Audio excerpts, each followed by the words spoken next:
The Unseemly Protectors, The Unlikely Defenders, Book 4, written by Lily Skyy, narrated by Drew Creal. Prologue. Albus Bridge had been a fine, wise, talented, magical being. He helped a group of 5 teenage kids learn the meaning of the gifts they happened across, and he helped them on their journey of what had become their responsibility to do: save and protect the Earth from the great Yash's destruction. The 5 teenage kids had relied on Albus's help, and now that he was done, dead because of them, Trace Henderson had not a clue how they were going to go on without him. Close the portal to all evil beings only? He thought to himself as he shook his head while simultaneously wiping the sweat off of it. We're so stupid. We should have just done what Albus wanted in the first place. He would still be here if we had. Trace was full of rage inside, but as the quintets worked quietly beside each other to bury Albus, he had to contain it. All Albus had wanted was for them to work together, for them to learn how to be a team. It was the least he could do for the old man now, despite the feelings he was harboring toward the others, mainly his own girlfriend, Amberley McHenry. Trace being angry inside was not a new feeling for him. It had always been there. In fact, he was almost certain it was a trait he had inherited from his father. Trace let that rage out often, finding uses for it at St. Bernard High School, where it allowed him to easily climb his way to the top. Kaos helped too, landing him gigs, as Trace liked to call them, so that Trace could physically fight people and make money doing it too. But what people didn't know about Trace was that he hated this trait of his. He hated that he had any similarity to his father at all.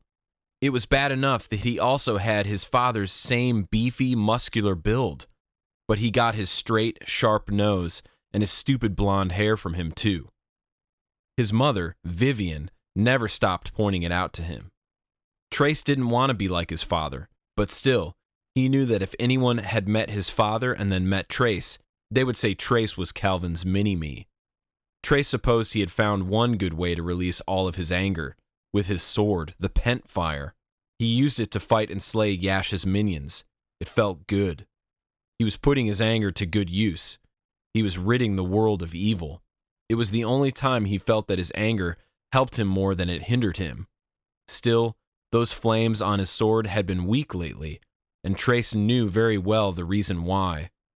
As the group finished the burial, Trace slowly got to his feet with the others, remembering the words Albus had told him the day he received the Pent Fire. To control the fire outside, you must first learn to master the raging flame inside of you. Chapter 1. The question hung silently in the air between Trace Henderson, Kire Hunter, Amberley McHenry, Charlie Rose, and Kaos Miles after they finished the burial for Albus. What do we do now? It was Kaos, who liked to think of himself as the leader of the group, who cleared his throat, the first of the 5 of them to make any noise in quite some time. I guess it's time to go back to Earth. Currently, they were in the Albus realm, a place they all arrived via a magical portal hidden in a cave in their realm, a place full of other Albuses and other magical creatures. The land around them resembled a fairy tale, or it used to, back before the war between them and Yash's minions had begun. Now, the destruction of the Albus realm was everywhere. Smoke in the sky, buildings blasted apart, towns deserted, and lots of death. Yash, a great, powerful entity, had made it his goal to destroy the Earth simply because he could, and simply because he thought humans to be weak and foolish, with their lack of magical abilities, and their obsession over their own emotions.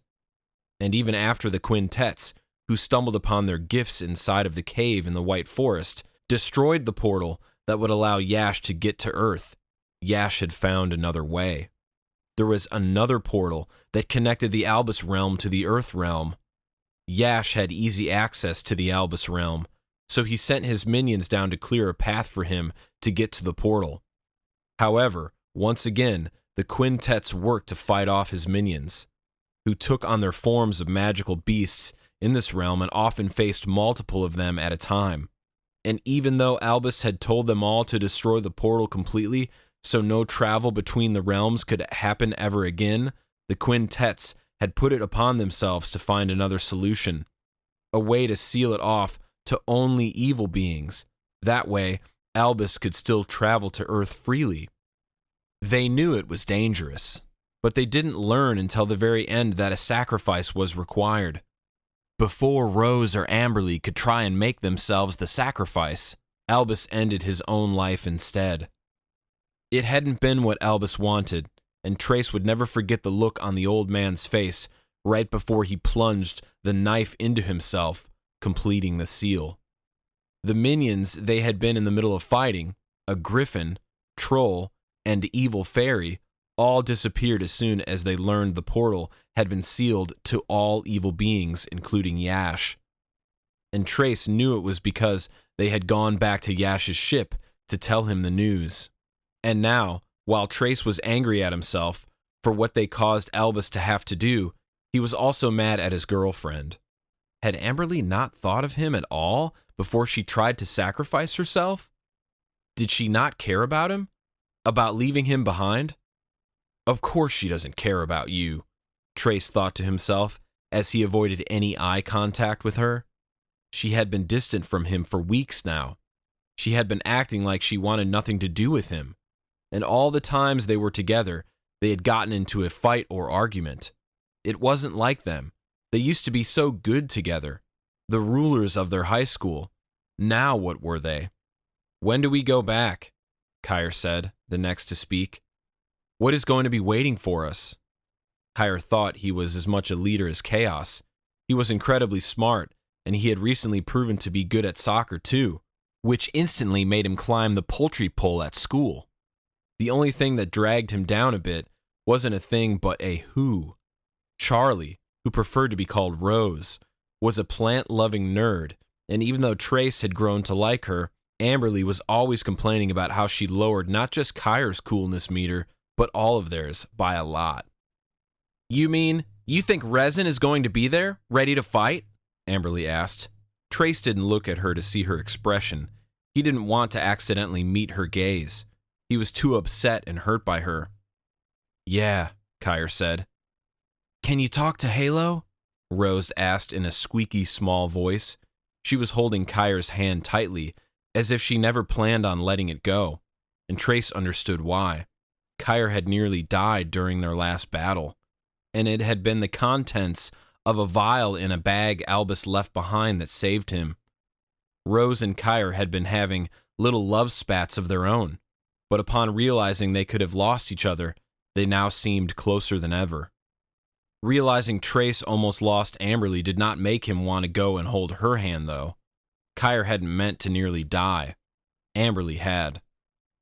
Kire kneeled down, having to let go of Rose's hand to do so, and opened the old leather-bound book called Halo that he had been gifted inside of the White Forest's cave. It wrote itself, but in a language only Kire could decipher, so no one else in the group bothered to even try reading over his shoulder as ink appeared on a blank page. Kire looked grim when he lifted his eyes to meet theirs. What? Trace asked, his stomach dipping. He knew it wasn't good news. She's just saying to be prepared. Kaos clapped his hands together loudly before straightening his crown. All right then. Back to the portal, come on. He started walking and reluctantly the others followed. Be prepared, Kaos called over his shoulder. Like Halo said, get ready for a fight, and try and focus harder on the fact that the 5 of us are a team, got it? Or else we don't stand a chance. Trace tried to change his mindset. Their lives depended on it. Resin was Yash's right-hand man, and therefore the hardest creature to defeat. For one, he could mess with them all in their dreams, and 2, he could make himself invisible, so the gang never knew how to fight back whenever he attacked. I have a feeling this isn't going to go well, Trace thought to himself. The group had fought terribly in their last battle, and now they were all sad over Albus, and a lot of them still had issues that were unresolved with one another. They reached the glowing blue portal. It sat in a clearing in the middle of a tall cornfield, tucked away out of sight. On the other side of it, in the Earth realm, they would arrive at the bottom of a lake inside of a cave. Amberley, using her telekinesis gifted to her by her gauntlet, Gamora, had drained the lake and hidden its passage in the cave so no one else could happen upon it. The portal, with its magnificent arches and winding vines that covered them, didn't look any different after Albus's sacrifice. But seeing as the beasts they had been in the middle of fighting disappeared, Trace knew that it had to have worked. Only those with good intentions would be allowed to travel back and forth. "Are we ready?" Kaos asked the others. "Ready," they all answered, regardless of whether they meant it or not. Kaos nodded, and he stepped through the portal first. Kire went next, then Rose. Amberley paused, and Trace wondered if maybe she was about to say something to him. But instead, she sighed and went through the portal next. Trace steeled himself and entered last. His feet lifted off the ground, his stomach rolled, his body felt drenched. But before there was even time to process it, he landed on hard ground with a thud. They were back on Earth, and because of the way time worked in the Albus realm, it had only been mere minutes since they left it. They were inside the cave. Trace gripped the smooth, honey-colored wooden handle of his sword tightly. He would draw it out the second he saw Resin, or felt his presence. However, the cave was quiet around them. "I don't think he's here," Amberley said. "Yeah," Kire, her brother, agreed. "I don't sense him. Be on your guard anyway," Kaos said before turning to address Trace, his best friend. "We could use the light from your sword to guide the way." "Oh, right." They could only see slightly now because of the glow from the portal, but the further they walked away from it, the darker it was going to get. Trace took the pentfire from its scabbard. The 2.5-foot-long blade glided out smoothly, and as soon as it was freed, it erupted with fire that snaked its way up Trace's arm, but he couldn't feel it. The blade was beautifully made, shaped like a meandering river with a deadly tip. A golden dragon sat on the rain guard, one of its wings extended up to the fuller. The fire could have been stronger, but since the defenders weren't getting along well, their fighting skills and magical abilities were suffering. Albus told them they were strongest when they were united. They had work to do to make that happen again. The entire walk out of the cave, no one said anything. It was as if they were afraid they'd alert Resin of their presence if they did. That, or they simply just had nothing to say to each other. An uneasy sensation overtook Trace when they approached the cave's mouth, and by the way everyone slowed in their step behind him, he knew they felt it too. Still, they exited, and when they did, a figure stood, waiting. At first, Trace had no idea what, or who, he was looking at. Then he realized it was a person. But it was late at night. What was a person, especially one in a nice tux, doing out in the white forest at this time?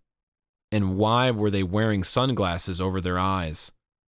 "You must be thinking pretty highly of yourselves," the man said. His voice was chilling and deep.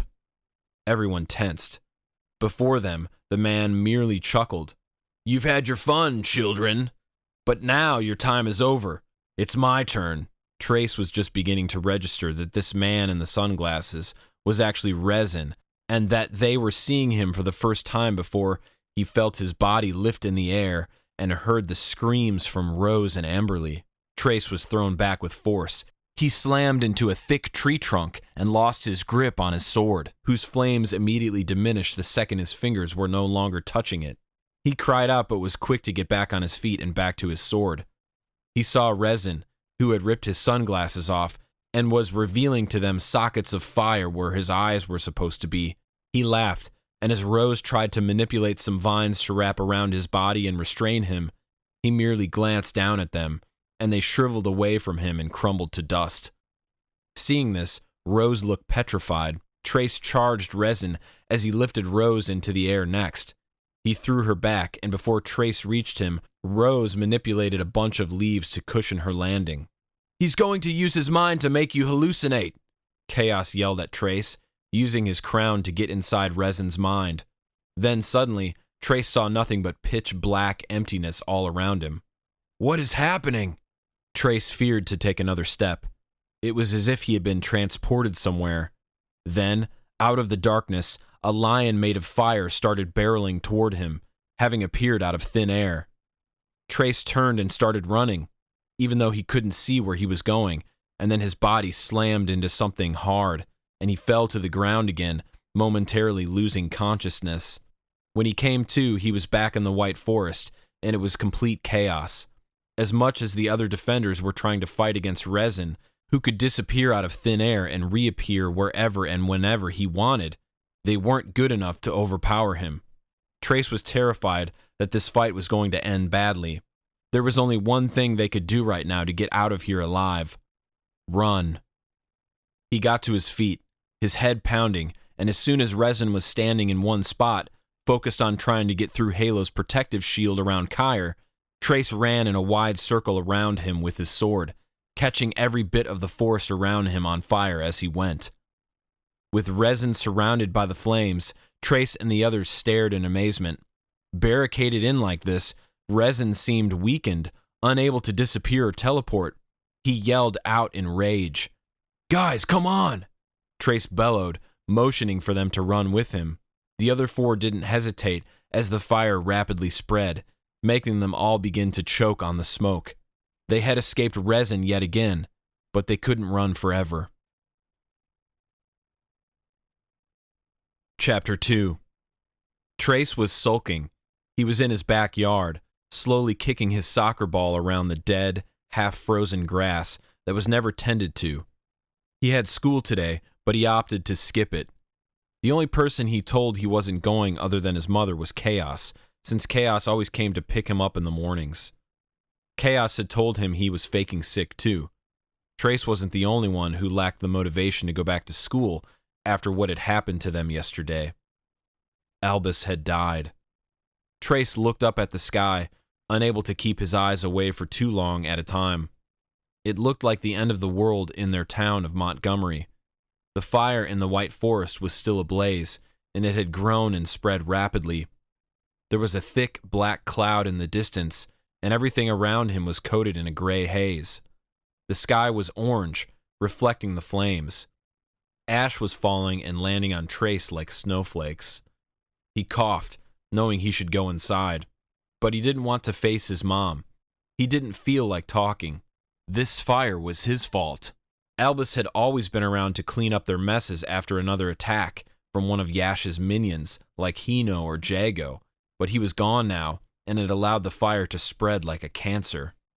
Trace regretted what he did to distract Resin, so they could all make their escape. But what choice had he had? Resin was going to destroy them otherwise. They weren't powerful enough to fight back. Not yet. It reminded Trace of a video game. Resin was a boss, and Trace's character hadn't reached a high enough level in order to be able to defeat him, so any attempt at trying to do so before then was futile, pointless.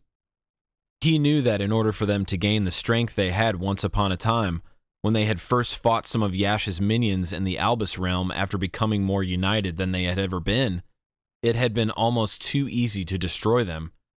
They had to get back to that union. They had to get over all of their issues with each other. And even once they did that, it would probably be wise for them to actually plan something, a way to defeat Resin once and for all. They had just gone into it last night blindly, and that wasn't going to work, even if they had been stronger as a unit. But Trace didn't have the first clue how to go about fixing things with Amberley. He was still a wreck over what she had tried to do yesterday.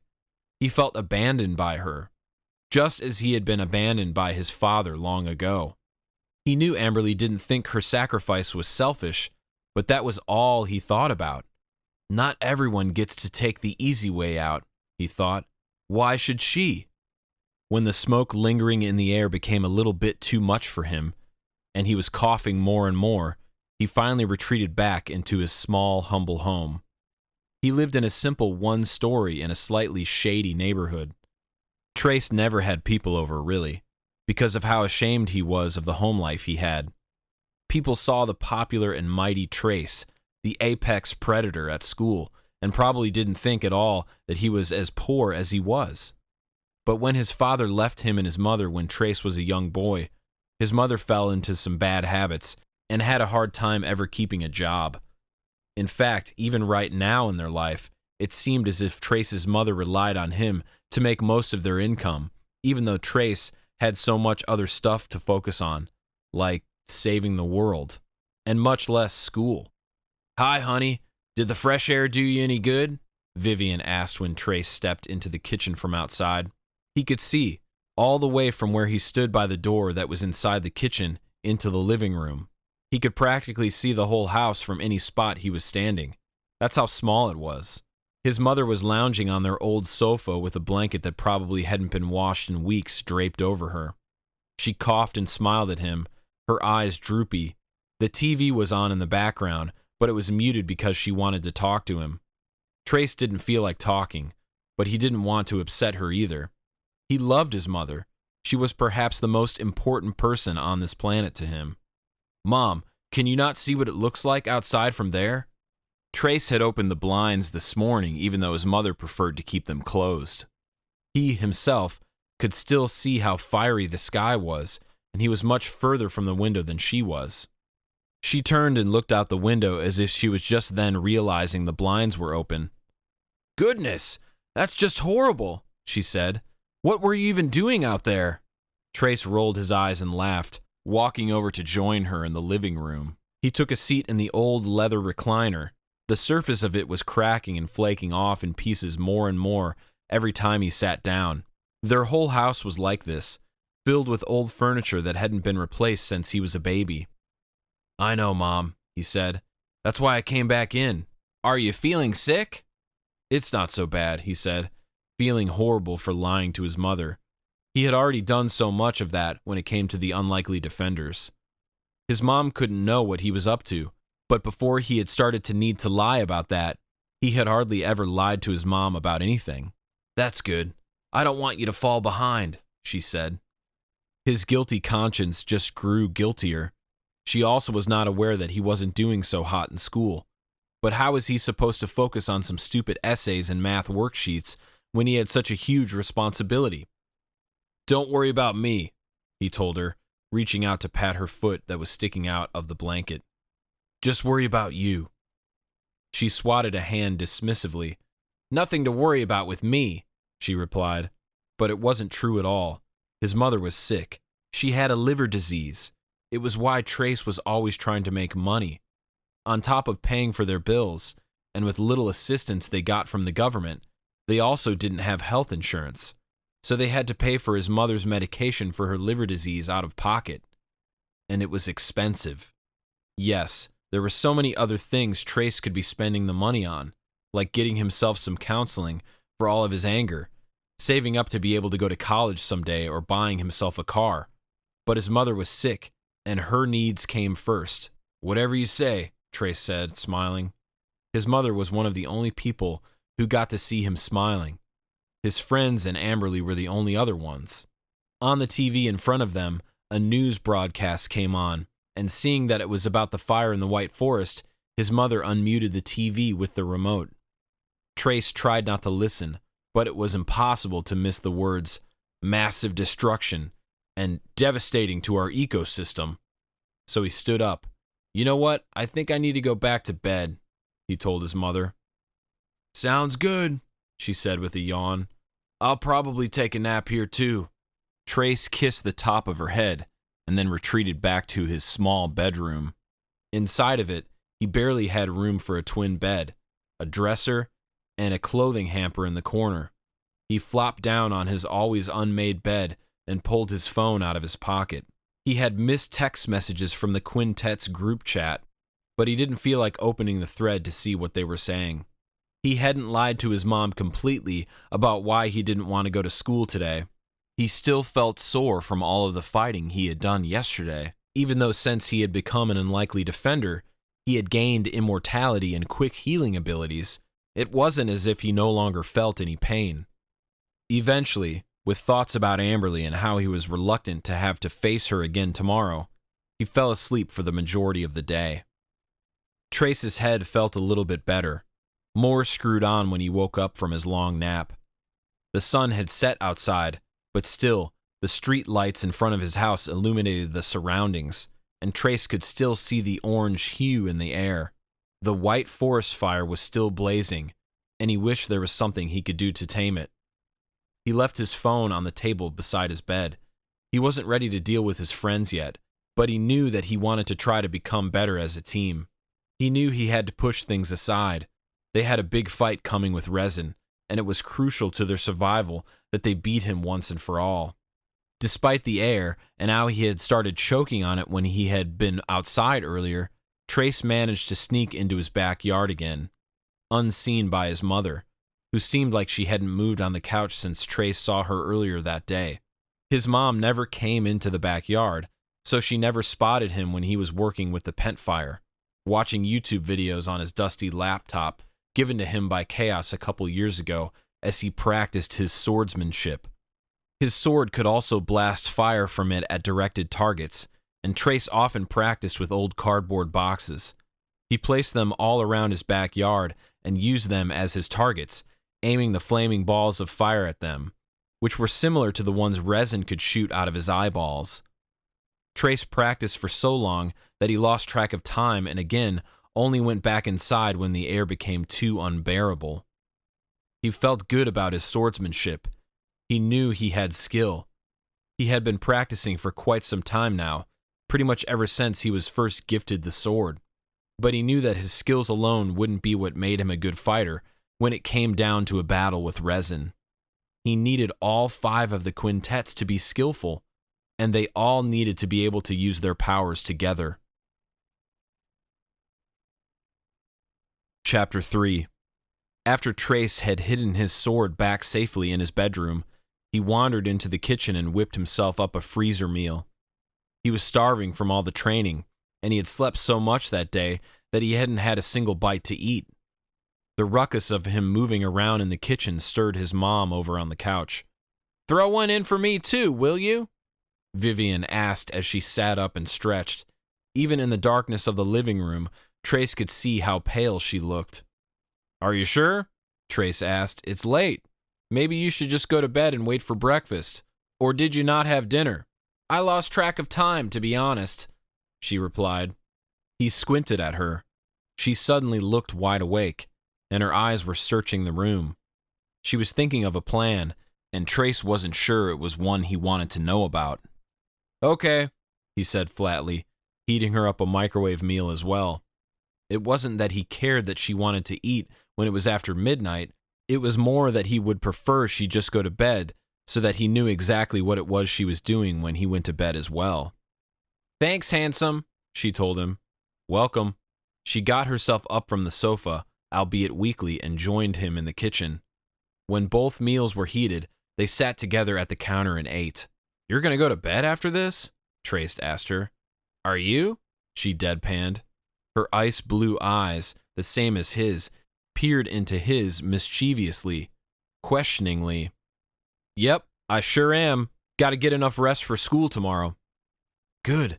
I'm almost due for a refill, too, by the way." "Already?" Trace was quickly losing his appetite. Did he have enough to buy her a refill of medication yet?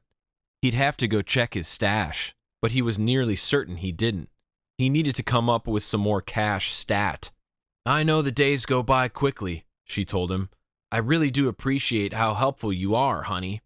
"It's no big deal," Trace said. "You know how I'd do anything for you." She leaned over and kissed him on the cheek. He groaned and wiped the slobber off him. "Enough of the cheesiness." She pursed her lips. "You got it, boss." After dinner, Trace said goodnight to his mom, who claimed that she was going to stay up and watch TV in the living room until she fell asleep. Then he hopped in the shower and crawled back into bed, even though he had spent the majority of the day in it. When he checked his phone again, he had no new messages. No one else has reached out to him since the messages in the group chat. Still ignoring them and not opening the thread, Trace wondered what Amberley was up to at the moment. Yes, it was late, but maybe she was still awake. When she had tried to sacrifice herself, she had told Rose that her life wasn't meaningful. He wondered if she still felt this way, and he had an urge to text her or call her, to check if she was still alive. He was worried about his girlfriend. She just lost her mother, and it couldn't be easy to deal with it. Trace couldn't even imagine what it would be like if he lost Vivian. And like Trace, it wasn't as if Amberley had another parent she could lean on. She was stuck with her new aunt, and Trace didn't even know if Amberley liked her or not. There was so much that he didn't know about her anymore. They had never been so distant from each other before. Instead of texting his girlfriend, Trace eventually fell back asleep. It wasn't long before he started to dream. He was home, in this house that he had always lived in, and he was still the same teenager that he was now, but yet things were different at his house. His dad, Calvin, lived with them again, and he looked just as he had when he left, even though his mother looked much older, like she did now. Trace was happy. His mom looked happy. His dad was smiling too. They were all sitting around the usually unused table in the dining area. They preferred to eat their meals at the counter, sharing a meal. Trace looked down at his plate and saw the eggs and bacon, signaling that it was breakfast time. And while Trace was happy that all three of them were together, he felt a little on edge too. The smile on his face felt a little forced, only because he was desperate to show his father that he was glad he was there. Calvin Henderson looked like a successful businessman. He was wearing a well-tailored suit, and his blonde hair, the same exact shade as Trace's, was gelled back stylishly. He had an expensive watch on his wrist and shiny gold cufflinks. Calvin had the type of face that, when he smiled, lit up a room and made women weak at the knees. But it was the sort of face that, when angry, could twist and become the most hideous thing you've ever seen. Trace was desperate to make sure he didn't see that side of his dad during their meal.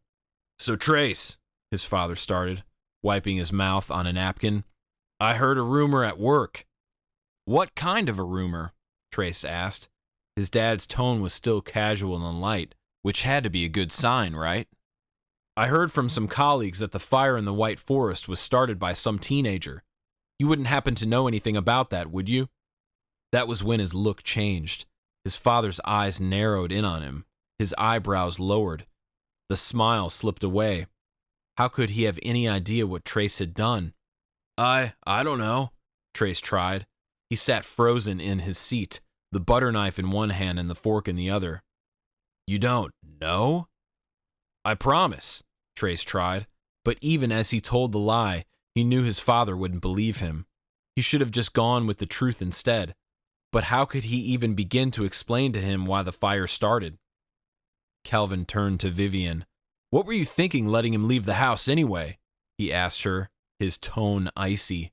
"You're right," she said, looking down at her plate, too fearful to make eye contact with him. "I should have told him he needed to stay home." "No, Mom, it's not your fault," Trace said. "I snuck out." He didn't want his mom covering for him. She had done so before, and it hadn't led to anything good. Calvin only seemed to grow angrier. He stood up quickly, his chair screeching along the old wooden flooring. "So which is it then?" he snapped to Vivian. "Are you lying to me, or is it my son lying to me?" Both Trace and his mother were silent. That was when his dad started screaming. And that was when Trace and his mother were turned into his punching bags. With the beatings, Trace squeezed his eyes shut and just waited for it to be over. It wasn't anything new. It had happened before. Many, many times. He just kept telling himself, it will be over soon. But when he opened his eyes to peek at his father, he no longer saw Calvin. Instead, a purple creature was wailing on him. It had 6 arms, and all the head had on it was a mouth, not even eyes. It made sickening screeching noises. The whole thing looked like it had been some sort of experiment gone wrong at a science lab. But the punches hurt. Trace could physically feel each and every one of them. "Stop!" Trace yelled. "Not until you're dead." It was no longer the voice of his father. Now it was Resin talking to him. Resin had started manipulating his dream. Thinking quickly, knowing now that this was a dream, that his dad wasn't really back, he knew he could manipulate his dream as well. He willed his pent fire to appear. It manifested out of thin air right into his open hand. and he closed his fist around the handle and immediately shot a fireball at Resin. Finally, the alien creature was thrown backward, and the pain was beginning to slowly subside. "We won't let you win, Resin," Trace shouted. And then, upon wanting to make sure he had the last word, he woke himself from the dream, where the blows from his dad and Resin were still causing him physical pain in real life. But that was just a nasty trick of Resin's. He could make what happened in your dreams real. And to Trace, it had felt so real. "Man," Trace said as he threw the blankets off him and stood up, his entire body drenched in sweat. "We have got to get rid of him." After he was able to calm his breathing, he went into the kitchen to grab an ice pack out of the freezer. He had a shiner right there on his face, and he had no way to explain it to his mother. He noticed, only able to use one eye because the other one was covered with a frozen bag of peas, that Vivian had never gotten up to go to bed last night. And around her, the evidence was plain. Vivian had gone on another one of her bingers last night. Trace didn't even know where she had been hiding her stash this time. To cope with all of the trauma she had endured in her life, and because her heart was so badly broken when their father walked out on them, Vivian developed a bad drinking problem. It was why she developed the liver disease in the first place, and yet, even though she was sick, she couldn't stop her drinking habits. Yes, she had told Trace over and over that she wanted to stop drinking, but it never actually happened. Trace, who was a bit of a clean freak, immediately got started cleaning up after his mom, picking up empty bottle after empty bottle and all of the trash from when she had apparently decided to have a snack feast sometime in the middle of the night. All the while, Vivian slept soundly on the sofa, nothing loud enough to stir her. Trace knew she would have a killer headache when she woke up, which wouldn't be until probably after he got back from school. But just in case, he set a fresh glass of water and some pain reliever pills next to her orange prescription bottle that contained her lessening supply of medication for her disease. She would need all of those when she woke up. The blanket had halfway fallen off his mother, so with a sigh, sick of having to do this with her, sick of seeing her act like this, he tucked her back in and kissed the top of her head. He was past the point of being angry at her. Besides, he never wanted to have a temper with her, not after he had to watch what she went through with his father way back when. When it came to Vivian, Trace was just sad. He wished he could help her, but he knew she was sick in more ways than one. Alcoholism was a disease in itself, one that took a lot of effort to fix, one that there was not one simple magical cure for. Trace was beginning to feel overwhelmed by all of his stress. His mother couldn't even begin to understand everything else he was dealing with on top of this, so it wasn't exactly her fault he was a ball of emotion ready to explode. If he didn't do something soon about everything going on in his life, Trace worried he was going to explode into such a fit of rage that he never calmed down from it. After cleaning up, as he hurried to get ready with the little time he had left before Kaos would be here to pick him up for school, Trace told himself that it was time for him to take action. Chapter 4. Not wanting to chance that Kaos would try to come into Trace's house and risk him seeing Vivian like that, Trace was already waiting for Kaos's arrival in his shiny red car out on the curb outside of his house. He gave his best friend a nod when he pulled up and hopped into the passenger seat. "I was wondering if you died," Kaos said. As always, he was wearing all black like he had some funeral to attend. Kaos was tall but had a slimmer build than Trace. A lot of times, Trace felt as if he was some sort of caged-in animal and that Kaos was his ringmaster. Kaos made all of their plans and controlled every decision. He had a say over everything, and Trace let him. Kaos had always been a good friend to Trace, and he was helpful when it came to him needing money for the drugs for his mother, so he couldn't risk their friendship falling apart, especially now with everything else going on in his life. "I told you I wasn't going to school yesterday," Trace reminded him. "Yeah, but you never replied to the group chat. I didn't even open it. I was just busy." "What were you guys saying?" "Just that we all need to work on our training and reconvene as soon as possible." You weren't talking about the fire that I started at all? Trace raised an eyebrow. Kaos shrugged. Fine, we mentioned that too. I can't believe it's still so bad. We forgot that we have to pick up after ourselves now. They drove in silence for a bit. Trace knew they were on their way to pick up Amberley next, but he didn't know how he felt about it. I'm not sure I'm ready to face Amberley, he finally admitted. What are you talking about? He didn't even know where to begin.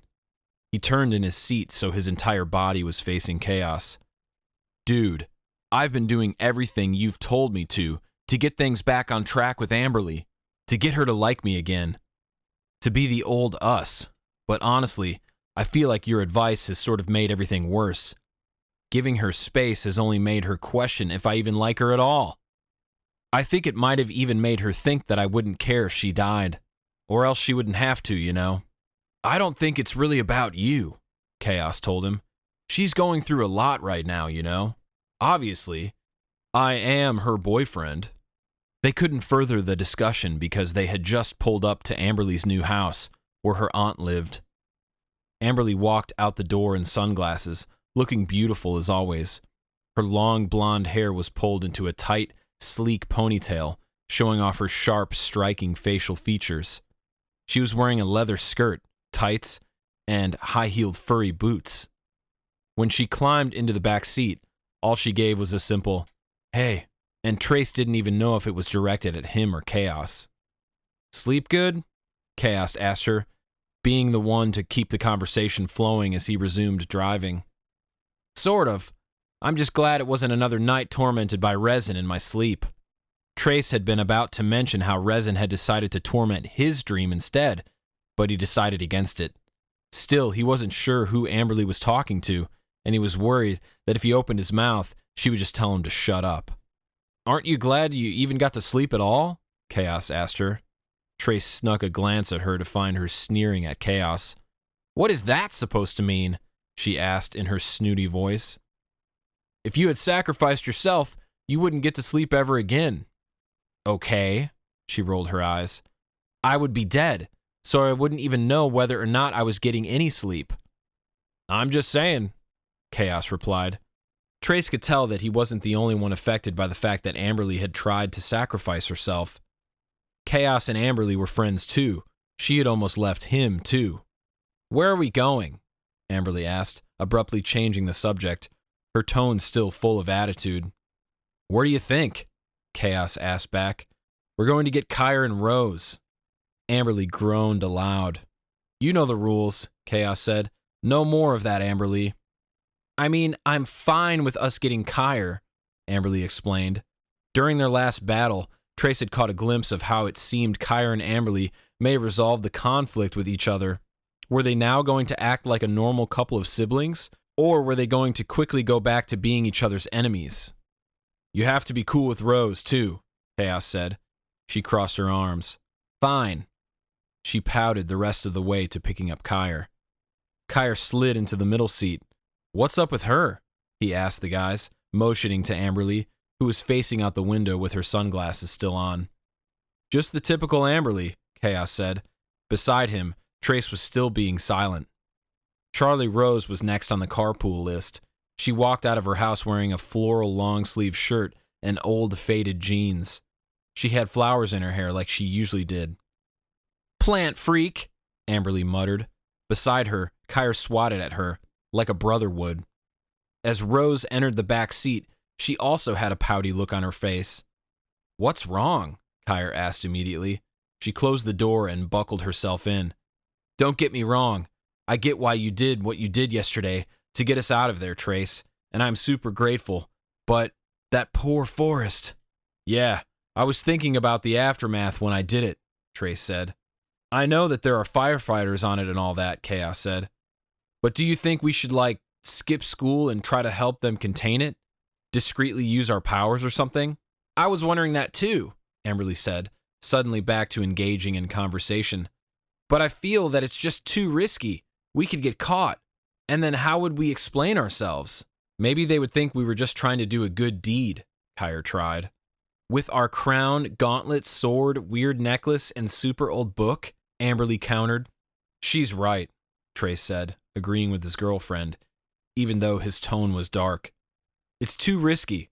We just gotta hope that the firefighters can get a handle on it soon. Chapter 5. For Trace, the rest of the ride to school was borderline unbearable. Amberley was his girlfriend, and they were acting as if they hardly even knew each other.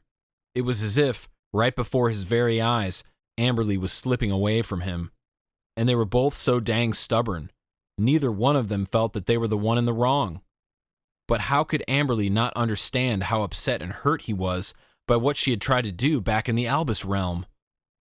Trace just desperately wanted to know what Amberley had been thinking when she nearly ended her own life. And he also desperately wanted to know what she was thinking now. Why do girls have to be so dang confusing?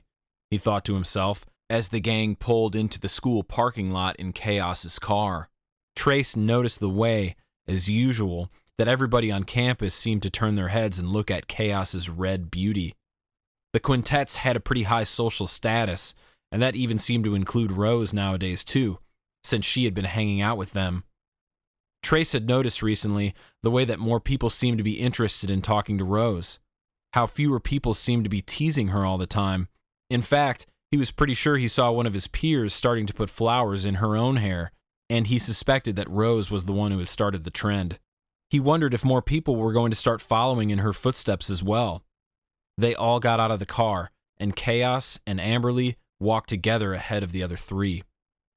Are you guys just not going to talk for forever? Kire asked Trace, referring to him and Amberley. This must be super awkward for you. Yeah, Trace balled his fists. It is. Then, just like that, his mind was made up. He marched ahead of Kire and Rose and reached Kaos and Amberley. He took Amberley's hand and turned her around to him. Hey, he said to her. His voice was dark. Can we please talk? They were still in the parking lot. They hadn't quite made it to the front of the school, where most of their classmates hung out before the first bell rang. Amberley ripped her hand away from Trace. Her perfectly arched eyebrows furrowed closely together, and she stared at him as if he had no right to be holding her hand, as if she had no idea who he was, and he was just some creep, not her boyfriend. Come on, Trace tried. I really think we need to have a serious talk. He felt uncomfortable with the rest of the gang around to hear what he was saying to Amberley, and he felt even more uncomfortable when Amberley stuck her nose in the air and sneered at him. I can't do this with you right now. And then she grabbed Kaos's elbow and dragged him away from Trace with her, their heads bent together. That's messed up, Trace thought to himself. Kaos was his friend first. He only became Amberley's friend as well after the two of them got into a relationship. And now Amberley thought she could just steal him from Trace? Yikes, Rose whispered, catching up with a frozen, angered Trace. That did not go well. Trace, annoyed at the comment, simply shook his head and then left Kire and Rose to be the happy couple they were. Inside the school, as he stormed to his locker, he was fuming. It was like something had snapped, like Amberley had stepped on the twig inside of him, cracking it, splintering it into two pieces, and he couldn't stand it. I'm not doing this anymore, he told himself when he grabbed the books he needed and slammed his locker door shut so loudly that heads turned to stare at him. He was certain everyone could tell he was in a foul mood today. Good. Hopefully everyone knew to stay out of his way then. When lunch rolled around, Trace was a very determined, capable, and angry teenage boy. He stormed into the cafeteria through the double doors. He marched right up to where Amberley was sitting at their usual lunch table next to Kaos. Trace had taken his time arriving at the cafeteria because he needed to really think over what it was he was going to say to Amberley. How was he going to approach this? But the second his eyes laid on her, all of his carefully composed ideas flew out the window. All he felt was rage. Amberley, let's go, he demanded. Excuse me? In the hall. He knew he sounded scary, but he also knew that Amberley was never afraid of him. Hello, I'm eating, she snapped. No, you're not. You hardly ever eat lunch here. She didn't even have a lunch tray in front of her. Trace knew we had her there. She stared at him for a long while. her jaw jutting and her nostrils flaring, before finally she stood up. Fine. Trace led the way, shooting Kaos a stolid expression before he turned around, because he couldn't help but feel a stab of anger toward him, too. Why was he letting Amberley treat him this way? They went out into the hall, where they could have some privacy for this conversation. What is your problem? Amberley asked from behind, being the first to speak. When Trace finally turned around to stare at her, her arms were crossed, and she had a hip jutting out. She looked impatient, like she didn't want his conversation to take long. He didn't care how long it took. He needed to get through to her. What is my problem? He shook his head. Amberley, why are you being like this? Being like what? Like you don't care about me, anything. Trace had been about to say me, but he didn't want to sound like a whiny baby. Like you don't want to talk to me or be around me. I need to understand exactly what the heck it is I did to you. I'm surprised you even want to talk to me at all, she said. Trace could see the pain in her expression. She was trying to cover it up, but for once, she wasn't doing that great of a job. What are you talking about? Trace asked. I don't understand what's going on with you lately. Why you've been so mad at me. Why you tried to do that back in you-know-where. He looked over his shoulder. He didn't want anybody to overhear him talking about going to another realm. Oh, come on. You have to stop being so upset about that. Don't tell me what I have to do, Amberley. I was trying to save the human race. Yeah, and leave us all behind? Why do you think that would be what any of us wanted? He couldn't stop seeing her during that fight in the Albus realm. The look of resignation on her face. The look that told Trace she had made up her mind, that there was going to be no stopping her. She seemed worried about her brother, who lay dying, sure, but that had been the only emotion on her face whatsoever. She seemed so ready to just go. In the hall, Amberley looked away from him. I know that you're dealing with a lot, Trace continued. I know you have a bunch of crap going on with your dad and Kire and your mom passing. I've been trying to keep doing the right thing, to give you the space that you need. I've been trying so hard, Amberley, to do everything right so that you don't push me away too. But despite my efforts, I'm still failing. You think you've been trying, Trace? It's all I've been doing. Are you kidding me? She jeered. You haven't seemed like you're trying at all. I hardly ever hear from you. I really needed you, Trace, after my mom died, and you just weren't there. You didn't even try to be. I didn't know you wanted me around, Trace said. I thought you needed the space. Why would I want space from my boyfriend? Why would I want to be alone after my mom died? What possessed you at all to think that? Oh, my girlfriend's mom just died. Let me ignore her. That will help. Okay, stop with the sass, she growled at him. No, you stop, Trace. Stop acting like you were the victim in this. You're the one who messed up.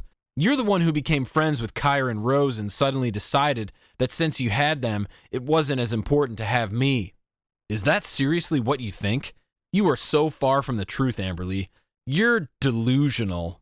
Don't call me that. Trace wasn't meaning to name call. He was just so worked up. Words were flying out of his mouth before he could stop them. He had never been good at picking them carefully, at thinking before he spoke. He got into a lot of trouble because of it. Why not? He pressed on. It's true. Just like you were delusional to think that your life mattered less than anyone else's, when you thought that Rose's life was more important than yours. Shut up, she hissed. Trace sensed that that was a touchy subject. Amberley would never admit out loud that she thought someone had it better than her. But yet, back in the Albus realm, that's exactly what she had done. Don't tell me to shut up, Trace barked. You know what, Amberley? I have to put up with so much from you through this entire relationship. What are you talking about? Of course you don't see it because, like I said, you're delusional. You're spoiled, prissy, entitled, a bully. Oh, and selfish. So selfish. Even though lunch was ending and people were starting to leave the cafeteria and spill out into the hallway they were in, Trace didn't quiet down. He didn't try to take the conversation with Amberley somewhere else, and Amberley didn't try to go anywhere else either. Her face was reddening. Oh yeah? And what about you? You want to call me a bully? You suck so badly with sorting out your feelings that all you do is go around and beat the crap out of people instead. You're just like this big, dumb brute. You're good at soccer, Trace, and you're good at throwing your fists around, but where is that going to get you after high school, huh? Oh, please. You're so involved in your own life that you don't even know practically anything about mine. After all this time we've been together, you still don't even really know me at all, Amberley. And whose fault is that? Whose do you think? You can't even be bothered to listen to anyone if they have anything to say that doesn't involve you. I think you need to be looking in the mirror when you say that, Trace. Talk about pot calling the kettle black. People were not at all interested in getting to their next class or even in getting stuff out of their lockers to prepare. Instead, all of the students at St. Bernard seemed much more interested in watching the scene unfold between Trace and Amberley. Not once had the couple had a blow-up fight like this in front of people. To everyone, they had always appeared as the perfect ruling duo of the school. And before all of their eyes, their relationship was crumbling. "There's no getting through to you," Trace yelled. He was so tired of this, tired of the fighting, tired of feeling like he was constantly doing something wrong, tired of feeling like she didn't care more about him. He didn't need it. He had enough going on in his life without it. "Oh yeah, Trace? I'm just that horrible of a girlfriend? Gee, I'm sorry that everything I've been through lately isn't enough to excuse me from acting a little on edge. You're right. Who cares that my dad wants to pretend like I don't exist? Who cares that I got fired from my job? Who cares that my mom died and my house exploded? Who cares that Albus died? Who cares that my entire life has been flipped upside down? I shouldn't be focused on any of that. I should be focused on catering to you, on being the perfect, doting girlfriend all the time. I tried to help you through all that. And like most things you do, you sucked at it. Well, if that's the case, you don't have to worry anymore, Amberley." "What?" "That's right. If I'm such a sucky boyfriend, then there's no need for you to be wasting your time with me. Tons of guys at the school would kill to be with you. So go shove all your problems at them, because we are done." She stuttered and stumbled over her words, clearly unsure of how to react, but Trace could tell she was shocked. Had she really not expected it to end like this, after everything she said to him? Well, good," she managed to get out. "It's about time." With a look that made Trace wonder if she was ever going to talk to him again, she turned on her high-heeled furry boot and disappeared into the crowd of students. Trace turned and punched the nearest locker so hard that he could feel his knuckles instantly split open, and when he pulled it back, the locker door was dented. Around him, people jumped at his reaction. When he turned to face everyone staring still, his body was a tense, shaking monster. He went up to the first kid he made eye contact with. "What are you staring at, huh?" he yelled. "I'll punch you next." The kid backed away, clearly not wanting to start any drama with him. Trace thought he was smart for doing so. He scanned the rest of the crowd. "Get out of here! Nobody better mess with me, or I swear you will regret it for the rest of your life." He didn't wait to see if his threat worked to make everybody continue on their way. Instead, he was the one who shot through the crowd and stormed away, going in the opposite direction of Amberley. St. Bernard High School's favorite couple was officially and very publicly over. Chapter 6. Trace couldn't bear to see Amberley during gym class, which was his class right after lunch on Fridays, so he ditched it. He couldn't really bear to see anyone right now.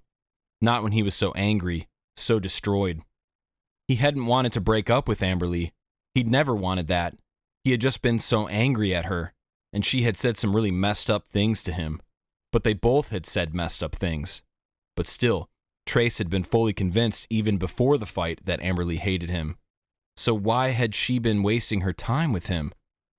This is for the best, he kept trying to tell himself as he paced the school hallways avoiding teachers so that he wouldn't get caught skipping gym and then get thrown into detention. Although, he would almost welcome detention right now, and he suspected it was coming soon anyway since he damaged somebody's locker, school property. It wouldn't be the first time. He could feel his eyes burning with tears over his breakup, and he hated it. Who was he? Trace Henderson didn't cry. He was the one who broke up with her. He should be glad, relieved. But instead, he was miserable. His decision to end the relationship had a huge impact on a lot of things, like his friendship with Kaos. Now Kaos was in the middle of the two of them. Not to mention, how are they supposed to work well as a team trying to kill Resin now? They only worked well together when they were united. But Trace didn't want to even have to be in the same room as her. It would just be too hard. The next class he had after gym on Fridays was his weights class. Thankfully, no one from the quintets was in that class, so Trace decided he didn't need to skip it. Besides, pumping some iron would probably help relieve some of his anger. While he did his workout, he was so much in his own head that he didn't even see the peculiar way his weight training teacher, Mr. Tillman, was acting. How he was just standing at the front of the room, his arms crossed, sunglasses over his eyes, watching him the entire time. After economics, the last class of the day that Trace shared with Kaos, Kire, and Rose, his teacher, Miss Wright, informed him on his way out the door that Mr. Tillman wanted to speak with him in the weight training room. Wondering what it was he did wrong, he shrugged at Kaos, Kire, and Rose, who were staring at him questioningly, and then he walked past them and through the hallway back toward his last class. As Trace moved through the throng of students, he got a sense that people had already picked their side over their very public breakup. No one wanted to so much as look at him. Figures, he thought to himself, as he ignored the whispered conversations where he could hear his name being mentioned. He had just dumped the girl who had just lost her mother. Amberley had also mentioned Albus being dead, and even though no one else knew who he was, Trace was certain they all thought he was another relative of hers, that she was mourning multiple deaths. No one knew that Trace was mourning Albus's death too. Trace entered the empty weight training room and saw his teacher staring out the window, his back to him. "Mr. Tillman?" Trace asked. "You wanted to talk?" Mr. Tillman was probably the most athletic teacher at the school. He had a bald, shiny head, rippling muscles, and one of those faces that made him look permanently angry. There was a rumor about him that he used to do underground cage fighting before he decided to calm down and become a teacher. When Mr. Tillman turned and faced Trace, he had his sunglasses on. Trace thought nothing of it. He just assumed it was going to be a quick conversation because Mr. Tillman was ready to head out for the day. "Hello, Trace. How are you doing today?" he asked, his arms still crossed but casually. "Fine." Mr. Tillman had never asked him that before. "Yeah? Are you sure you're not stressed? Are you sure you haven't been dealing with a lot lately?" "How would you know?" Trace asked. "Who's talking about me to you?" Leave it to even the teachers to gossip about his breakup with Amberley. "No one talks to me about you personally," Mr. Tillman said. "But then again, no one here knows who I really am." Trace raised an eyebrow, completely confused. What was the point of this? Why was he here? He looked around. There was still nobody else in the room with them. Outside, the hall sounded pretty empty. Mr. Tillman's classroom was located in the back of the school, near the gymnasium. All of the students were likely mostly outside by now, on the curb of the front of the school waiting for their parents to pick them up, saying goodbye to their friends, or running to catch the bus. Trace was about to ask Mr. Tillman what the heck he was talking about, but then Mr. Tillman removed his sunglasses. Instead of the normal brown eyes Trace was used to seeing, there were sockets of fire. Resin. Trace should have known. He felt like an idiot. This was a setup. He had been so distracted by what happened with Amberley today that he hadn't even considered that something like this could happen.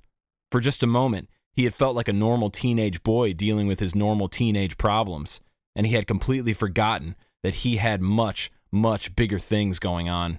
And he was defenseless. He didn't even have his sword. It wasn't exactly easy to take places. It stuck out of his backpack. If he got caught with it here, he'd likely get suspended or expelled because having weapons on campus was heavily forbidden. Amberley's gauntlet was large, but it was just small enough to fit in her book bag. Kire's book was obviously easy to carry around.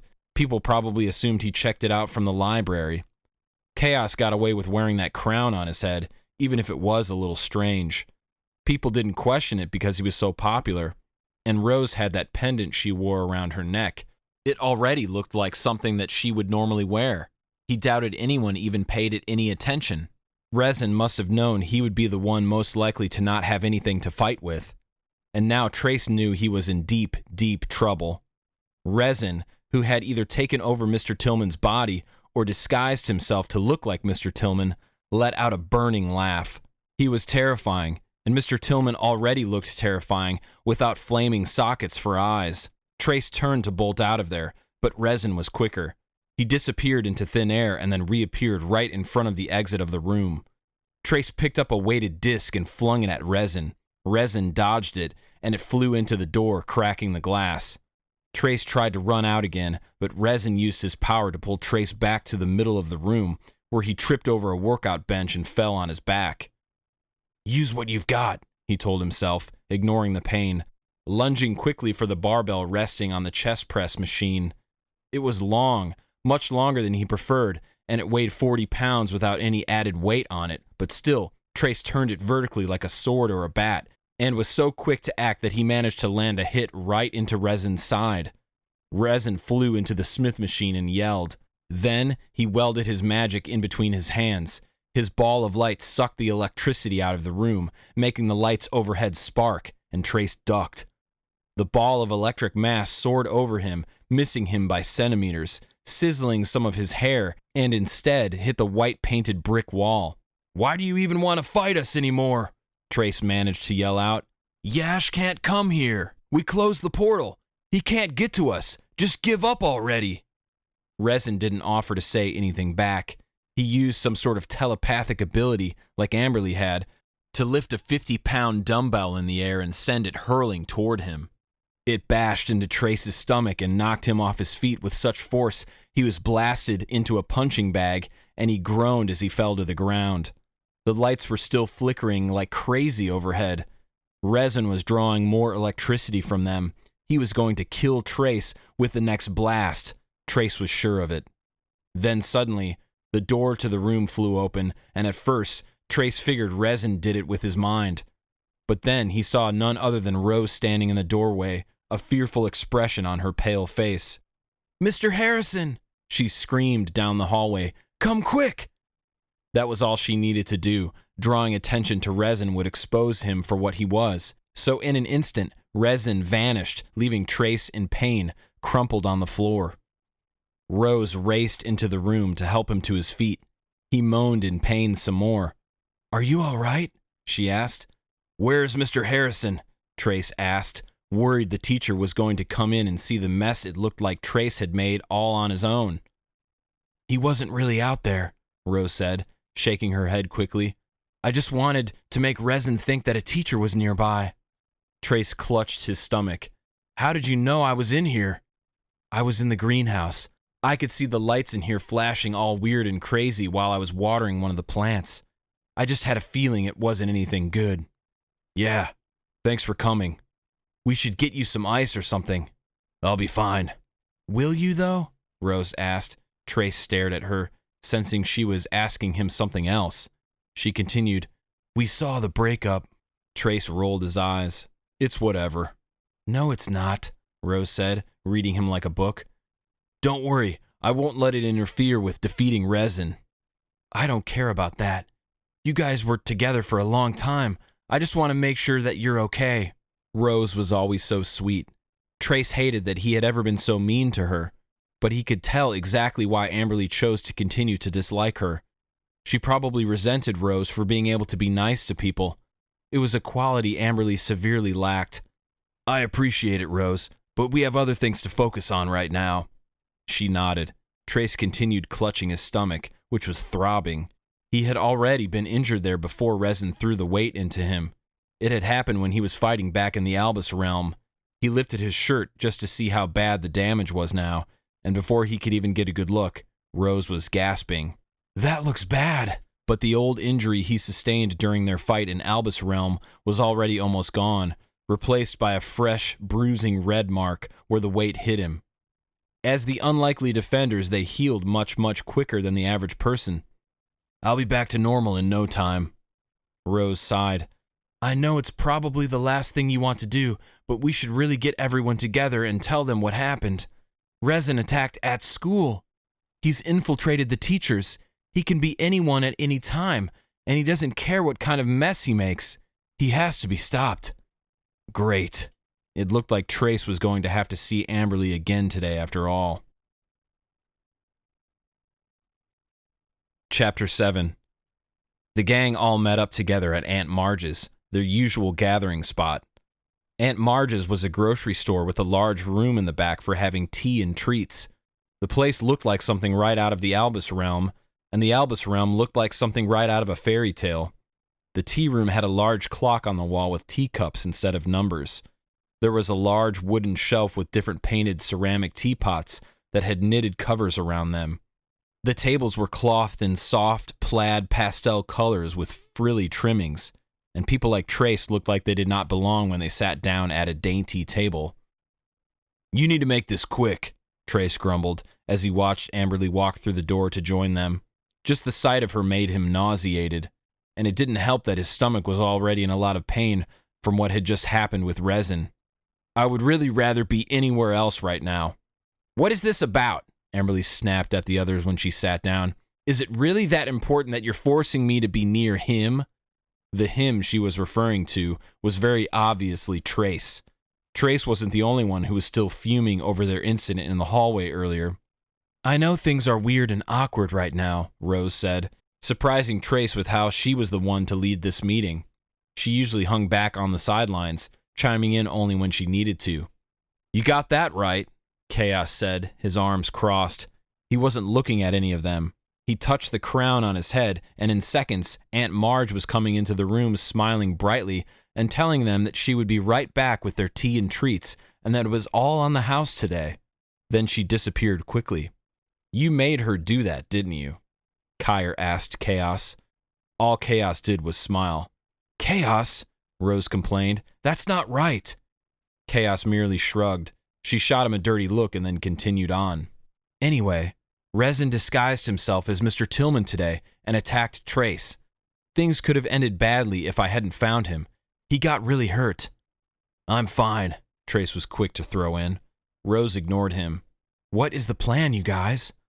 "We need to figure out a way to kill Resin, that's for sure," Kire said. "But we also left the Albus realm a huge mess. Yes, we were just trying to protect their world and save everyone, but we left destruction in our path every time we defeated another one of Yash's minions. I think we have a responsibility to make things right." "I agree," Rose said, "and we need to talk to Albus's wife." "Joy?" Amberley grumbled.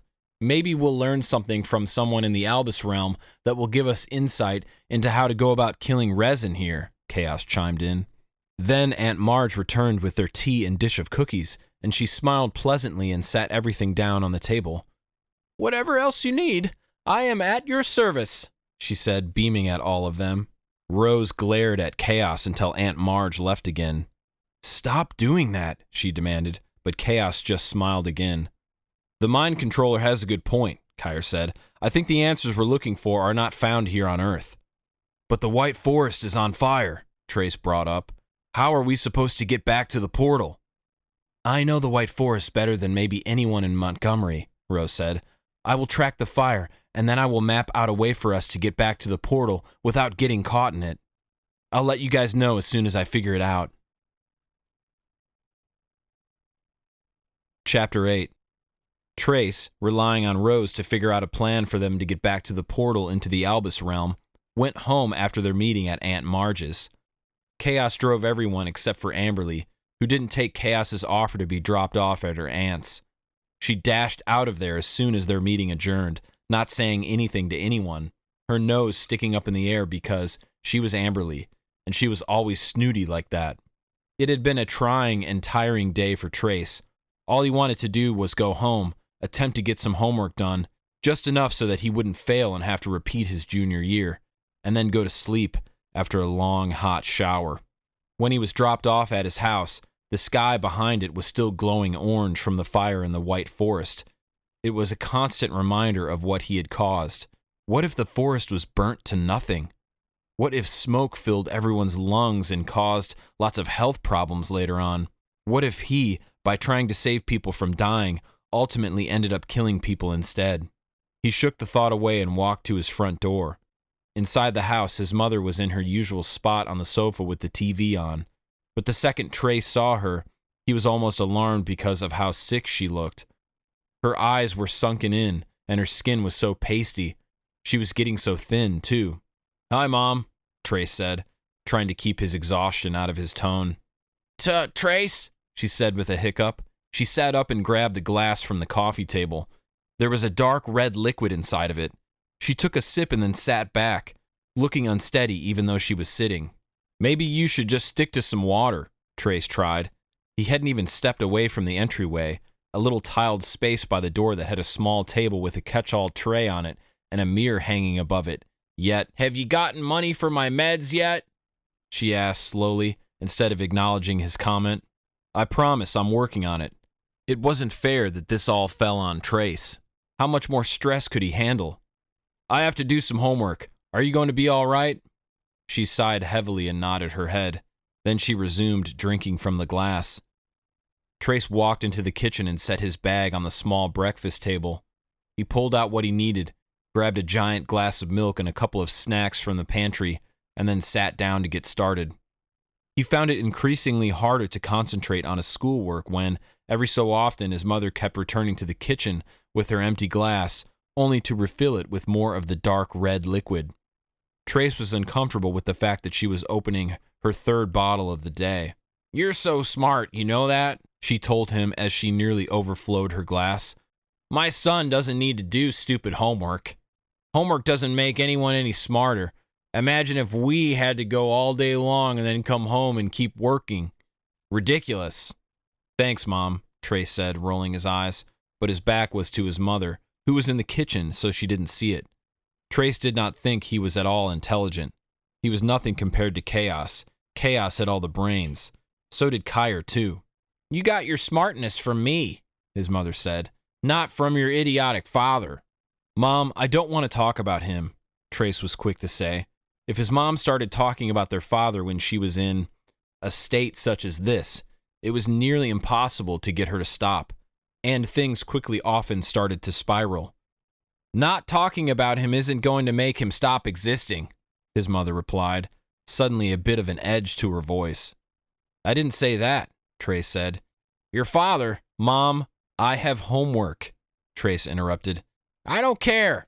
He turned around in his chair and finally looked his mother in the eye. She had to hold herself up against the countertop. At this point, Trace couldn't tell if it was because of the drinking or because of her illness. If she kept on like this, she was going to die, and Trace was going to be left with no one. Sighing, not wanting to get into this with her, he stood up and began packing up his stuff. What are you doing? His mother asked, her words slurring. I forgot that Kaos wanted to work on a school project together, Trace lied. But he knew he could go to Kaos's. It didn't matter what time of day it was. Trace was always welcome there. Great, so you're leaving? His mother resumed drinking from her new glass. On the inside, Trace was shaking with anger. It took a lot for him to not burst out yelling at her. The only thing that stopped him was thoughts of his father, how he would do the same thing, and how much it tortured his mother when it happened. Trace would never forget the terrified expression on her face, placed there by his father over and over again. And Trace didn't want to do that to her, no matter how angry he felt. I'm sorry, Trace managed to say. I'll try to hurry. He didn't at all mean it. If anything, he was going to try and stay at Kaos's as long as possible. Maybe he'd even stay the night there, and hopefully his mom would be sober when he returned in the morning. I was going to throw a frozen lasagna in the oven for us, but whatever, more for me, Vivian replied. That's fine. I'm sure there will be something to eat over there. He threw his backpack on and then walked into the kitchen to kiss his mother on the cheek. Just one simple light peck, and still, she nearly fell over. Mom, come sit down. He helped her as she carried her stupid drink back over to the sofa and got her seated. She sipped from the glass and smiled at him. I wish you would stop this, Trace whispered, his hands still on her shoulders and his body bent over her. He said the words, knowing full well that she wouldn't remember them in the morning. I wish life wasn't so painful, his mother deadpanned. Then maybe I could. It would have been much faster just to get Kaos to come pick him up, but Trace took the back way to his friend's house anyway, bringing his pentfire with him so that he could practice with it in the cover of alleyways and behind bushes. Kaos's house looked like it didn't even belong in Montgomery. It was too monstrous, more fit for Beverly Hills, not that Trace had ever been there. It was one of those houses that had an entryway, like a hotel with a big circular driveway that the roof hung over in front of the front door. There was also a massive green front lawn where he and Kaos had spent hours practicing soccer drills. The mansion was built in the 90s, but the architect had clearly known how to construct it to where, so many years later, it would still look practically brand new. Trace stuck his sword in his backpack, the handle sticking out, and rang the doorbell instead of knocking because the front door had this massive iron covering over the frosted glass, and knocking on it would have been loud enough to reach the furthest points of the house. As much as Trace liked Kaos's parents, he was glad when Kaos answered instead of them. He wasn't in the mood to be polite to them. He wasn't really in the mood to be polite to anybody. "Oh man, your mom again," Kaos guessed, just by reading the look on Trace's face, and the fact that he had showed up unannounced again. Or is it the breakup? Trace basically pushed way inside Kaos's house, not waiting for permission. "I don't want to talk about it," he said as he went. "Fine by me," Kaos replied, shutting the door behind him. It was so heavy that when it clicked shut, it sounded as loud as if he had slammed a regular wooden door. They walked through the massive, opulent, tastefully decorated house over to where there were two winding staircases flanking the same balcony of the second story.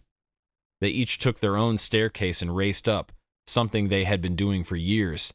And this time, Kaos beat him even though Trace was usually always the winner. "Dang, you must be in a mood," Kaos commented as they resumed the walk to his bedroom. "Dude," Trace's voice was warning-like. Kaos held his hands up in surrender. "My bad, won't bring it up again." Kaos's bedroom, like the rest of the house, was incredible. It was large enough to fit a king-size bed, and it had its own bathroom. There was a walk-in closet as well, filled to the brim with neatly organized clothing, all in the shade of black, in true Kaos fashion. The decor in the room was rather dark as well, but academic, like Trace had just stepped into an evil professor's albus.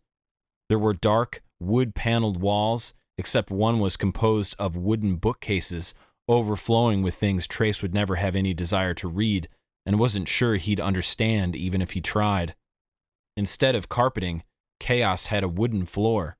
The shades that hung over his windows were controlled by a remote, and the TV he had mounted on the wall above the dresser was larger than the TV Trace had in his living room.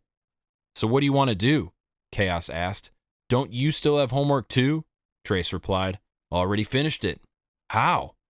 Kaos shrugged. "I did a lot of it in class, and it was easy." "Great, then you can help me with mine." Trace sat down at Kaos's desk, which had an insane gaming computer set up on it, and Kaos flopped down on his bed. Together they worked on Trace's homework, but it didn't take long for Kaos to get very, very bored. "Hey, do you want to see something cool?" Kaos asked. "What?" Trace turned around in Kaos's desk chair to look at him. Kaos reached to his nightstand and put his crown on his head. Then he squinted his eyes a bit as if he was concentrating, and within a handful of seconds, there was a knock on his bedroom door. "Kaos?" his mother, Betty, said with a bright smile on her face as she poked her head in. "What do you want for dinner? I want to make your favorite." "Trace and I would like some good steaks," Kaos answered smartly. "Coming right up, my darling boy. And hi, Trace." "Hi, Mrs. Miles." When Betty, a dark-haired beauty who did not look old enough to have a teenage son and always wore business attire, closed the door, Kaos grinned at Trace. "Isn't it great? I've been getting so much better at using my crown. I can literally do whatever I want. So you're making her cook us a steak dinner?" "Yep." Trace smiled weakly and shook his head. He thought maybe that was all Kaos had wanted to show him, but then a minute later there was another knock on the door, and his father entered the bedroom, holding a small stack of papers in his right hand. Rolled Miles stood before Kaos's bed, seeming as if he didn't even realize Trace was in the room with them. "Finished with all your homework, and I made sure everything is 100% correct and not plagiarized." "Thanks, Father. You can set it on my nightstand." Rolled obeyed him. And it was so strange to see. Mr. Miles was a nice guy, but he was also a very successful businessman. The type of guy who didn't do anything for anyone. "Oh, and hi, Trace," Rolled said when he turned to leave and noticed Trace at the desk. "Hi, Mr. Miles." When he was gone, Trace glared at Kaos. "So you didn't do your homework in class?" I wasn't going to show you that much, but I couldn't resist. Isn't it great? Sure, Kaos. I'm glad it's working for you. Not wanting to start any more drama, Trace didn't say what he was truly thinking about what he just witnessed Kaos doing with his powers. He didn't think it was right to manipulate his own parents. He didn't think it was right to manipulate anybody he cared about. But Kaos did what Kaos wanted, and that's always how it was. Chapter 9. Trace had been hoping for some great distraction when he arrived at school the next day. Something to make him think about anything other than his breakup with Amberley and the way his mother had behaved last night. But he had not been expecting a distraction like this. A girl in their class, Annabelle, appeared almost out of nowhere as Trace walked to his locker. "Hi, Trace," she said, practically bouncing on her heels. Annabelle was a sweetheart. Everyone seemed to like her. She was very short, possibly the shortest girl at their high school, but Trace was pretty sure it only added to her charm. She was cute, with red hair, green eyes, and millions of freckles. Cute but not hot, not supermodel status like Amberley was. "Hey, Annabelle," Trace said, thinking it was weird that she had approached him. "I'm so sorry about what happened to you and Amberley," she said. Trace itched the back of his neck. "Oh, it's all right." "I think you made the right choice, though," she said. This took him by surprise. "You do?" She flashed him a smile and looked up at him underneath her eyelashes. Was Annabelle flirting with him? "Most definitely," she said. "Amberley is evil and controlling. You don't need that. You deserve a good girl." She may as well have winked at him and pointed at herself. Thank you, I guess," he said. This conversation felt awkward, strange. Trace wasn't used to being flirted with by other girls, mainly because Amberley would have wrung their necks if they did. But now, Amberley was no longer in the picture. Now it was suddenly safe again for other girls to talk to him. As Annabelle practically skipped away, Trace stared after her, wondering if maybe he had imagined that entire conversation. He rubbed his eyes, and then the school bell rang, and he made his way to class. But even just walking through the hall, Trace was noticing something he hadn't really ever paid attention to before. The stares. So many people were staring at him, and most of those people were female. They stood clustered together in their cliques, gazing at him and whispering in each other's ears. And when he got to class, girls sitting by themselves at their desks followed him with their eyes as he sat down in his. And it went on all day like this. When students needed to pair up to work on worksheets, random chicks asked Trace to be his partner. When he took a bathroom pass in the middle of one of his classes, he ran into a senior girl in the hallway who smiled at him flirtatiously and gave him a wave. At lunch, he stood behind two girls in the lunch line who didn't realize he was there, and he overheard them gossiping about him, talking about how excited they were that Trace Henderson was now single. Apparently, he was St. Bernard's most eligible bachelor. It surprised Trace to hear it. He knew he was good-looking, and he knew he was very well-built, but Kaos was also handsome, and he had brains. Didn't girls prefer that? Still, Trace continued getting strange new attention from people he didn't normally talk to all the way until the last class of the day. They had a bit of free time before the bell rang because Miss Wright had finished everything she wanted to say.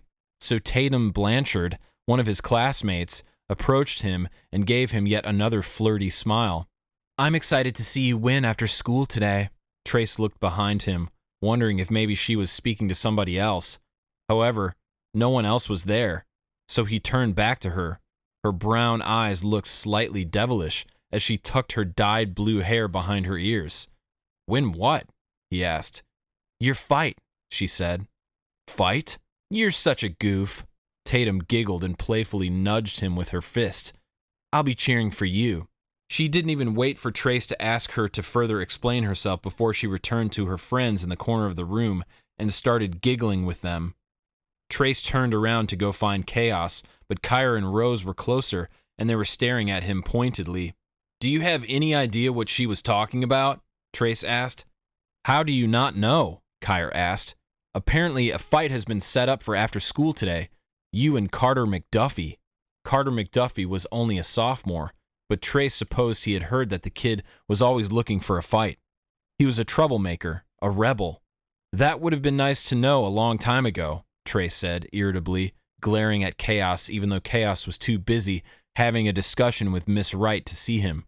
I suppose it's got to be pretty distracting with all the attention you've been receiving now that you're single, Rose said. She looked almost annoyed, but Trace didn't understand why. You got that right, he told her. Then he leaned closer and began whispering to them so others wouldn't hear. Ever since the news spread that I am single, chicks won't leave me alone. Yeah, meanwhile Amberley is getting harassed and treated like Satan's spawn by everyone, Rose said. Hey, I don't have any part of that, Trace said, holding his hands up in surrender. Yesterday I could have sworn everyone was on her side, but today even her cheerleading friends are giving me flirty looks, I swear. They're pretending to be on her side, but they're completely faking it. Of course they're faking it, Kire said. They're cheerleaders. Watch it, Trace snapped, so used to coming to Amberley's defense. Amberley is a cheerleader too. Yeah, Kire continued anyway, and she can be pretty fake too. I'm allowed to say it. She is my sister. Beside him, Rose giggled. I didn't want to end things with Amberley, Trace admitted. It only makes things more difficult with everything going on. But she made it happen. You really think you'll stay broken up? Kire asked, suddenly looking as if this was his first time hearing about them even breaking up in the first place.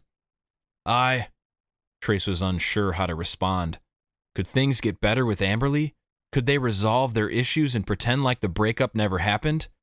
Or were they really, truly never speaking again unless it had to do with the quintets? Before he could answer, the final bell rang and Kaos threw his arm around Trace's shoulder and steered him away from Kire and Rose before saying, My friend, we have a fight to go prepare for. Chapter 10. Not long ago, Trace Henderson would have been thrilled to hear the news of Kaos finding him another victim to terrorize. It had always been an easy way to get money because Trace never lost, and Trace never liked to back down from a fight. In fact, he liked them. He liked the feeling of his fists connecting with flesh, of causing somebody else pain. He liked being able to release his anger. He liked feeling powerful and on top of the world. A short while ago, if you had ever asked Trace if he would change his mind about the way he felt about fighting for money or fighting in general, he would have never imagined himself feeling the way he did now. Trace didn't want to have this fight with Carter McDuffie. It felt empty, pointless, impractical. But as he mentally prepared himself for it after school, he knew that it wasn't pointless. He knew that it would get him money because Kaos organized it to where everyone had to pay if they wanted to see it. It was risky, and if he was caught, he would surely be expelled. But how else was Trace going to get money? It wasn't an easy thing to come by, and he had a gift, an ability to win. What else was he good at that could make him money? Trace truly felt he didn't have any other talents he could put to use. But at the same time, he didn't have this pent-up urge to fight people like Carter McDuffie. Not when he had his Pentfire and had all those minions of Yashes to defeat in the Albus realm. Not when he had gotten the opportunity to fight and end Hino and Jago. Although Trace had been having a rough time of it lately with his mother and Amberley, he wasn't looking for some outlet to release his anger anymore. And he wondered what that meant when it came to doing the actual fighting. The fight was going to be held just off school campus. To prepare for it, Trace was in the school's weight room, pumping iron and trying to get himself angry. He was like the Hulk when he was angry. He was so much stronger. He was annoyed that he learned from that blue-haired chick, Tatum, that he was even having a fight. That he had gone all day long without even knowing it was about to happen. Kaos hadn't said a word to him, but at the same time, Trace knew he shouldn't be upset with Kaos. He was only trying to help. He was only acting as he always had, and Trace was going to be getting a decent amount of money out of it. Enough to finally swing by and pick up his mom's prescription on his way home. That was the only aspect of the fight that he was looking forward to. When the door to the weight room opened, Trace growled and dropped his dumbbells to the ground with loud thuds. He was irritated to no longer have the weight room to himself, and he was going to be really irritated if it was his weights class teacher, Mr. Tillman, back to attack him again because he was still really resin in disguise. He turned around, waiting to snap at the intruder and tell them to buzz off, but he stopped short, his mouth hanging open, when he saw the plant-loving girl in the weight room once again. Rose? Rose was standing before him in a way so familiar to how Amberley liked to stand that it was off-putting to trace. Her arms were crossed. She had one hip jutted out. She was tapping her foot against the rubber flooring, and her eyes seemed to be ablaze. "Trace, what are you doing?" she asked, her voice flat. "What do you mean?" Trace asked. "I'm working out." She rolled her eyes. "No, I'm not talking about right now. I'm talking about this fight with Carter McDuffie." "Oh, McDuffie." Sure, Trace liked Rose enough. They had had some good talks. She was a good person. But who did she think she was, coming in here and thinking she had any sort of say over the decisions Trace was making? "You wouldn't understand, Rose," he continued. "Now, if you'll excuse me, I really need to finish this set."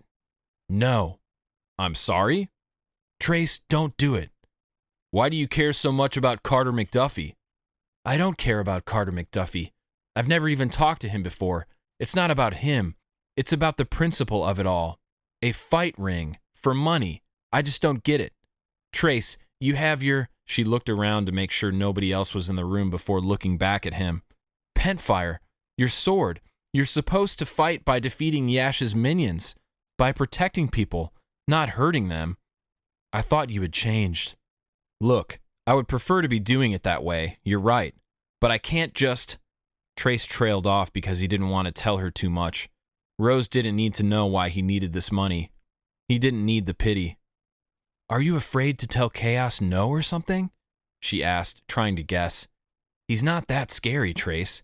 You don't have to do everything he says. You're not his puppet." "I know that," Trace yelled, his voice suddenly thundering in the otherwise empty room. It shook Rose slightly, like she hadn't been expecting the outburst.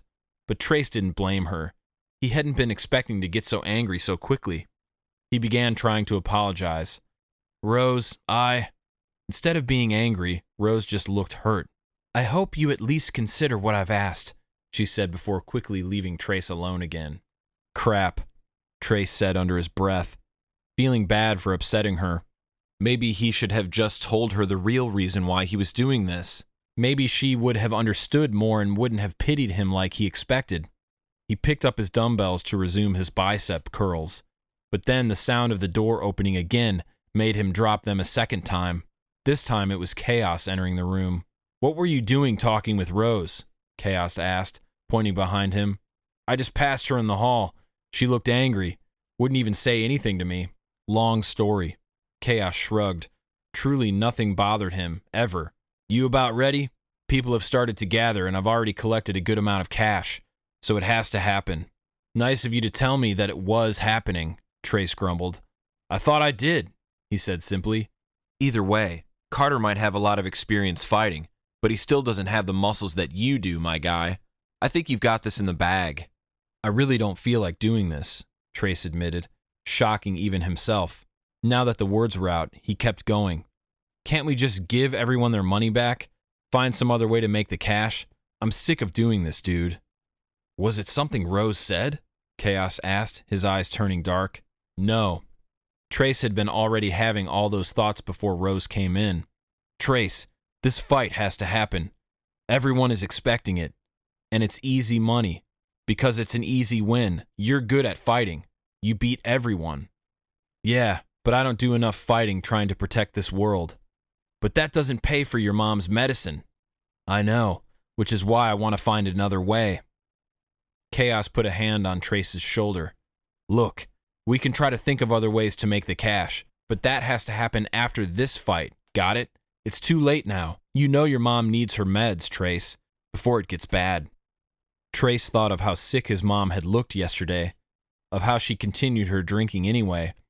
Kaos was right. They could look for other ways to make the money for her medication, but how long would it take for them to find another way? If he didn't do this fight today, he might not see money for a couple more weeks, and by then, what would his mom's health status be? Trace saw how much Amberley's mom's death affected her. He couldn't let that happen to him, too. "Fine," Trace said, glowering. "Just get it over with, then." "Attaboy." And so the lion tamer led the way of his lion to the circle in the dirt that had been created by the mass of students waiting to see the fight unfold between Carter McDuffie and Trace Henderson. "Where is he?" Trace asked Kaos. They were in the center of the circle now, and everyone's excited voices were so loud that no one could directly hear what it was Trace and Kaos were discussing. "He should be here any second," Kaos said.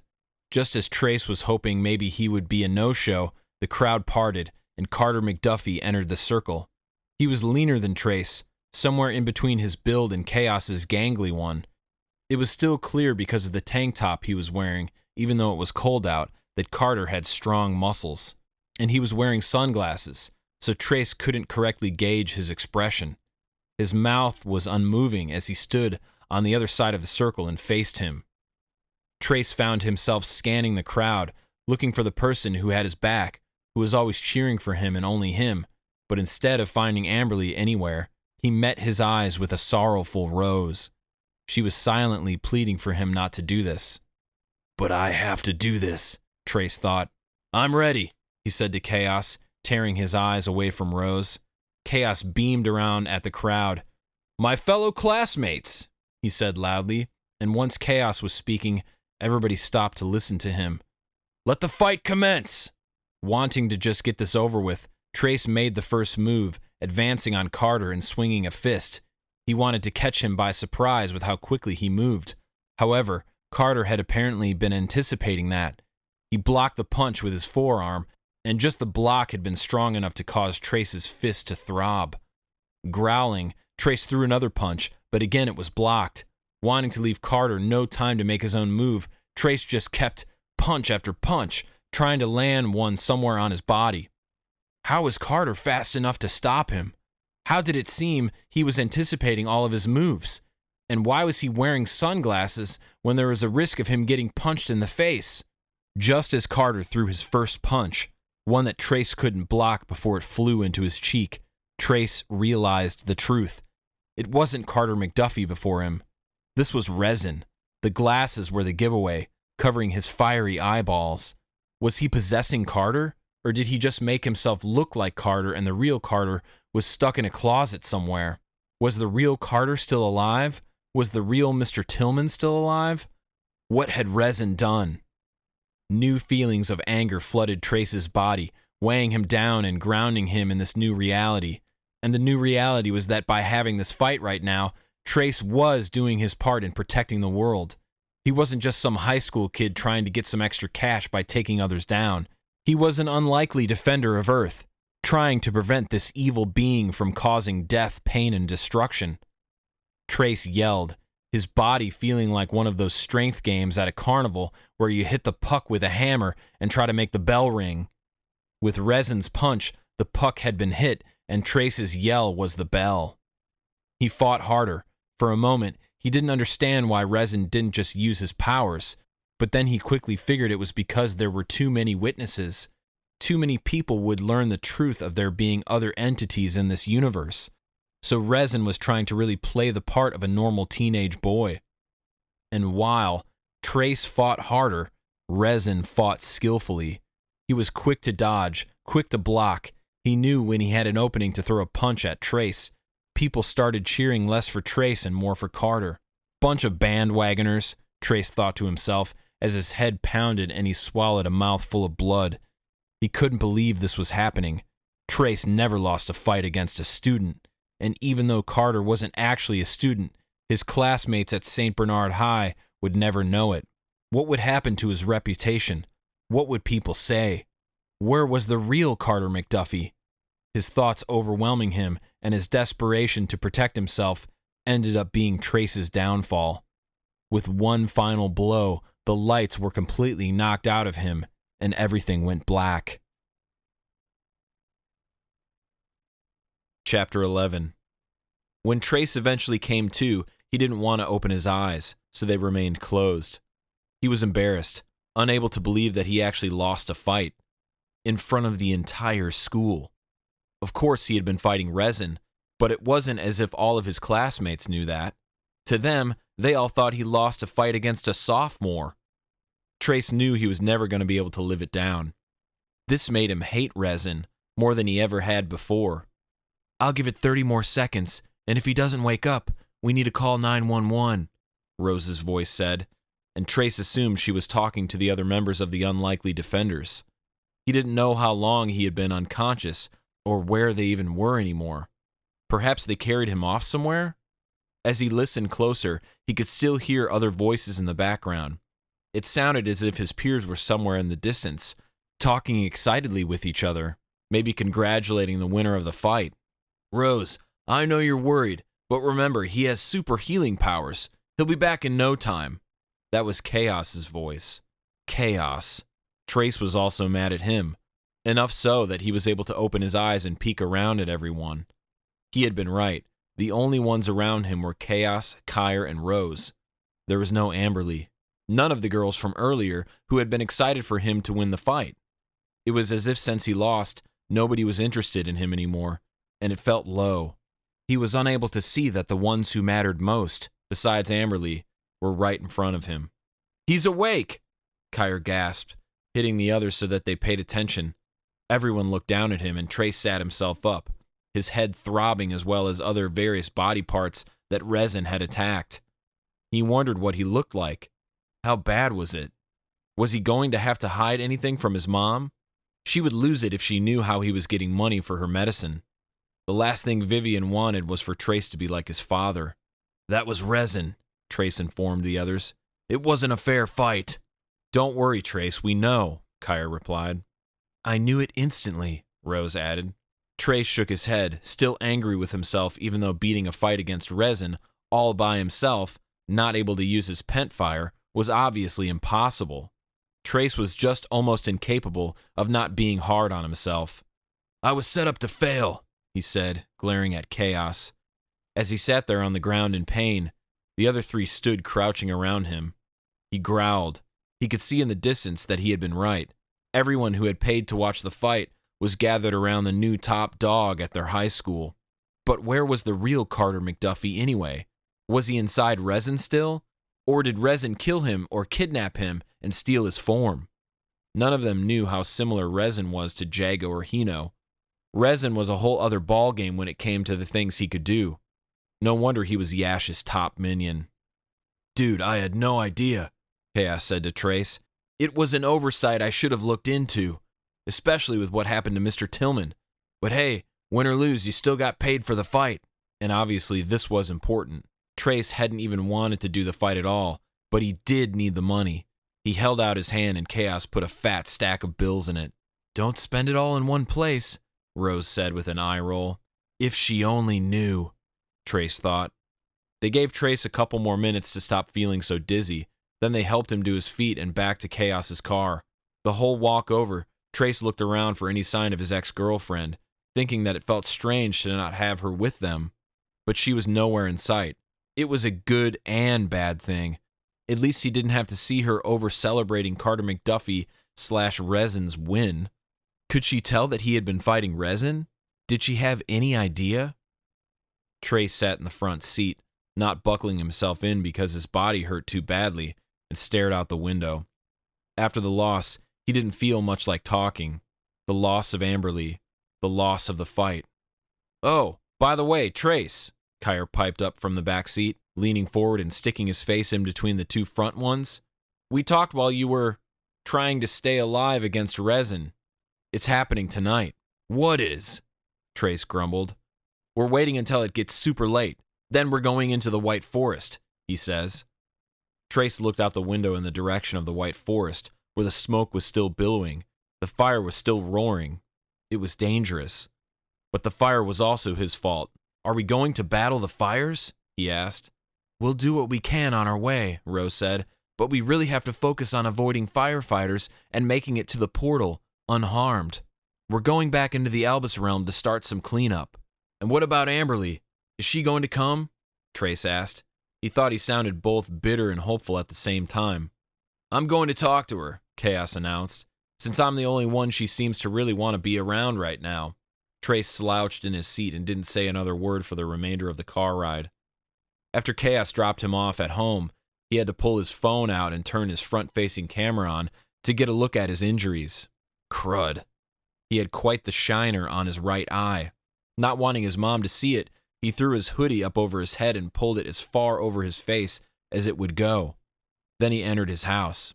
"Hey, Mom," he said in a rushed tone. As usual, she was on the couch. "You've got medicine for today, right? I can pick up more tomorrow. I have the money." He didn't look at her as he spoke. He was walking away from her toward the hall leading to his room. "Oh, hi, honey," she said in a slow, drawn-out voice. "Where are you going?" "I was at the gym for a long time after school, and I am seriously sweating and disgusting," he lied. "I need to just hop in the shower. Trust me, you don't want to come near me."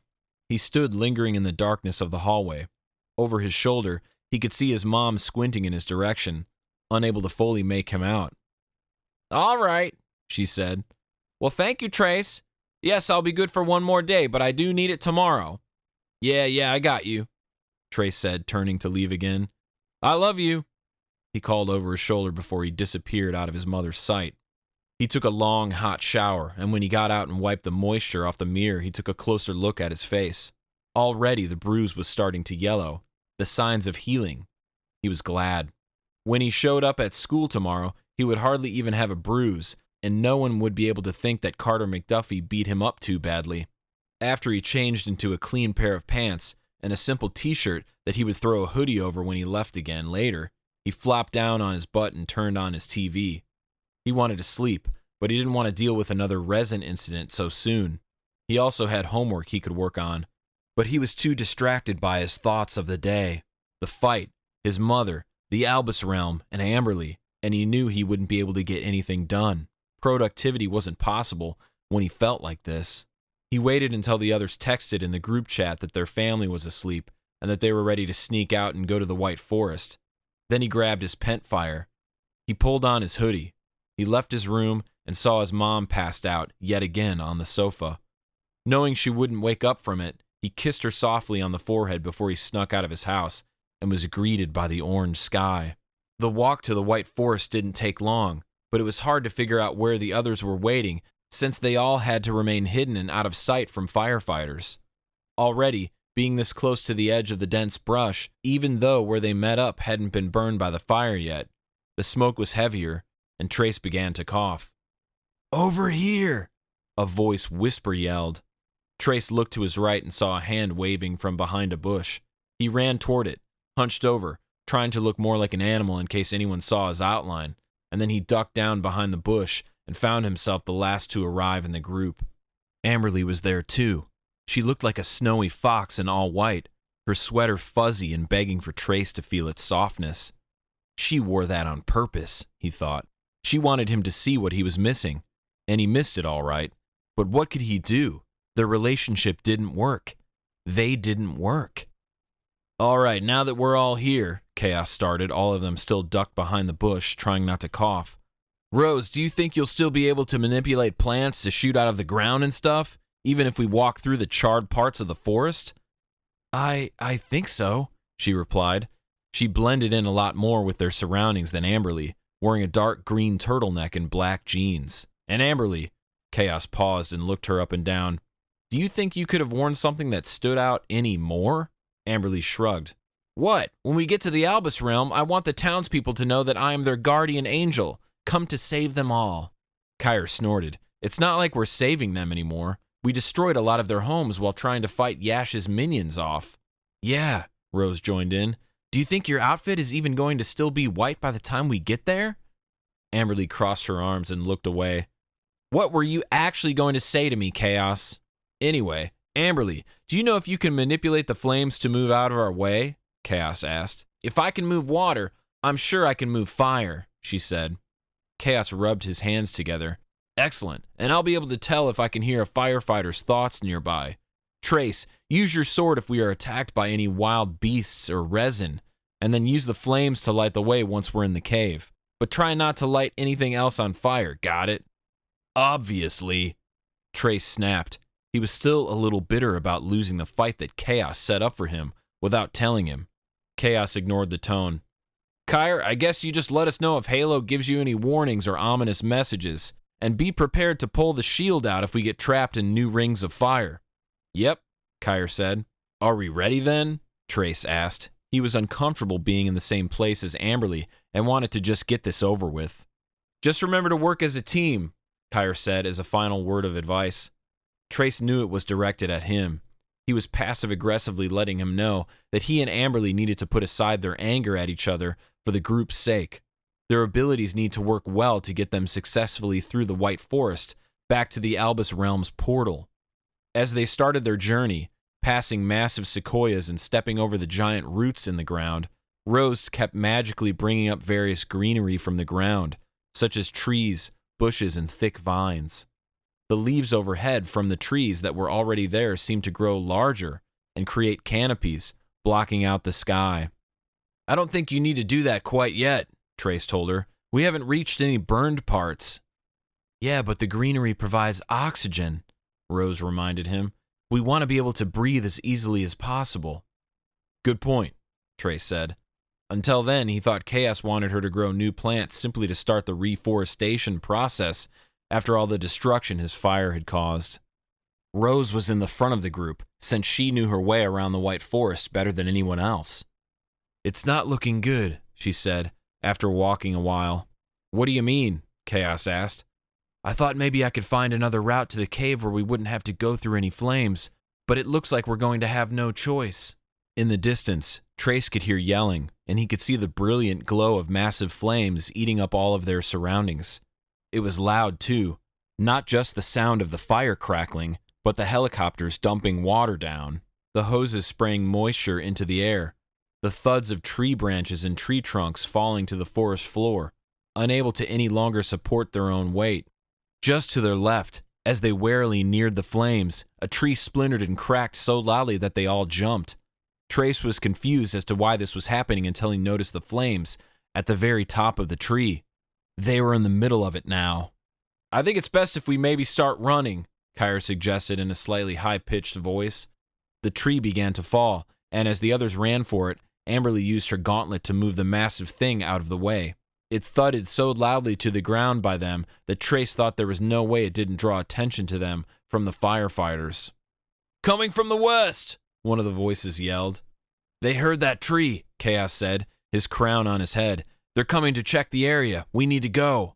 The gang resumed sprinting. Then one of the firefighters appeared around the tree, so they all dropped to the ground on their stomachs. Rose quickly growing vines to cover them all up. And when the coast was clear again, she removed them, and coughing and sputtering, they continued running.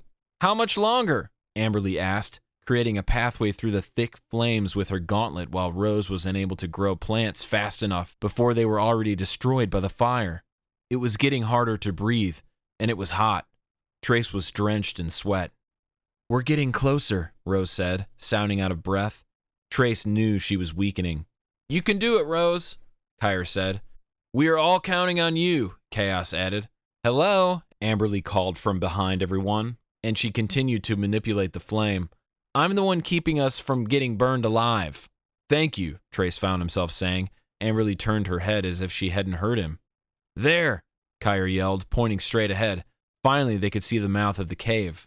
There was another loud boom directly above their heads, and Amberley was so busy trying to keep the flames away that she couldn't use her powers to move the next massive tree trunk, which was the width of a small bus, as it started tumbling over them. They were all going to be crushed by it, no matter how fast they ran. Trace yelled, looking up at the great weight of the tree that was going to be his cause of death, and just as it was about to land on top of him, he ducked and covered his head with his hands, as if that would help. But then, no death came, no pain came either. In fact, nothing had even touched him. He looked up. The tree was floating above them, as if frozen in midair. Trace looked wildly around. Amberley was still focused on the flames, but then he saw a halo opened up on the ground. She had opened up a big shield enough to protect all of them, the tree resting on top of the perfect dome she had created. Thank you, Halo, Rose cried. Trace wasn't sure the book could actually hear her, but he said a silent thank you himself. Since the fire couldn't penetrate the bubble shield, Amberley focused her attention on the tree trunk and moved it out of their way. When it was clear, Kire picked up Halo and closed the book, and the shield disappeared. Holding that tree up probably took so much of her charge, he muttered as they hurried inside the mouth of the cave, away from the flames. Trace had never been so glad to be somewhere so dark and damp. There are so many caves in this forest. Trace said, panting, his hands on his hips. How do you know this is the right one? He was asking Rose, who had led them in here. Trust me when I say I really have spent a lot of time in this forest. Yeah, but not when it's on fire. Trust me.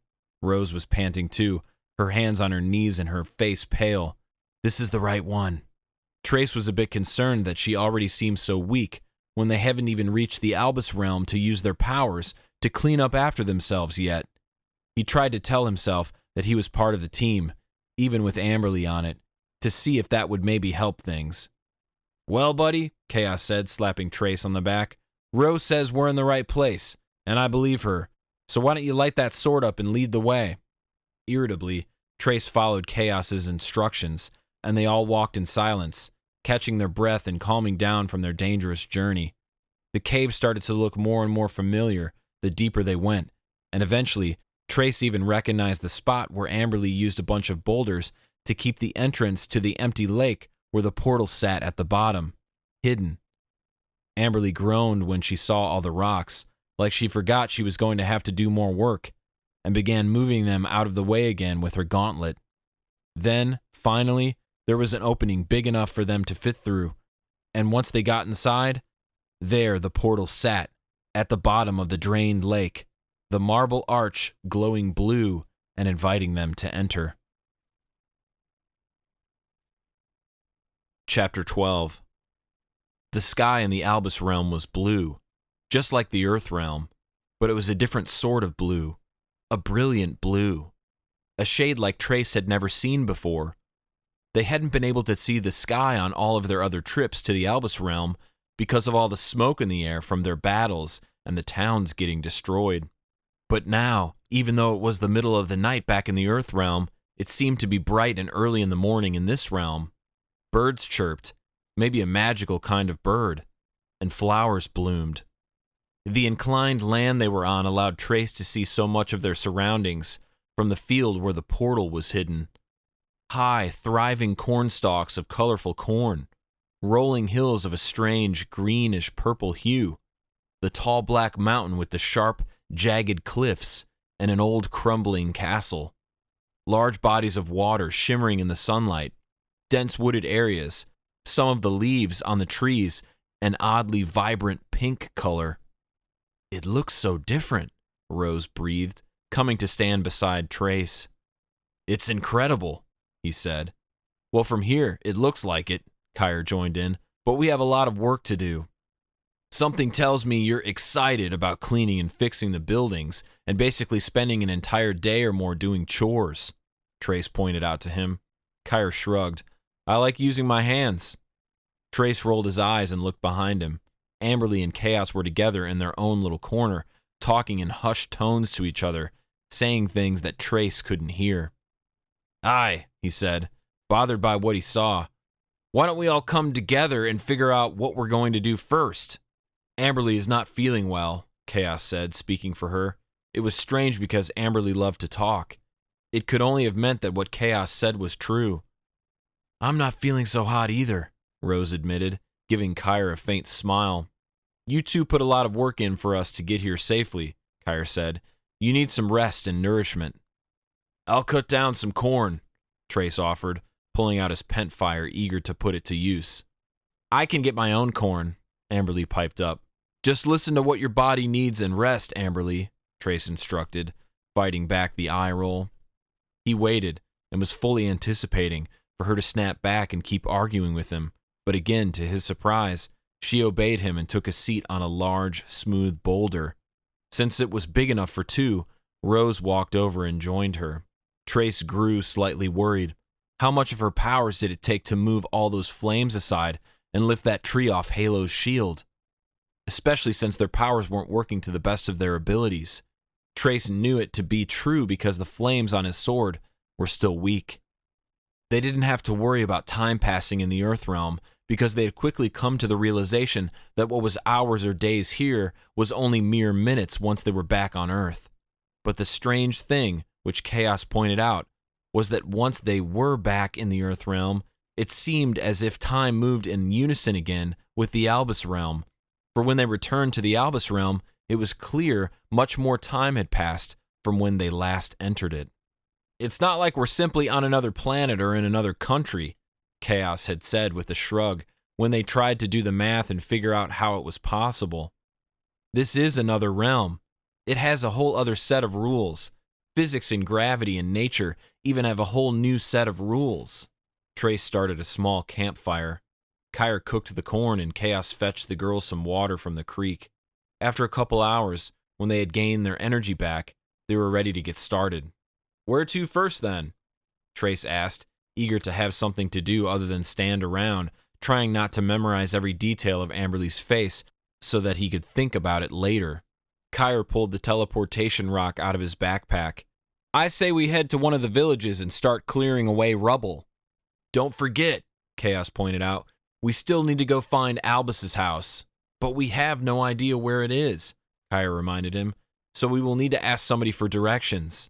Refusing to admit that Kire was right, Kaos simply tightened his jaw and touched his hand to the stone. "What are we waiting for then?" he asked the others. They all joined in, and just as he had been when he stepped through the portal, Trace felt the world fall away from under his feet. As his stomach rolled, he hardly had time to process where he was and what was happening before he was suddenly standing again somewhere completely new. He remembered this town.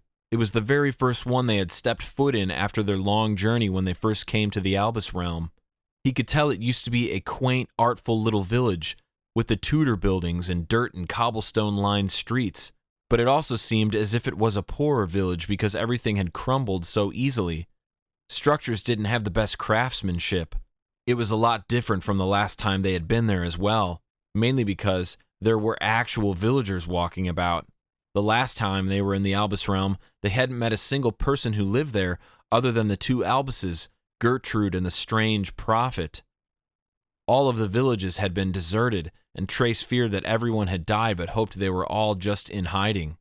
These people were very curiously dressed in colorful garments that did not match their sullen expressions, and as the quintets entered the square, they got a lot of strange looks.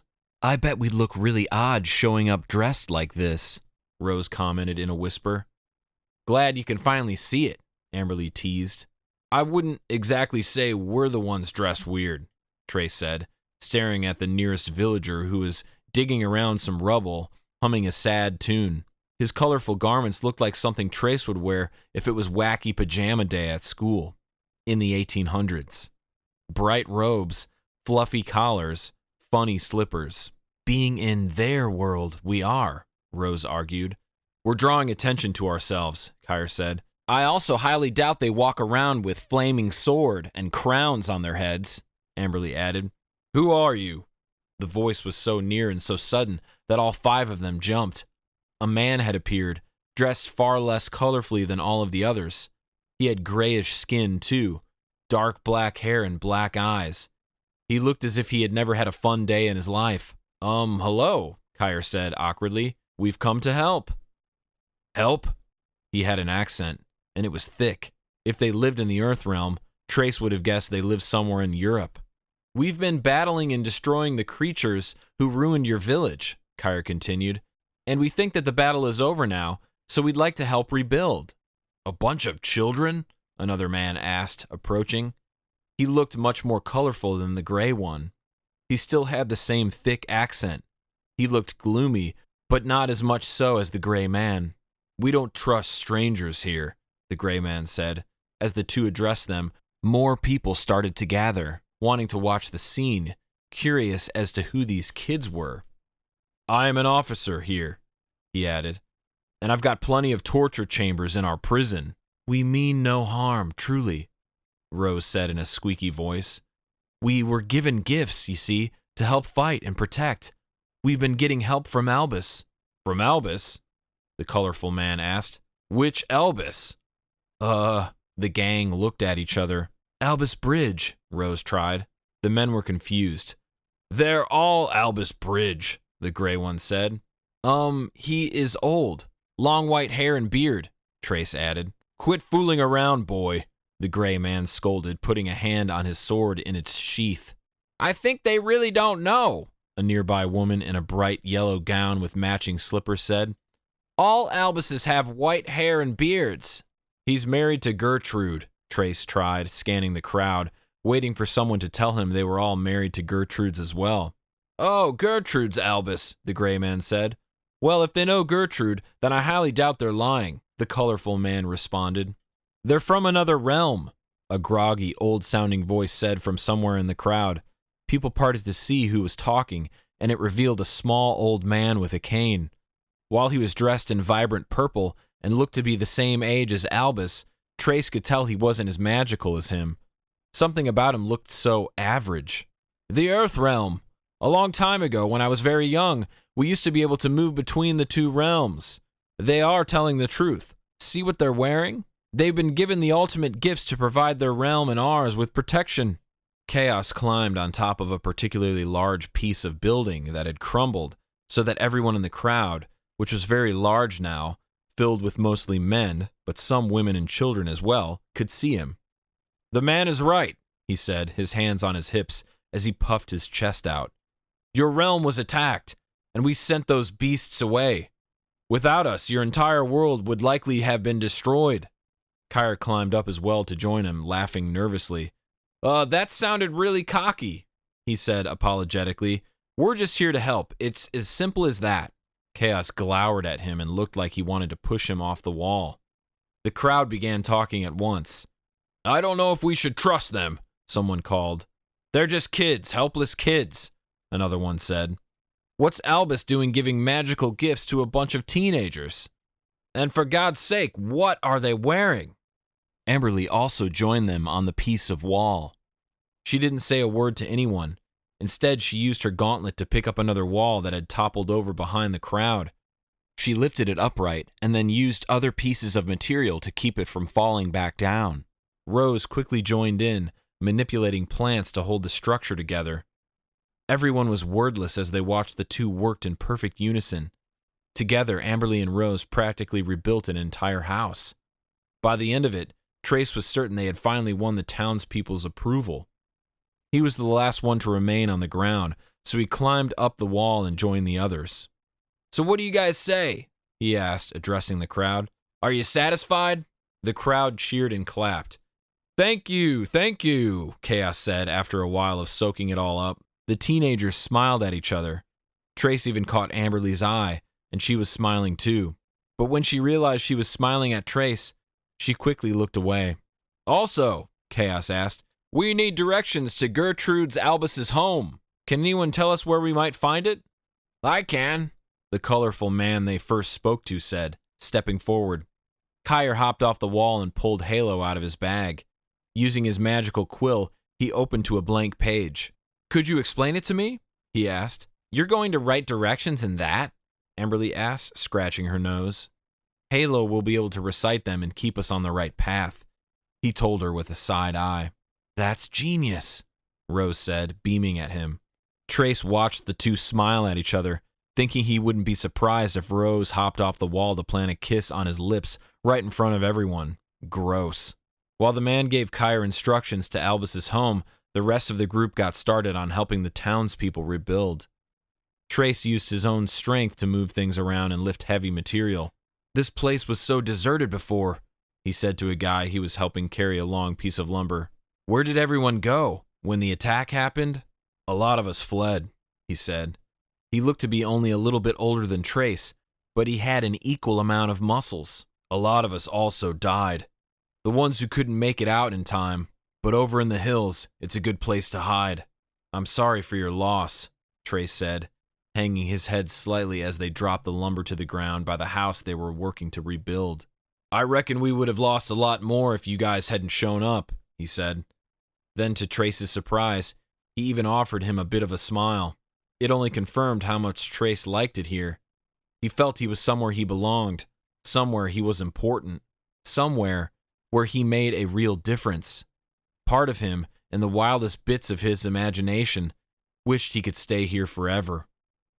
After doing a good amount of cleaning and repairing, and after taking another long break so that the hardest workers, Amberley and Rose, were able to get a good rest, they decided it was time to start their journey to Albus's house, following the directions that Kire had taken down inside of Halo. He had been right about Halo reciting the correct way for them to go. As they walked, after saying goodbye to everyone, anytime they made a wrong turn or got slightly confused, Halo was there to write out to Kire how to get them back on track. "I wish we could just take the rock," Trace eventually grumbled. "I'm sick of walking." "Well, once we've been there before, we will be able to use the rock afterward," Kire reminded him.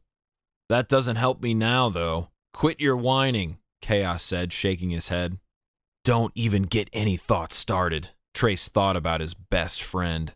He was still mad about the fight Kaos made him partake in, without even telling him about it ahead of time. Thanks to him, the entire school thought he was some sort of weakling. And sure, maybe Kaos didn't know that Carter McDuffie was going to turn out to be resin. Still, Kaos was the one who prepared the fight. The more they walked, the more the group got slightly separated from one another, splitting off, Kaos and Amberley walking much further ahead in the group than the other three. "It's weird to not see you up there with them," Kire pointed out to Trace. "Yeah, no duh," Trace replied. "Does it bother you?" Rose asked. Trace shot her a dirty look. "I don't care, it's whatever." But of course it bothered him. Kaos was his friend, not Amberley's. Maybe Kaos was just trying to be nice since Amberley didn't get along with anyone else in the group. Still, Kire was Amberley's brother. Why couldn't they just hang out or something? "I actually wanted to talk to you about that," Kire said, sounding slightly uneasy. Trace was walking in the middle of Rose and Kire, which he also felt was odd. Usually, especially lately, Kire and Rose couldn't stay away from each other. It was rare that Trace didn't see them holding hands or draping their arms around each other ever since their most recent battle inside of the Albus realm. "What?" Trace asked in a flat voice. They were far enough away from the other two that they could have this conversation without worrying about them overhearing. Still, Trace was uneasy about it as well. "Something weird kind of happened," Kire started. He cleared his throat, and Trace sensed he felt awkward about whatever it was he was about to say. "Amberley sort of came to me after you two broke up." Trace nearly stopped walking. "She came to you? What the heck did that mean?" Kire nodded. "Yeah, I know, super weird. She's really upset about the breakup. I know she doesn't exactly look like it, and she doesn't do a good job showing it, but just know that the way she behaves in front of you is a complete and total act. She's secretly a mess, Trace." Trace looked up at Amberley's back while she walked next to Kaos. When she turned her head to the side, he caught sight of her profile. She was laughing at something Kaos was saying. She certainly didn't look too upset. "I call bull," he decided to say to Kire. Kire noticed the way Amberley was laughing as well. "I get it. That looks bad. But you should have seen her, Trace. I mean, she talked to me. Me about you. That right there has to tell you all you need to know about it." "I have to agree with Kire," Rose chimed in. "Of course you have to agree with him. He's your boyfriend," Trace said. "Even if he wasn't, I still would. I may have some negative feelings toward Amberley, but I feel like you two being together made her a better person. With you broken up, I'm worried about how nasty she's going to get." "She doesn't even seem like she feels like being that mean, though," Kire told her. "She walks around the school like a zombie and is always so quiet now." "Yeah, but this is just because she's grieving. Once she gets past that stage and moves on to just being angry about it, phew, it's not going to be pretty." "You two honestly think that I shouldn't have broken up with her?" Trace asked. "Even after everything you saw between us? Come on, we weren't getting along. She never wanted to be around me.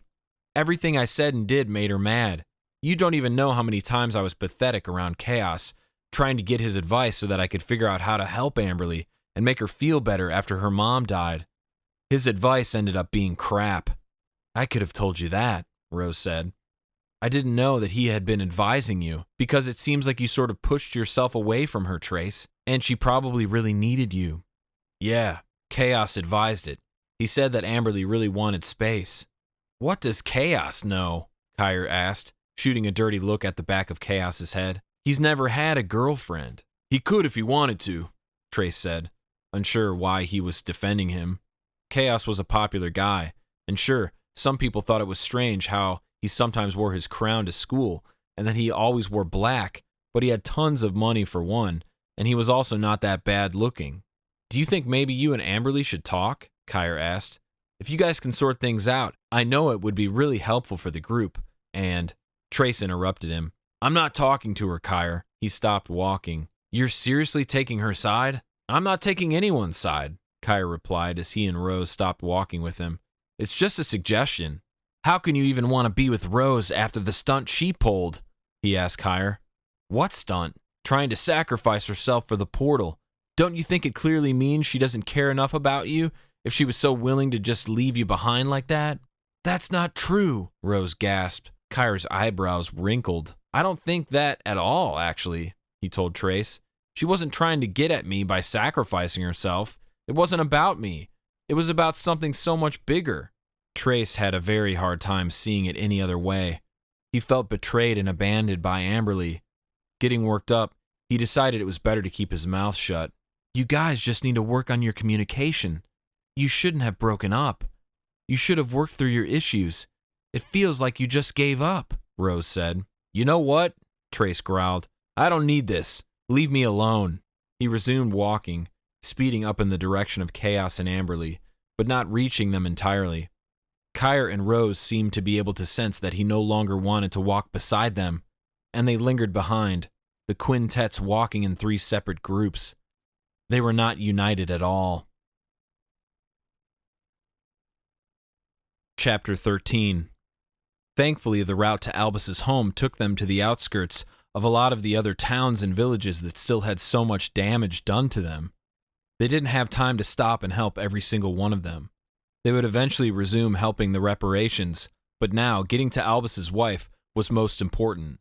And, just the way they were, staying on the outskirts of all the villages was for the best, so that they weren't stopped and questioned like they had been back in the first village. They eventually came to a very steep hill where the clouds sat incredibly low in the sky. The further they walked up this hill, a couple of them huffing and puffing from the strenuous workout, they actually reached the clouds and walked through them. "I always wondered what clouds felt like," Rose said mistily, reaching her hands out to feel the air. Clouds didn't really feel like anything. It just felt especially humid and hard to see. "How much longer?" Kaos asked over his shoulder at Kire, who was at the end of the group reading his Halo book. "Shouldn't be far," he called. "Thank God," Amberley and Rose said at the same time. Then, despite their dislike for each other, they both giggled a little bit. Rose was out of breath, and Amberley had complained a little bit ago that her feet were killing her. Trace was exhausted too. They might as well have been climbing a ladder. That's how steep this hill was. Then suddenly, when Trace was about to say they needed to take a break, even though they couldn't see 5 feet in front of them, which was risky, they broke through the clouds. They were so high up in the sky that it looked like it was nighttime. It wasn't at all how it would have looked if they were back on Earth. That steep incline walk wouldn't have taken them to the edge of the atmosphere. The distance between the ground and the sky in the Albus realm was much, much shorter than in the Earth realm. But at the edge of the hill, there was only one thing awaiting them: a magnificent, gigantic, vibrantly lit tree. They could see nothing beyond it, for the hill sloped back downward, and covering it was a thick layer of clouds. This realm's moon shined brilliantly, backlighting a tree. The stars twinkled brighter than any Trace had ever seen in his realm, and the tree was lit up because of all the windows carved into its mansion-sized trunk. Albus's home was inside of it. The windows were of various shapes and sizes. Some had clear panes, others had stained glass. The light cascading out of the house was warm and yellow, a stark contrast against the brilliant white of the stars twinkling behind it. There was a small front gate made of wood that surrounded the entirety of the trunk, and in the little yard there was a lush garden, the plants all aligned in the order of the colors of the rainbow. There were fruits and vegetables growing that Trace had never seen before, but they were so bright and luscious that he was eager to try them, and it had been a while since he last ate. The town they helped rebuild had fewer means than others, which meant it didn't have as appealing-looking food. His stomach growled. "Think we can eat some of that?" he asked the others. They approached the gate, all of them standing by each other for the first time the entire walk. "I can't believe you can even think about food right now," Rose said, shaking her head. Before they could even open the wooden gate and make their walk up the path to the stained glass front door, It opened wide in front of their very eyes. A tall, very thin, very old woman with long white hair piled high on her head exited the house and started down the path right in their direction. She moved like she floated, which Trace hadn't been expecting for somebody who looked so weak, but he knew Gertrude couldn't be a normal woman, not if she had been married to Albus. The sight of her reminded Trace why they were here, and instantly the food was forgotten. Instead, his growling stomach twisted into knots. "Gertrude," Kaos said, sounding rather businesslike. He was never great at showing sympathy or sadness, but Trace was glad he was taking charge and doing the talking. He had no clue how to break the news of her husband's death, which was their fault to her. Already when Gertrude reached them, her luminescent pink eyes were full of great sadness. "I was wondering when you five would arrive," she told them in a shaky voice. Gertrude was wearing a long silk robe, the color of the dark sky outside, and also, like the sky, it was dotted with white, like stars in a galaxy.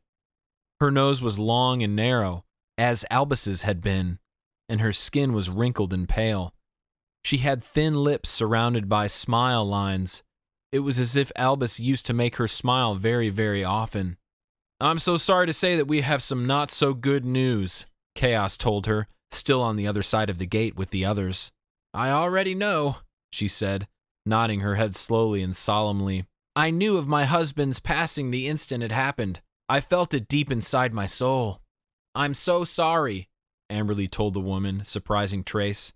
And as he looked at the others, he saw the shock on their faces too. Quickly, Amberley began shaking with her sobs, and Gertrude opened the wooden gate to console her. She wrapped her arms around Amberley, and Amberley cried into her robe. The others stood there, not knowing what else to do. "Shush, dear girl," Gertrude said to Amberley, patting her back as she held her. Then she guided her in the direction of the whimsical house, nodding with her head for the others to follow. As she led the way, she whispered things to Amberley that no one else could hear, and by the time they walked through the front door, Amberley had calmed down quite a bit, but Trace could see that the others still looked deeply upset. Rose had silent tears cascading down her cheeks, and Kire's eyes were a bit bloodshot.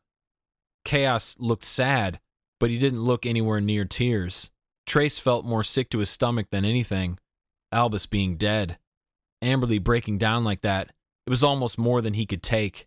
"You guys must be tired from your long journey," Gertrude said. She took a seat on a small wooden chair at a small wooden table that sat at the base of a winding staircase. Everything inside of the house had a slight curve to it to match the shape of the tree trunk, and everything was made of a pinkish yellow wood. It was as if the stairs and walls and much of the furniture were carved right out of the trunk itself. There were lots of candles lit and a roaring fireplace, and Trace thought vaguely how unsafe it seemed. "We're fine," Kaos said, speaking for everyone and not speaking honestly. "Nonsense," Gertrude said. "Please sit." There were plenty of options to choose from. Tree trunk stools, plush cushions on top of wooden carved sofas, the legs of them built right into the ground. More wooden chairs around the small table which Gertrude sat at. Trace opted for one of the stools over by the door. Amberley sat at a chair near the woman as if the two were old friends. Rose and Kire sat on one of the sofas. Kaos remained standing. "We're all so sorry," Trace said to her. "We never meant for Albus to die." Again, she nodded very slowly. "Of course not. But my husband believes in you five so much that he was willing to do anything to make sure you were successful." "Why believe in us, though?" Kire asked. "We're just a bunch of kids. A bunch of kids who have done better at protecting the Earth realm than all of the others who have tried. You must not forget how far you have come," she reminded them. They were all silent for a bit. "Your house is just incredible," Rose eventually piped up. While Gertrude didn't smile, she did look at Rose fondly. "Albus and our son built this home. It took them many, many seasons to do it, and I'll admit I could not for the life of me see their vision, not until it was finished, and they surprised me with it." "We shouldn't take up too much of your time," Kaos said. "We just wanted to fill you in on what happened. We should tell you how he died and where his body lies. We buried him together and had a ceremony for it." You need not regale that sad tale to me, Gertrude said, for I already know everything that happened that day. You do? Amberley asked. Everyone looked around at one another. How? Trace asked. Because of me. It was a new voice that spoke, a male one, harsh sounding, baritone. It nearly vibrated the house. When Trace looked in the direction of it, he saw a man appear at the bottom of the stairs, and the man was very familiar, not only because he looked like a lot of Albus, but because Trace had actually met him before. Albus? Trace said when the others just stared at him in shock. This was the man who had been with their Albus and Gertrude back in the castle when they had brought Rose and Kire to reunite with Trace, Kaos, and Amberley. It was when they first found out that Albus was still alive after the Great War started in their realm. He and Gertrude, and this Albus before them, had all been so weak and tired from all the fighting. Hello again, the man said. His eyes had no pupils and no irises. They were just purely white like Albus's had been. His hair was also long and white. His main difference from their Albus was that his facial features were sharper and gave him a far more intimidating look. Oh, I remember you, Rose said, getting to her feet. You were with Albus and Gertrude in that magical carriage when you found me and Kire a short while back. Indeed, young Rose. Trace wondered what this Albus was doing at Gertrude's house. How did you know about what happened to Albus? Kire asked. All Albuses are connected, in a way that is complex and too difficult to begin to explain. So you were able to keep Gertrude filled in when Albus came to us on that battlefield? Kaos said. Indeed, we all suffered a very great loss that day. Do you live here? Trace blurted out. He realized quickly it wasn't the most important question. He just found that he was curious about it. I do not, Albus said. I'm a very good friend of Gertrude and Albus. He and my Albus grew up together, Gertrude informed them. He's like a brother. He's been staying with me to help with all of my husband's affairs. We never meant for Albus to sacrifice himself, Rose said. She hung her head. Kire grabbed her hand and held it. Of course you didn't, the other Albus replied. He stroked his long beard, which wasn't quite as long as their Albus's, and stood beside Gertrude, placing a hand on her shoulder.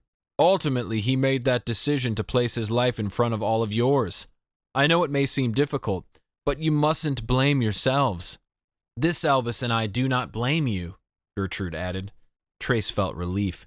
He had been worried when they got here that Gertrude was going to do nothing but yell at them and demand they all pay for the death of her husband. There's going to be another ceremony, Gertrude continued. We are arranging it now, and we'd love for you all to be there. We know where you buried my dear husband, but he belongs at rest with the rest of the Albuses at the great cemetery at the Lake of Wisdom. We will be there, Trace said, speaking for everyone without even checking with them first. He didn't need to check with them. He knew they would agree, even Amberley. At least when it came to Albus, this was the one thing they could all be united about. The gang hung around Gertrude's home and stayed for a cup of tea and made small talk, and then the teens decided it was probably time for them to move on.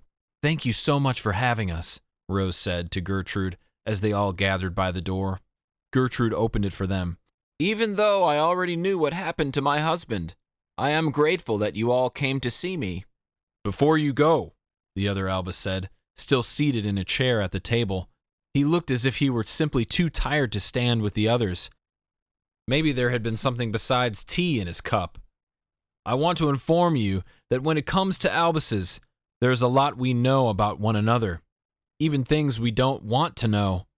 Because of this connection between all of us, we've all shared triumphs and terrors. We've all known love and death. We can feel each other's emotions. It affects our own. But none of that is what I want you to know more than what I have to say next. I know that you have another one of Yash's minions stuck to your realm.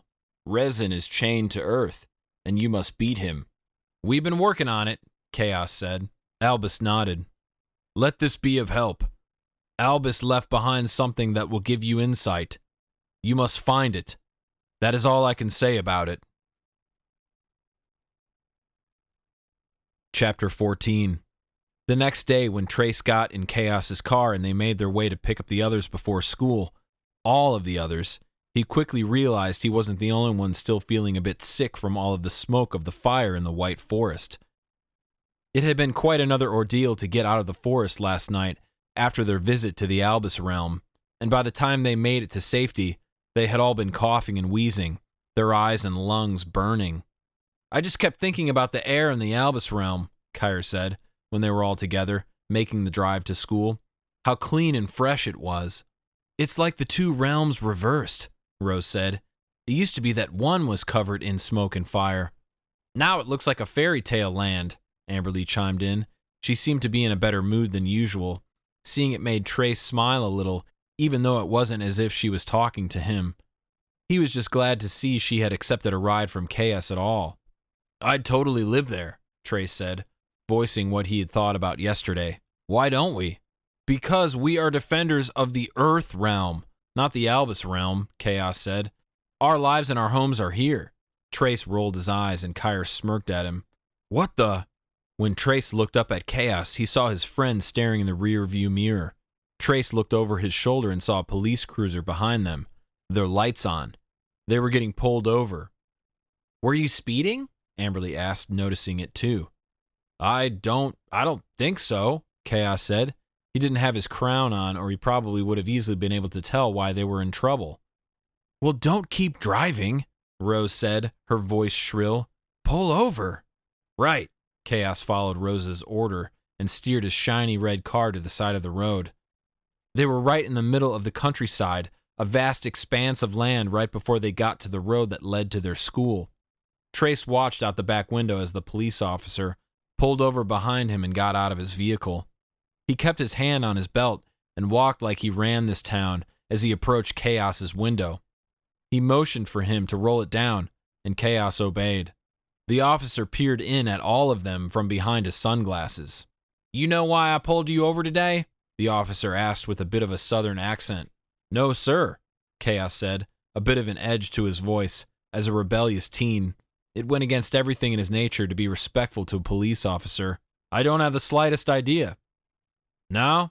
The officer questioned. You don't know if you were speeding, if you ran a red light, rolled the stop sign, forgot your blinker? I don't think I did any of those things, Kaos said. So please, why don't you just enlighten me? Kaos, Rose said through her teeth. Be nice. Well, the fact of the matter is, the officer stepped a couple of feet away from the window. Then he looked up and down the completely empty street. You're driving on a closed road. Notice how there doesn't seem to be anybody else around?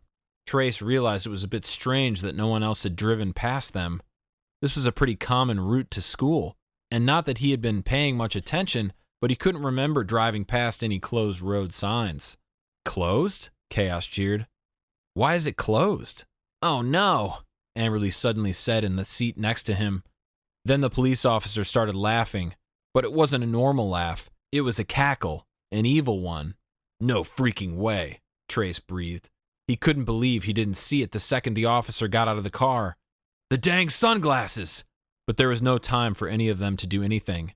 They were trapped inside the vehicle, and none of them had their weapons on hand. They all quickly began rummaging around in the car for their gifts, except for Rose, who looked as if she hadn't quite realized what was happening yet.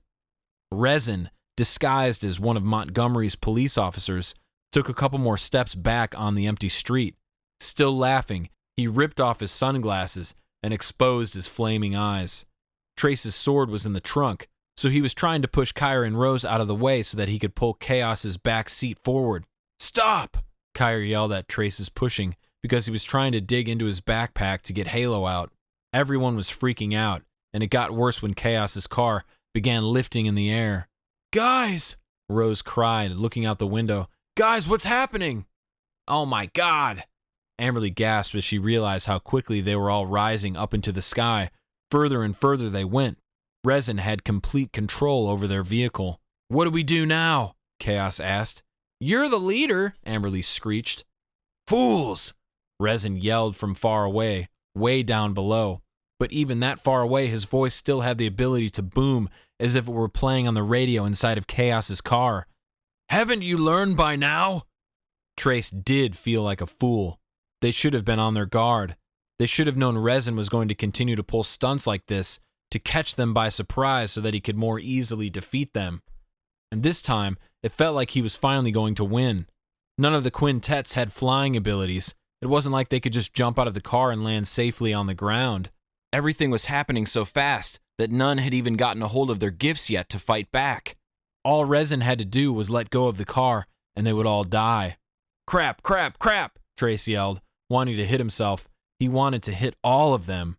How hadn't they seen it? Could anyone else see them around town at this high up? Had Resin blocked off the road to ensure no one would see them? Trace was certain Resin and Yash wanted to keep their magical abilities a secret, so that the Earthlings wouldn't begin preparations for a war against aliens. Yash hated when his life was made more difficult. So how was Resin going to explain a car magically lifting thousands of feet into the sky? How were their deaths going to be explained when their bodies were recovered in the rubble of scrap metal after they were killed by the fall? The car stopped rising. There was a single moment where Trace felt they were all suspended in the air as if frozen, but then he felt them dropping, his stomach flying to his throat and his butt lifting out of the seat since he hadn't worn his seatbelt. His back hit the roof of the car, and everyone screamed at the top of their lungs. There was nothing they could do. No way to get out of this. No one had gotten a handle on their gifts in time. Rose had her hand on her pendantics, but she clearly couldn't focus when she was falling to her death. Trace closed his eyes and braced himself. His last thoughts were of Amberley and how he still loved her and always would, no matter where his soul carried him, and then suddenly he felt nothing. In fact, it was a very strange nothing. He felt as if he were standing on his own 2 feet, like he had teleported out of the car. He didn't feel the pain of death. He didn't feel darkness. In fact, on the other side of his closed eyelids, he was being blinded by a bright light. Was this the tunnel everyone was talking about? He decided to peek through a slit in his eyelids, wanting to find out. He was with the others. All of them were on their feet. They were standing in a field. What the? Trace lost any ability to form any other words because in front of them was a very short human-shaped figure with powder blue fur and rabbit-like ears. Dying is weird, he thought. Huh, Halo? Kire asked the small rabbit creature. That's right, the rabbit said. She had an excitable voice and bright round eyes. Let me tell you, after that save, I'm going to need a long time to recharge. Chapter 15. I don't understand, Trace said, completely bewildered and beside himself. What just happened? Kire was still staring, open-mouthed at Halo. Or at least, that was what Kire was calling the bunny man creature. Slowly looking around, he noticed he wasn't the only one who was completely flabbergasted by what was happening. Had they died? Had the car fallen and they plummeted to their deaths? Or had Halo really saved them all? And if so, how? I didn't know you could pull us all in, Kire said. The rabbit smiled knowingly.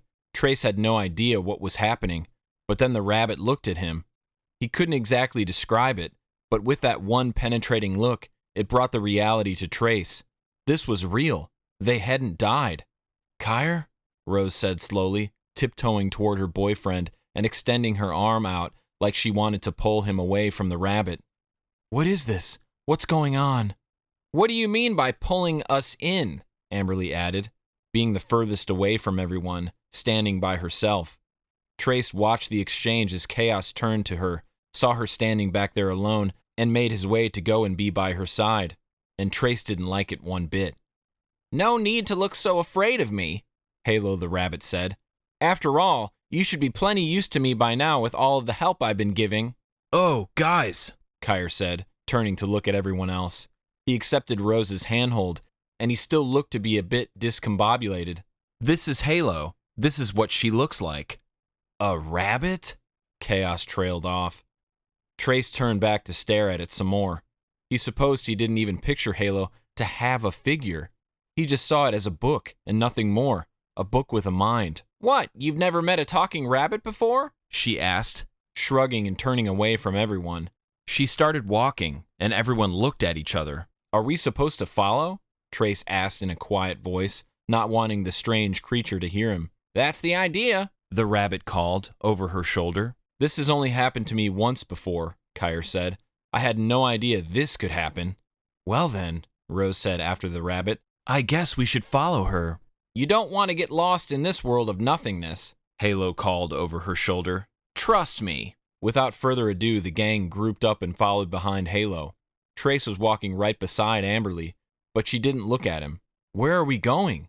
Kire asked. If you can save us by pulling us into the book, why didn't you do that before?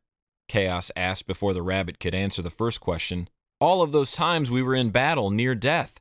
What if you had just sucked Albus into the book before he killed himself?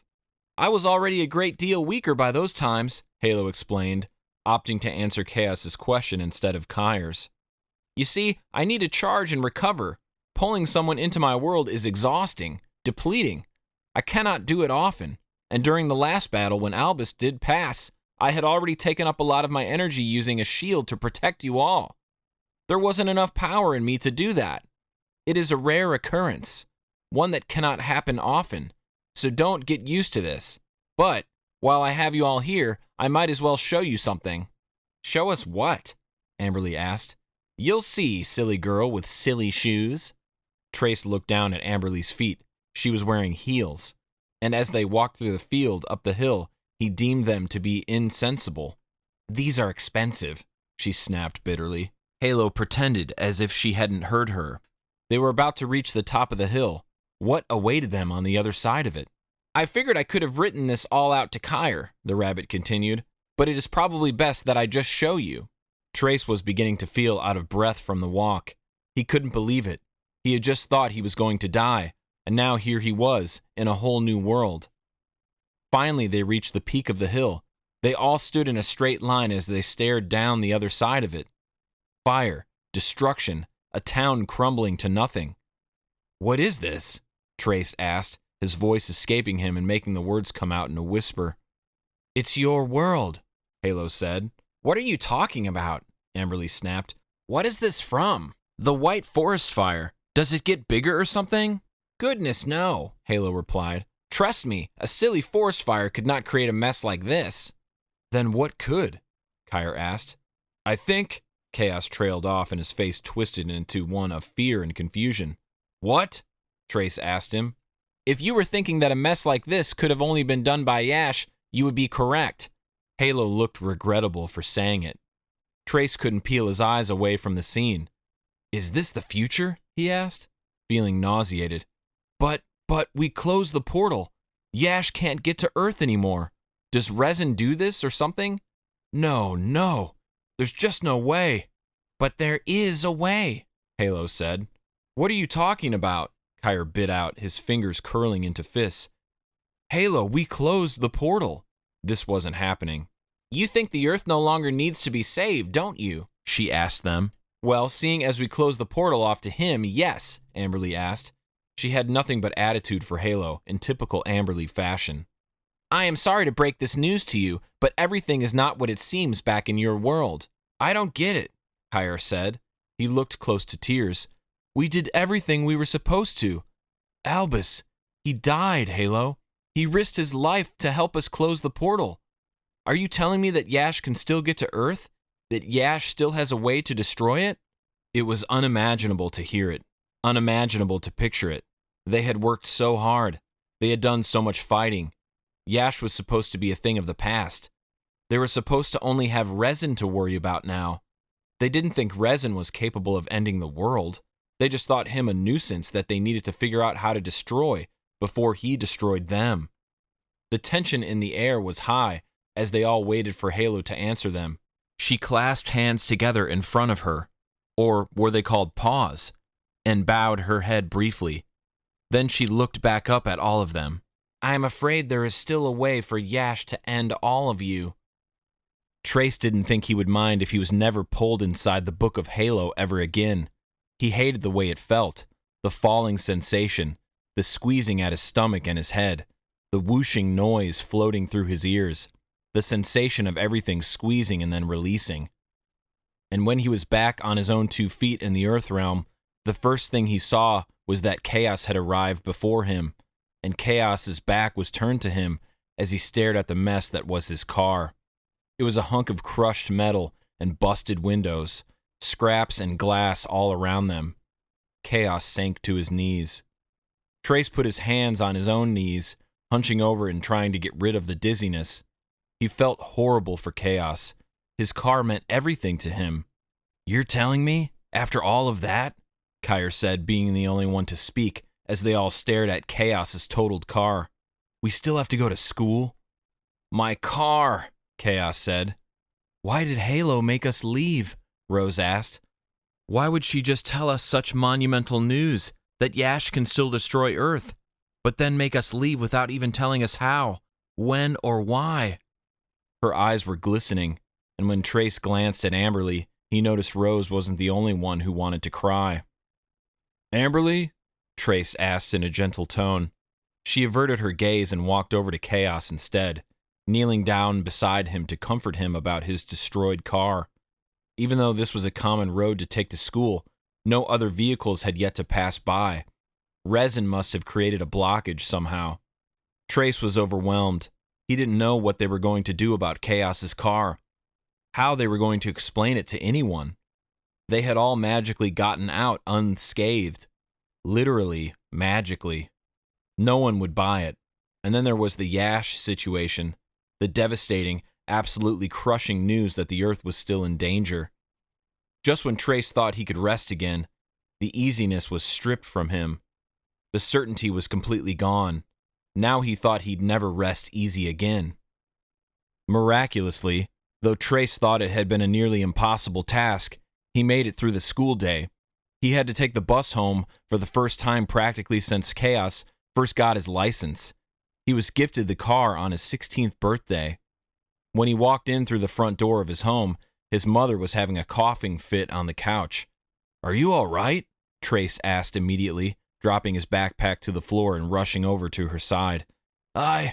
She couldn't even finish her sentence because she was coughing so much. "Mom?" She held up her hand, and with his body trembling, he waited for her coughing fit to pass. What if it didn't? He had needed to come home first to get the money out of its hiding spot in his room before he could go down to the pharmacy. Originally, he had planned for Kaos to drop the others off first and then wait for him outside so he could grab the money and go to the pharmacy together. But now he had no ride. It was going to take him a bit longer to get it than usual, but he was pretty sure he could dig his bike out of the garage. Hopefully it had air in the tires. He hadn't used it in forever. "I'm all right," his mom finally answered. "Do you have my medicine, Trace? I told you I needed it today." "I'm going to get it right now," he said. Kaos is busy, so I have to take my bike." He didn't want to explain to her that Kaos's car had been in a wreck, especially when they hadn't been in it. The others, Kire, Rose, and Amberley, went with Trace back to school. Kaos stayed behind to deal with the real police, his father helping him. Trace still didn't have any idea what Kaos told the officers or his parents about what happened. Kaos just told everyone that he'd figure it out and talk to them later. He never showed up at school, and he still hadn't texted any of them back yet.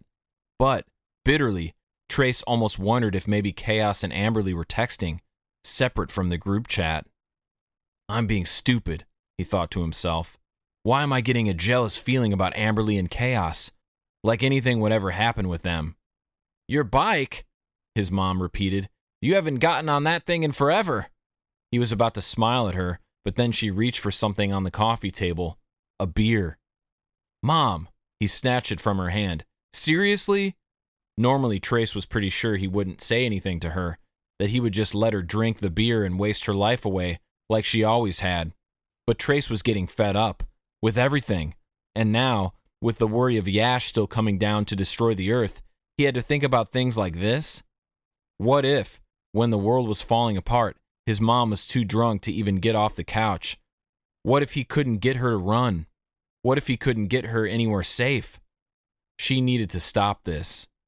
"Did you really just take that from me?" she snapped back. She was shocked. But of course she was, because Trace never acted this way. But he was sick being silent about it. "Yeah, I did." He got to his feet. "You need to cut this out, Mom." "Excuse me?" "Stop drinking." "I'll do as I please," she retaliated.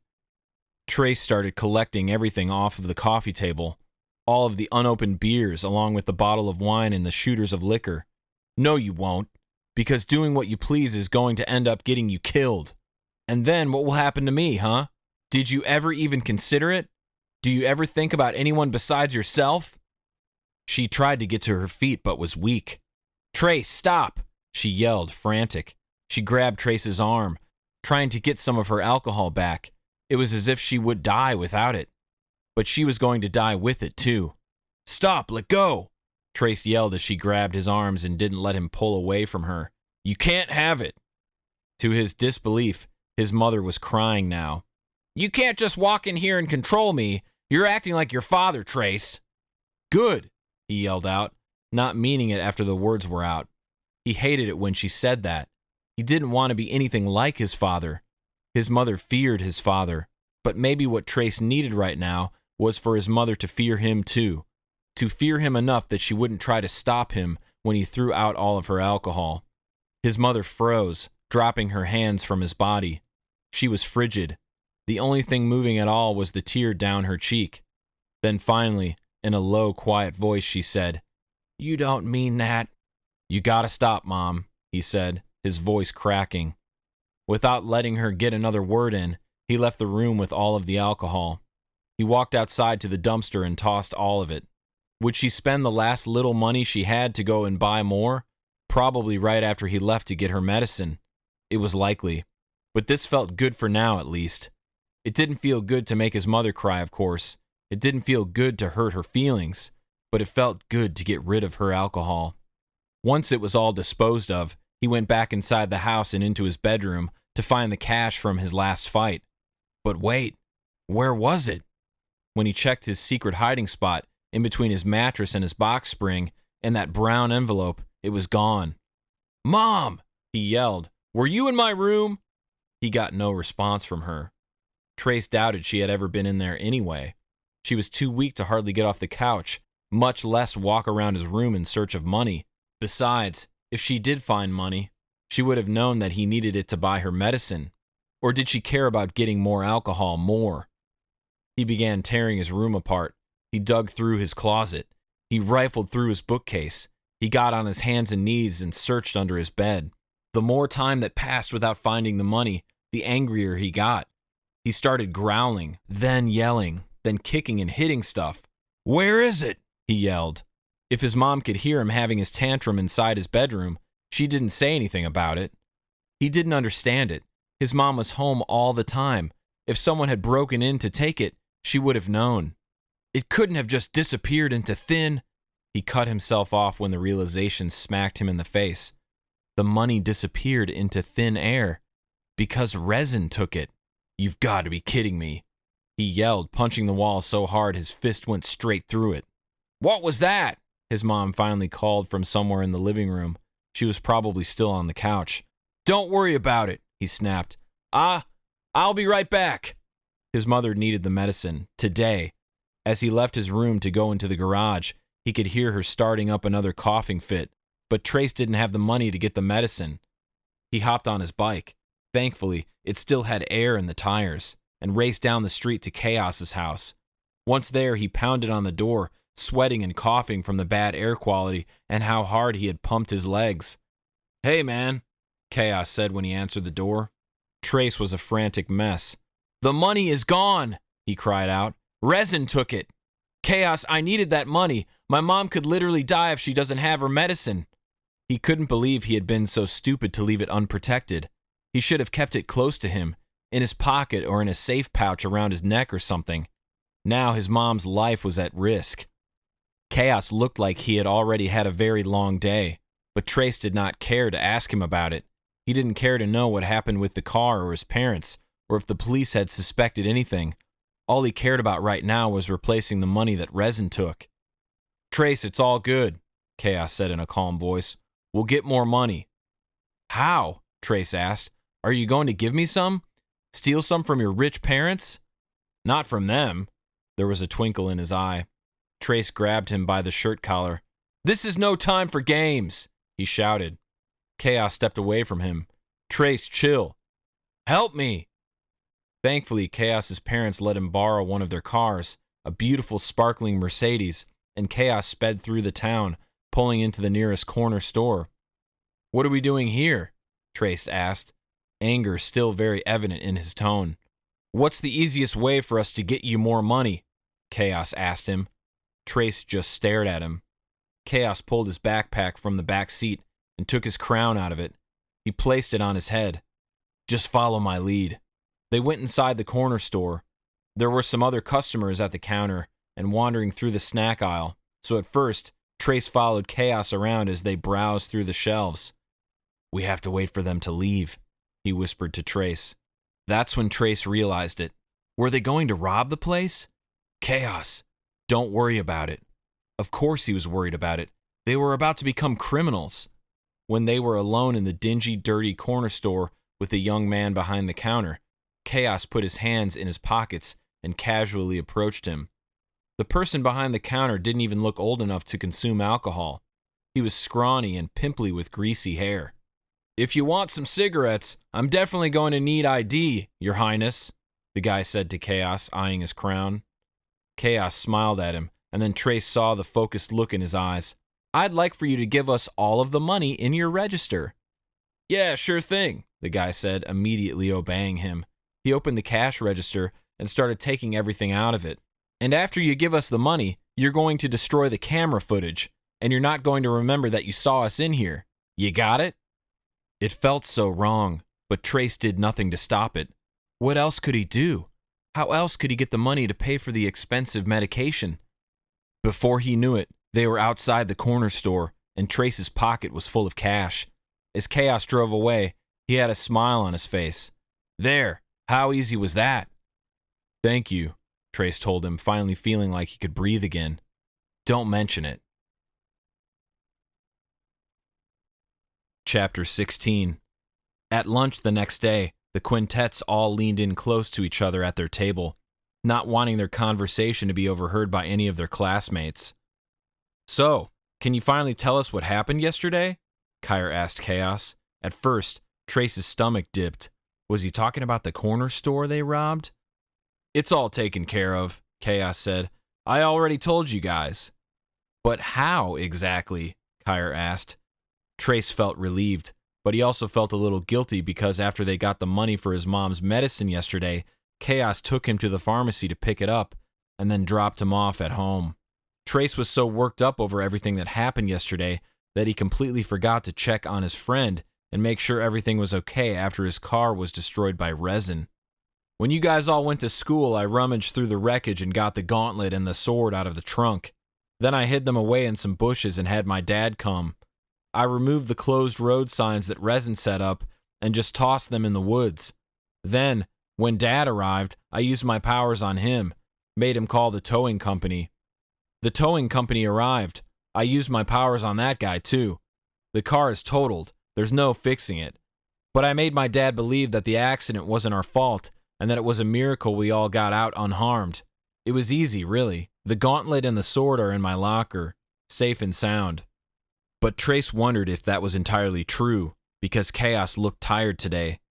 Maybe all of that manipulation, on top of the manipulation at the corner store, had taken a lot out of him. He was getting good with his powers, but when they weren't all getting along as a team, how much extra effort had it taken to get it to work? I'm going to miss that thing, Amberley said, pouting. Why aren't you eating? Trace blurted out, noticing that she didn't even have a tray of food in front of her. He had forgotten that they weren't really talking. It had been instinctual, almost, to just check in on her, even if she didn't want him to. She seemed a bit taken aback by the sudden question. I'm, just not hungry. I get what you mean, Rose said, hardly touching her food either. Because of what Halo told us, right? Yeah. Do you think whatever Albus left us that will help defeat Resin will also help us defeat Yash? Or figure out how to stop him from getting to Earth again? Kire asked everyone. Trace groaned. This is so annoying. I thought we were done with that. We have to find the thing Albus left us. We have to defeat Resin. We have to stop Yash again. The Albus that is alive won't just tell us where the thing is. And Halo didn't answer a single one of our questions yesterday. Why can't anyone just be up front? I don't even want to talk about it anymore. At least not right now. Amberley looked pale. I am still processing it, I think. Let's change the subject then, Trace said, wondering if he sounded like he was trying too hard. It was just that, yesterday, Trace had thought he was about to die, and even then, he was thinking about Amberley. It made it very clear that he still had deep feelings for her, that he didn't want their relationship to be over.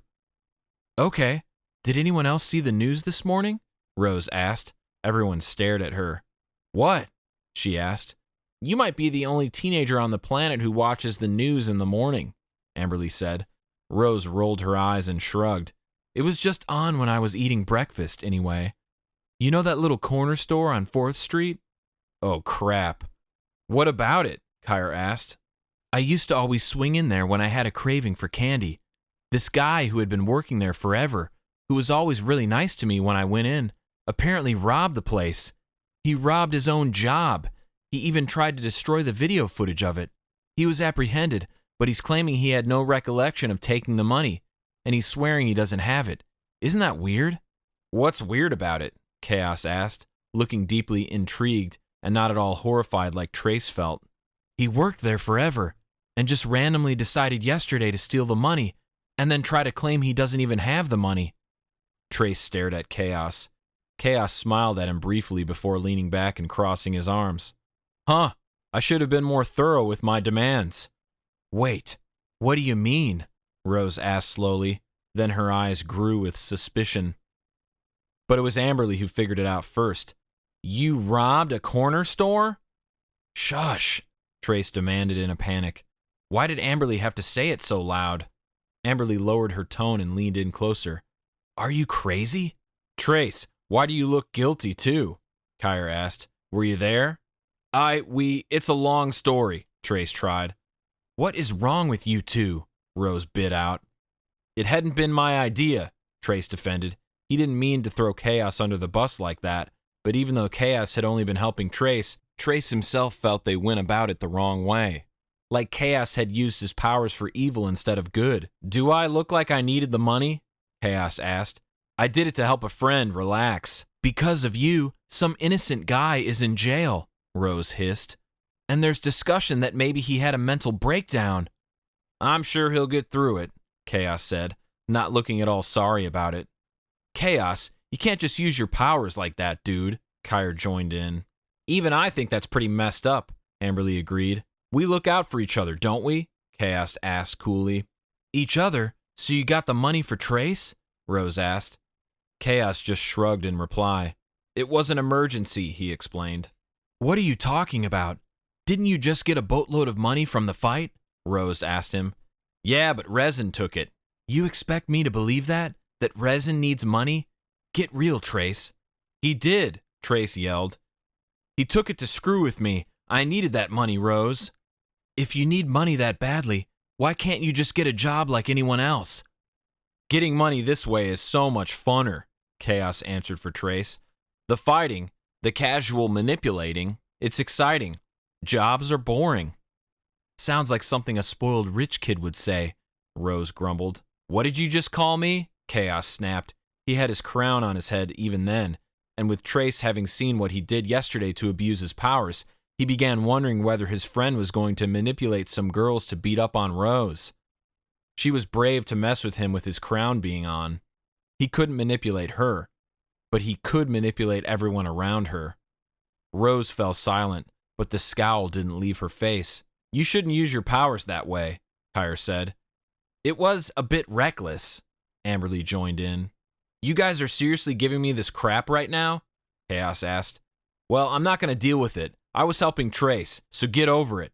And with that, he stood and walked away from the table. I can't believe you would let him do that, Rose said to Trace. Was it your idea? Amberley asked. No, Trace snapped. I had no idea he was going to do that. Not until it was already happening. You could have stopped him, Kire said. I couldn't. You guys wouldn't get it. And I'm not going to sit here trying to explain myself to you. I agree with you all that it wasn't the right way we went about it, but I needed that money. Amberley was staring after Kaos. I have to admit, I am a bit worried about him. Because he's letting his power get to his head? Kire asked. Amberley nodded. He's the only one who is continuously using his powers for things that aren't related to what we're supposed to be using them for. but it's easy to do because it's harder for anyone to notice that he's using them. I can't exactly go around swinging punches with my gauntlet and lifting teachers by their ankles when they annoy me. I use mine a little, Rose admitted, but mainly to grow plants. I don't think I'm harming much. Halo still won't even talk to me after saving us yesterday, Kire said. I guess she really meant it when she said it was going to take her a long time to charge after that. Well, when she does finally talk to you again, will you try to get more out of her? Amberley asked. Yeah, Trace agreed. It's not fair that even with our gifts, we have to continuously do all the searching to get any answers. I'll try my best, Kire said, not sounding at all confident. And Trace, Amberley continued. It was strange to have her finally looking at him, but he was glad for it. You need to talk to him. She nodded her head in the direction of where Kaos went. Why do I gotta talk to him? Trace complained. He'll probably listen to you better. I highly doubt that. You're his best friend. Trace, Kaos has always been a manipulative person, Rose added, and now he has real power. If something isn't done about it, that power is going to go to his head, and he is going to take advantage, and it won't be good for anyone. They were right. Trace didn't want Kaos to pull another stunt like he had at the corner store yesterday. But how could he convince him to not use his powers like that without making him angry? Kaos seldom took orders from anyone. Besides, Rose added, I can see it on his face. If he uses that crown too much, it will weaken him severely. And that's not going to do us any good when it comes time to use our gifts during a fight. You mean he'll start being like you? Kire asked, with the nosebleeds and fainting and stuff. It makes sense, Amberley said. You guys all saw him. He looked tired. And weaker, Trace added. So, you'll get him to stop then, Trace? Rose asked. You have to, Rose said. Fine. For them, he would try, but already he knew this talk wasn't going to go well at all. Chapter 17. Economics, the last class of the day, was the only class that contained all of the quintets except for Amberley. As they sat in their desks, Trace trying, but failing miserably to pay attention to the lecture Mrs. Wright was giving, he could feel Rose's eyes burning a hole into the back of his head. More than once he turned around to glare at her. What did she expect him to do? Interrupt Mrs. Wright's lecture so that he could talk to Kaos right now? Besides, he still needed to work out what it was he was going to say to him. If only he could find a way to make Kaos think it was his own idea to stop using his powers in a bad way. If Kaos thought he came up with the idea himself, he'd be more likely to listen. Trace also felt bad because it was thanks to Kaos that he had the medicine for his mom. Even now, he could already tell she was feeling better. The entire time he got ready for school that morning, he hadn't heard her cough once. And if she was drinking, she was hiding it from him? The phone inside of the classroom rang, and Mrs. Wright paused to go over and answer it. Glad for the interruption, the class around Trace erupted into chatter. What do you think? Kaos asked Trace. Should I manipulate her to let us all watch a movie instead of listening to her drone on? He chuckled. Trace let out a weak laugh too. Actually, Kaos, about that. As Kaos waited, Mrs. Wright, having not even said anything to whoever was on the phone, hung it up. When she turned back to the class, Trace caught sight of the ghostly expression on her face. No one else seemed to notice since they were all busy talking with each other. What? Kaos asked when Trace didn't finish his sentence. But still, Trace couldn't answer him. Why did Mrs. Wright have that look on her face? Who had been on the phone? Children, children, she said urgently. We are going into lockdown. This shut everyone up quickly. Fumbling with her keys, Mrs. Wright hurried over and locked the classroom door. She motioned for everyone to get up from their desks and sit along the back wall. She turned the lights off. What's going on? Is it real or just a drill? Someone else asked. Stay quiet, Mrs. Wright ordered. Kaos, Trace, Kire, and Rose all sat together. Do you guys think this is real? Trace asked in a whisper, hoping Mrs. Wright wouldn't shush them. What if it's... Trace knew what she was asking. What if it was resin? If it is, then we shouldn't just be sitting here, Trace said. We have to protect the school, right? He wouldn't come here now like this, would he? Kire asked, swallowing audibly. He's been unpredictable lately, Rose said. I just got a text update from one of the other teachers, Mrs. Wright said to everyone in a quiet voice. There's a suspect on campus. They don't look armed, but it's an adult male. They don't know who he is, where he came from, or what he's doing here. The gang looked at each other. It has to be him, Kire whispered. Let's go fight, Trace said quickly. His sword was in Kaos's locker, and he wanted desperately to let out some of his pent-up aggression. What better way than to take it out on Resin, and maybe this time they could finally defeat him. But we don't know, Rose whispered. Trace looked at Kaos, who had his eyes closed and was gripping his crown on his head. When his eyes snapped back open, he nodded solemnly. It's him. Mrs. Wright isn't going to let us just leave, Rose complained. Hello, Kaos said to her, pointing at his head. He got to his feet. Kaos, you need to sit down, Mrs. Wright said. Kire, Trace, Rose, and I need to leave, Kaos said to her in a clear voice. Fine, go if you must. The other kids murmured in shock, and Trace didn't blame them. Teachers were not supposed to let students leave the classroom during a lockdown. Trace walked out into the hall. The door was only locked on the outside, and the others had no choice but to follow, leaving their classmates stunned and confused. I need to get my sword out of your locker, Trace said to Kaos, all of them walking quickly through the hall. I was thinking, Rose said, trailing behind.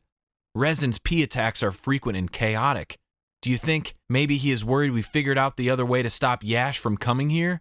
Or maybe he was ordered to kill us before Yash arrives, and so Resin is growing desperate because there's not much time left.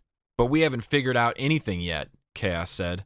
They arrived at his locker. Trace, go ahead. I need to concentrate. He turned away from the group and put his hands on his crown again. He was probably trying to locate where Resin was. Knowing his locker combo, Trace entered it and snapped the door open. He drew his sword out quickly but froze immediately afterward. Trace? Kire asked. Do you have it? Trace didn't answer. Panic had washed over him. Trace! Rose joined in. Slowly, Trace turned around to them. Amberley's gauntlet isn't in here. Just then, to their left, where the double doors to the cafeteria were, there was a loud banging noise followed by a scream. It was one Trace knew well. It was one that made even Kaos stop what he was doing to snap his head in the direction of it. Then, at the same time, they both yelled out, Amberley! The teens took off running toward the cafeteria. Thankfully, the doors weren't locked when they all burst through them. Inside, Amberley was slowly picking herself up from the ground several feet away from where a tall, average-looking man Trace had never seen before, wearing sunglasses, stood on top of a lunch table cackling.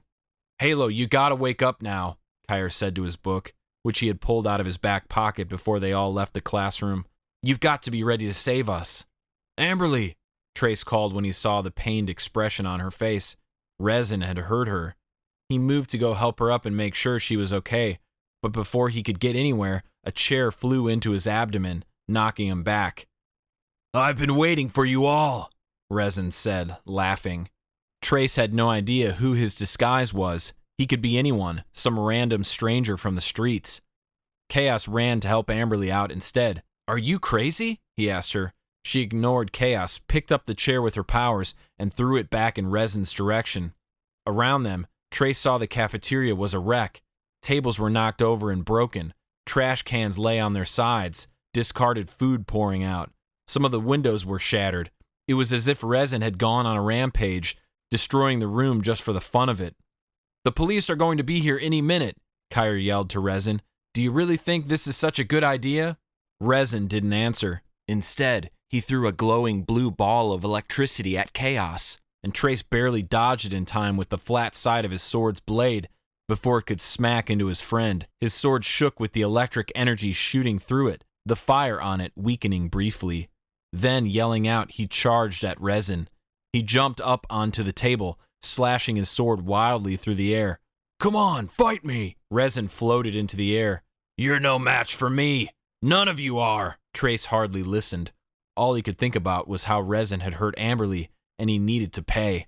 He continued slashing his sword into the air, trying to reach Resin floating above him, and then he swung his sword in just the way that made a small ball of fire shoot out of it at him. It hit Resin, and he dropped to the ground, but in seconds he disappeared entirely. Trace didn't even know if the fireball had hurt him, if it had done any damage at all to him. Suddenly, Rose cried out. Even though Resin was nowhere to be found, Rose was lifted into the air. "What's happening to me?" Kire yelled. Trace looked over at him, and Kire appeared to be running, but he was held in place, as if on an invisible treadmill. It had to be Resin's doing.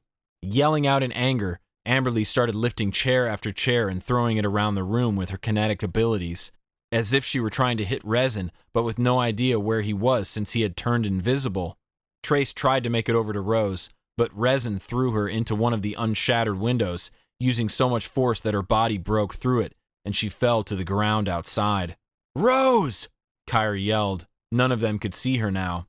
"To the left, Amberley!" Kaos called as Amberley kept throwing chairs with her gauntlet. Kaos was using his crown to figure out Resin's location. Amberley hurled a chair in that direction, her chest heaving rapidly with her exertion. "Show yourself!" Trace yelled. He ran in the direction Kaos was calling out, slicing his sword repeatedly, hoping to make contact with Resin. The sound of police sirens rang through the air, and when Trace looked out the broken window, he saw multiple cop cars arriving at the school. There was a loud bang. Trace snapped his head and saw Resin in full figure again, crashing into one of the lunch tables. Trace ran in his direction, yelling, furious, ready to kill him, but then he stopped short. On top of the table, the sunglasses had fallen from Resin's eyes, and they weren't balls of fire. They were regular, dark brown eyes, and the body before him was groaning in pain as it slowly sat up, holding its head. What happened?" he uttered in a groggy, pained voice. "No way," Trace breathed. He had been about to stop that guy, to slice him into pieces with his sword, but the person before him was no longer Resin. At the arrival of the police, Resin had fled, but he left behind the body he had been possessing, leaving him to take the fall. It was the dead of night. Trace, Amberley, Kire, and Kaos all stood huddled together outside of the hospital, calling up to Rose.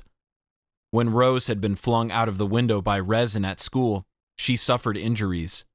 Broken bones and cuts that needed stitches. It had been so bad that she was rushed to the hospital before anyone could do anything about it. Trace and Amberley had managed to hide their magical gifts before the police arrived on the scene, and it had been scary at first when the officers detained them, but they were let go once the officers had asked all of their questions and understood that they weren't the causes of the lockdown. They were only trying to help. But like the rest of the quintets, Rose had healing powers. All of her injuries would be gone soon, and once her bandages were pulled back and inspected by the medical professionals, she would be found out. They would all be found out. So they were there to break her out. "You can do it, Rose," Kire called out. Rose had slid the window of her hospital room open and was looking down at them nervously. "You're sure no cameras can see?" she asked. "Yes," Amberley growled. "Hurry up before a nurse comes into your room." Still looking afraid, Rose used her abilities to manipulate the tree they were all standing under. One of its branches extended up to her window and created a large arm thick enough for her to climb onto and saddle like a horse. The rest of the gang had had quite a night already. First with breaking into the school to destroy the camera footage from their battle with Resin in the cafeteria, and to collect their gifts. They had no idea where Resin was now, nor did they have any idea how to finally defeat him. But because of him, some poor innocent man whose body he had possessed was sitting in jail. Like the guy in the corner store whom Kaos had manipulated, this one was claiming he had no idea what happened or why he had been in their school. Slowly, Rose lowered herself to the branch from her window and touched down on the ground. Immediately, Kire hugged her. "Are you all right?" he asked as the tree shrunk back to its normal size. "I'm fine," she said. But she had not looked fine when they loaded her up into that ambulance. Trace wouldn't soon forget the sight of it. Rose's body bent in an unnatural angle, unconscious, bleeding heavily, literal glass sticking out of different parts of her body. He shuddered. "What am I going to do when they find out that I ran off?" Rose asked. "Just tell them that hospitals make you uncomfortable and you didn't want to be there anymore," Amberley suggested. "Then, when they try to look at you again, just don't consent to it." She nodded but still looked worried. "Let's get out of here," Trace urged. Rose was still weak, her wounds not fully healed, her bones still on the mend, so he and Kire put their arms around her and helped her walk. When they reached Kire's house, Kire snuck her inside of it and wished them all good night. Amberley stood outside, her arms crossed as she glared up at the house. "Are you okay?" Trace asked, knowing she didn't like being there because this was the home her father never let her be a part of. "Don't do that, Trace," she said, shaking her head. "Do what?" "It's not your job to worry about me anymore." Amberley hadn't been in the classroom when the lockdown was first called. Her last class of the day was yearbook, and she had been walking around campus snapping photos. She had received a text from one of her classmates about the lockdown being in effect, and Amberley claimed she just had this awful feeling she knew it was Resin. So she went to Kaos's locker, got her gauntlet out, and hunted Resin down. She had only arrived inside the cafeteria a few minutes before the others.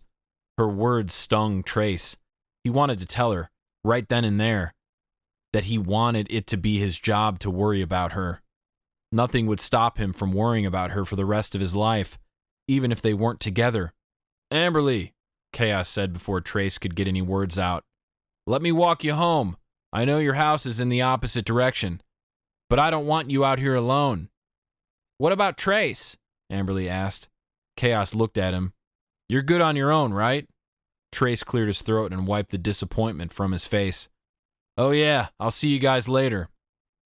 He tried to give Amberley one last look to show he didn't want her to go, but it didn't matter, because she turned around and started walking away with Kaos anyway. Chapter 18. Chaotic. That was the perfect way to describe the next day to Trace.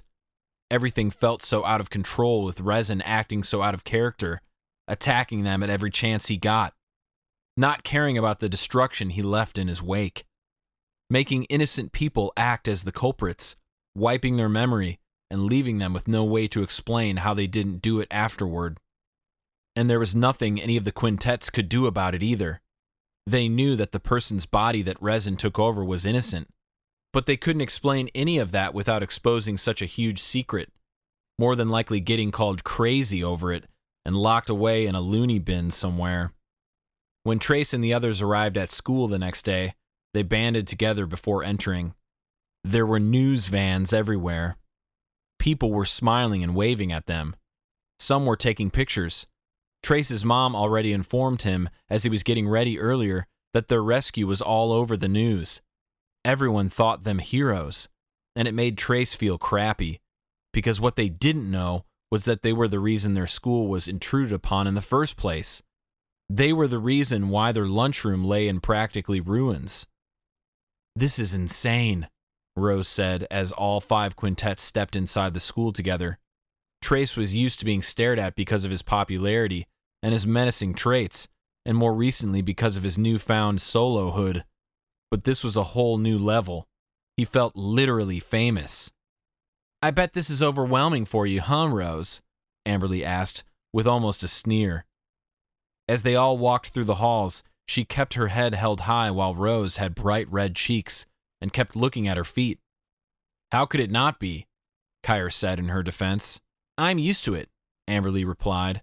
She smiled at some classmates and flipped some hair over her shoulder. "They love us. We're heroes." Trace almost wanted to argue with her about how it didn't feel like it, but for once he thought before he spoke, and he knew arguing with her would not be the way to win her back. Kaos seemed to be loving it too. It felt similar to being back in the Albus realm when the villagers cheered them on. Trace felt he would have also loved the attention in the past, but it all felt so wrong now, so misplaced. He felt guilty. Who knew how much it was going to cost to make the repairs to the cafeteria? "Why am I even thinking about that?" he asked himself. "Why do I even care?" It continued on that way up into first period, and then, to Trace's horror and dread, his teacher, Mrs. Goody, announced that class was going to end early because there was going to be an assembly held in the gym that would last through the first part of their next class too. When she called on Amberley, whose hand immediately shot up in the air after the announcement, Amberley asked, "What is the assembly for?" Trace already had a feeling he knew what. She smiled wide at them. "Why, it's for you and your friends, of course. The mayor is coming. It's a pretty big deal. A very scary thing happened in our school yesterday, and who knows what would have happened without you five." "I know what would have happened," Trace thought. "The school would have been fine without us. It only got wrecked because of us." They were excused to the assembly, and since he shared his first period with everyone out of the quintets, except for Rose, he walked with the other three, trying to keep his head down and blend in. But when he entered the gym, he saw that not only was it full of all of their classmates, but there were a lot of adults in attendance as well. Not just the teachers and faculty, but parents. Their parents. And as shocked as Trace was to see it, even his mother was here. She waved at him, looking weak and tired, but still vibrant and excited. "Oh, God," Kire groaned. "My parent is here." "Mine too," Trace said as they all went to take their seats. Somehow, in the throng of students, Rose found them as well. "Oh, our father is here," Amberley asked. "Fantastic." Trace could sense the heavy sarcasm rolling off her. When everyone was seated and the assembly began, it started off with the principal, Mr. Schaefer, giving some boring speech as a bit of an introduction to who everyone was really most excited to hear from, the mayor of Montgomery. The room broke into applause as the mayor took the floor, looking cartoonish in his white suit, matching hat and dirty blonde handlebar mustache. He was short and stout and had deeply tanned skin, the white suit only making it look tanner. When he spoke, his voice was oddly high. It didn't match his look. "First, I would just like to say to all of the students and their families that I am deeply sorry for the attack on our school that occurred yesterday," the mayor said. He spoke in a grave voice, but it was hard to take seriously with its pitch. "We should have stopped it before it even began, and we will be strengthening security immediately to ensure that something like this never happens again." A lot of the crowd broke into curious chatter, a lot of them asking questions. The mayor used his hands to motion for everyone to lower their voices. "I'm sure you'll have a lot of questions," he said. "I still do as well. I am working closely with the police to figure out how this happened and what the intention of the intruder was when he happened upon our beautiful campus. You will all be updated as I am. We will get to the bottom of this, I assure you. But the purpose of this assembly today, which Mr. Schaefer was so kind to put on such short notice, isn't to talk about what happened yesterday. It's to honor the 5 students who braved the madness and stopped the attacker before things got too out of hand. Kire Hunter, Trace Henderson, Kaos Miles, Amberley McHenry, and Charlie Rose. Why don't you go ahead and stand up for us?" As much as Trace didn't want to, he followed his friends and got to his feet with them, and the entire room burst into loud applause and cheers. Trace smiled sheepishly, catching the look on his mom's face again in the crowd. She seemed so proud, so excited. Trace wondered whether or not she was sober. After the applause settled, the mayor went on to discuss safety and to give everyone a lecture about stranger danger. Some half-hour later, the students were released to go to second period. However, the quintets had to stay behind to shake the mayor's and the principal's hands, as well as speak to their parents. "I'm so proud of you, honey," Trace's mom said, giving him a giant hug after he shook the principal's hand. Off to the side, he could see the other quintets talking to their parents. Amberley continually side-eyed her father as she chattered with her Aunt Lydia. Her father, Kire's father, Gerald Hunter, looked like he would rather be anywhere else. The scowl on his face looked permanent. He avoided eye contact with everyone. Continuously, he glanced down at his watch.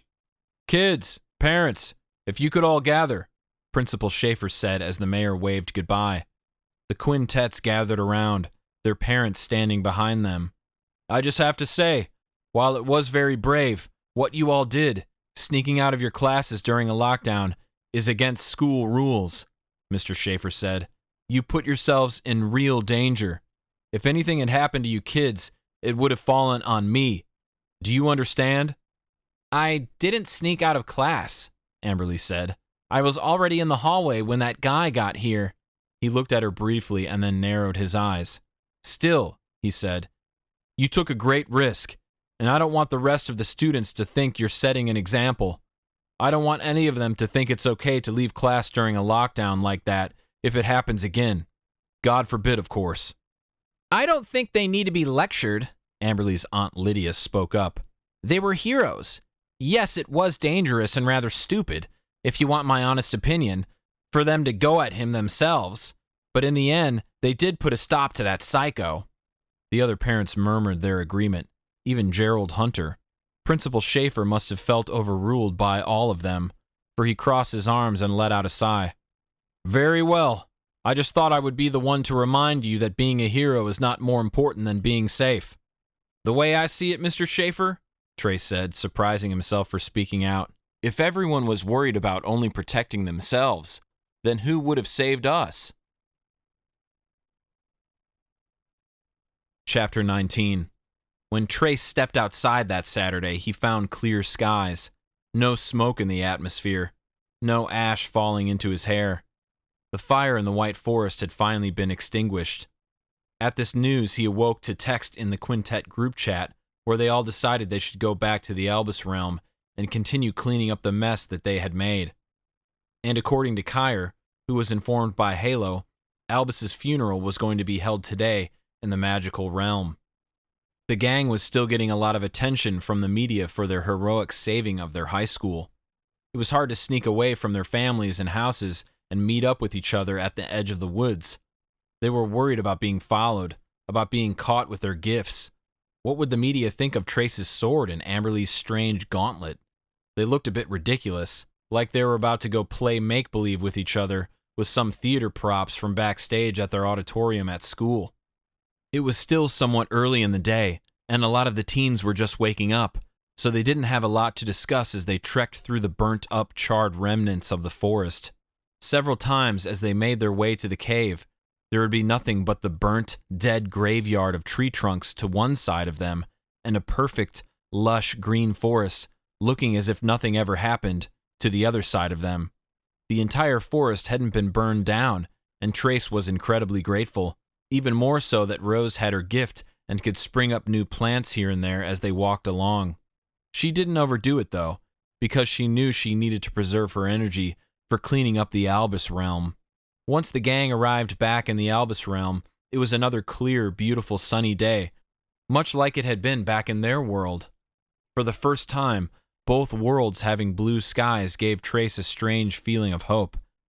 That, and whenever Amberley found herself walking beside Trace accidentally, she didn't recoil and scurry away to go stand beside Kaos instead. They used their magical stone to teleport to the next town, because they still had some time before the funeral started.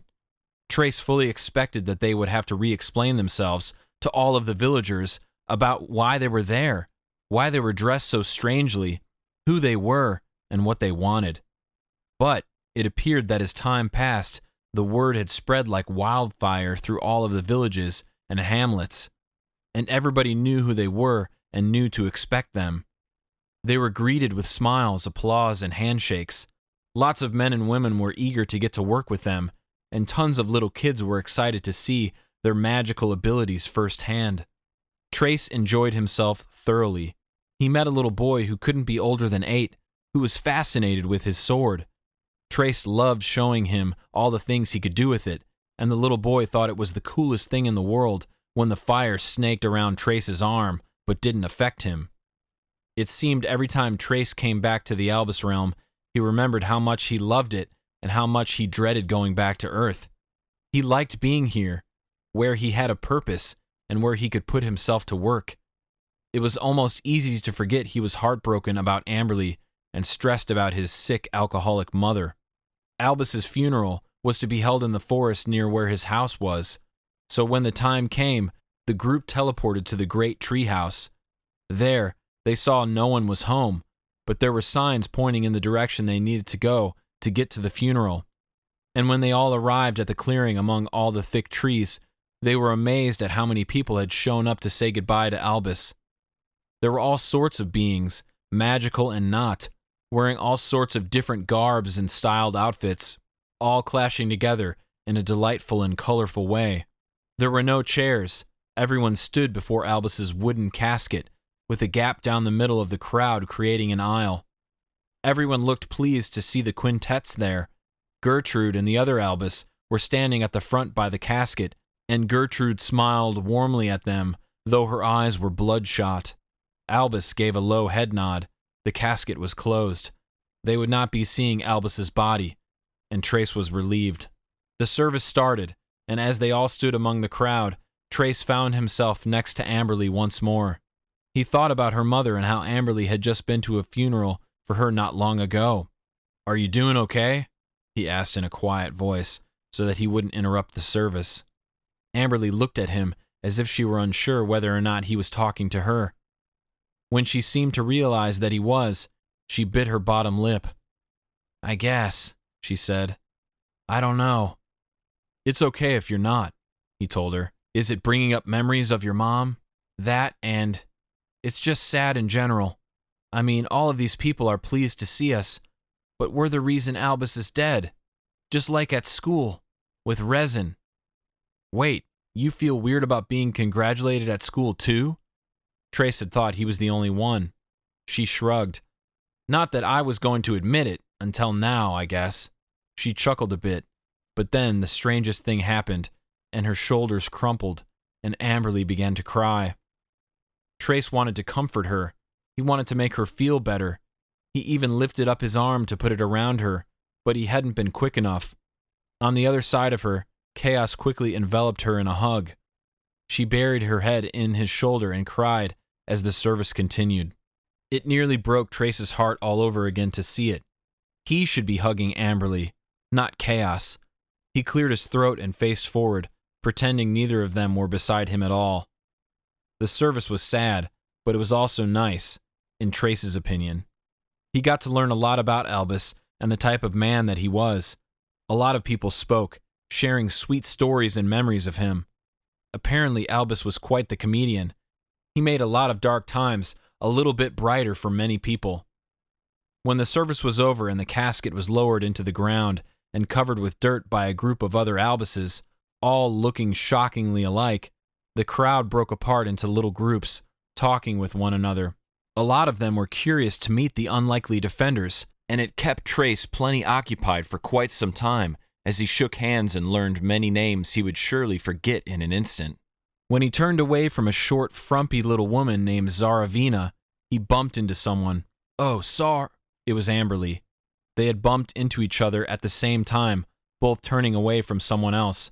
They laughed awkwardly, but Trace was glad to see she was no longer crying. Amberley said, grabbing her elbow with the opposite hand. "Do you think we should try to talk to Albus and Gertrude again? See if they can tell us anything else about what Albus left for us?" "It could be worth a try," Trace said. "I actually wanted to see if they would let us search their house, if maybe whatever Albus left for us is somewhere in there." "That's a good idea, Trace." For a moment, they were both silent, just staring at each other. Then Amberley started turning away, but Trace wasn't done. There was something else he needed to say. Gently, he took her hand and turned her back around. She didn't recoil. She didn't snatch it away. She just looked confused, curious. "Just really quick," Trace said, feeling flustered and a bit nervous. "I just wanted to know something." "What is it?" "I want to know if you've realized that your life is important yet." Amberley was apparently at a loss for words. "It does matter, Amberley. I'm sorry I didn't show it more, but your life might be one of the only ones that truly matters to me." Trace didn't want her to feel like she had to say anything back to that, so he gave her a weak smile and then led the way to the rest of the quintets. Together, he and Amberley told them their plan, and then they all stood to the side and waited for Gertrude to finish talking to others. She noticed them waiting and excused herself to greet them. "I know it means the world to Albus that you came," she said to them. She was wearing a purple gown so dark it was nearly black, and she wore a unique purple silk hat with black netting covering half of her face. When she spoke, her voice was somber. "We wouldn't have missed it for the world," Trace said, hanging his head a bit. "It was a nice service." "It was, so Gertrude," Amberley said awkwardly, "we were wondering if it would be possible to maybe search your treehouse for that item Albus left behind for us." The other Albus, the one that had been comforting Gertrude, who was great friends with their Albus, arrived in their little circle. Gertrude gently placed a hand on his shoulder. "Do you think what Albus left them could possibly be inside my very treehouse?" she asked him. Albus clasped his hands together in front of himself. "I suppose that could be possible." Gertrude nodded at them. "Then by all means help yourself. I have nothing to hide, and I'll admit, I haven't gone through Albus's things yet. It's much too soon for me, too hard. If you find what it is you believe you need, take it." Thanking her, the quintets went into the treehouse and began their search. "I can't believe how incredible this place is," Rose said. "When I have my own house someday, I want it to look just like this." "People would think you are crazy," Amberley told her. "There is probably not a single house in the world that looks like this one. It wouldn't fit in, especially if you stayed in Montgomery." "I have no desire to stay there," she said. "You don't?" Kire asked, overhearing them as he searched in the kitchen. Trace was checking the closet under the stairs. So far, all he could find was a bunch of old books and boxes that looked to be full of random assortments of things. Nothing looked like it would be of any significance to them. "No way," Rose said to Kire. "There's too much of the world to see." "Huh? What?" she asked him. "I guess I just never even thought about where I wanted to go in the future. I think it would be cool to stay here," Trace said. He liked it in the Albus realm. "But you wouldn't really," Amberley chimed in. "I wouldn't?" You couldn't," she said, stopping in her search through the cupboards in the kitchen next to her half-brother. "Trace, this isn't your world. You don't belong here." She seemed completely appalled that Trace would even have the thought. "I know that," he said. "I'm just saying it would be cool." She pursed her lips and continued searching. An hour later, the teens felt they hadn't found anything inside the beautiful treehouse. It had been searched from top to bottom. Feeling discouraged, Trace joined the others in gathering in the foyer. Through the opened front door, Trace watched Gertrude and Albus saying goodbye to the remaining guests outside of the gate of the front yard. "What other places can we search?" "I just don't know where it would be," Kire said, pulling his hair, apparently having the same thought as Trace. "Or what it would even be that we need to search for," Rose added. "What if we did find it here, but we just didn't know it was what we needed? It's all so confusing." "Let's just go," Kaos said. He had been oddly silent most of the time they searched. "Are you okay?" Amberley asked him. He nodded but didn't speak. He just started walking outside. So, since he was supposedly their leader, the others followed him. "Any luck?" Gertrude asked when they approached her and Albus at the gate. "Unfortunately not," Kaos said, standing tall in front of them. "But we won't stop searching. We will find it eventually." He sounded confident, but Trace wondered if he actually felt it. "What if we don't?" Rose asked behind him. She was at least being honest. She felt hopeless. Trace sort of did, too. They didn't even know what they were looking for, so how were they supposed to find it? "You shouldn't lose hope," Albus told them. "If I knew Albus as well as I think I did, then I would be able to tell you that it is there somewhere, just waiting for you to find it. And maybe, just maybe, Albus put it somewhere that he knew you would be able to retrieve it when the time was right, when you need the object the most." The gang all looked at each other. Then Trace squinted and turned his head back to Albus. "Are you sure you don't know what it is? Aren't all of your minds connected? Do you maybe actually know the truth and you just don't want to tell us?" Albus smiled at him. It was a strained, strange smile. "I am sorry, Trace. If only it were that easy." "Yeah," Trace thought, side glancing at Amberley, who he caught staring at him right before she quickly looked away. If only. Chapter 20.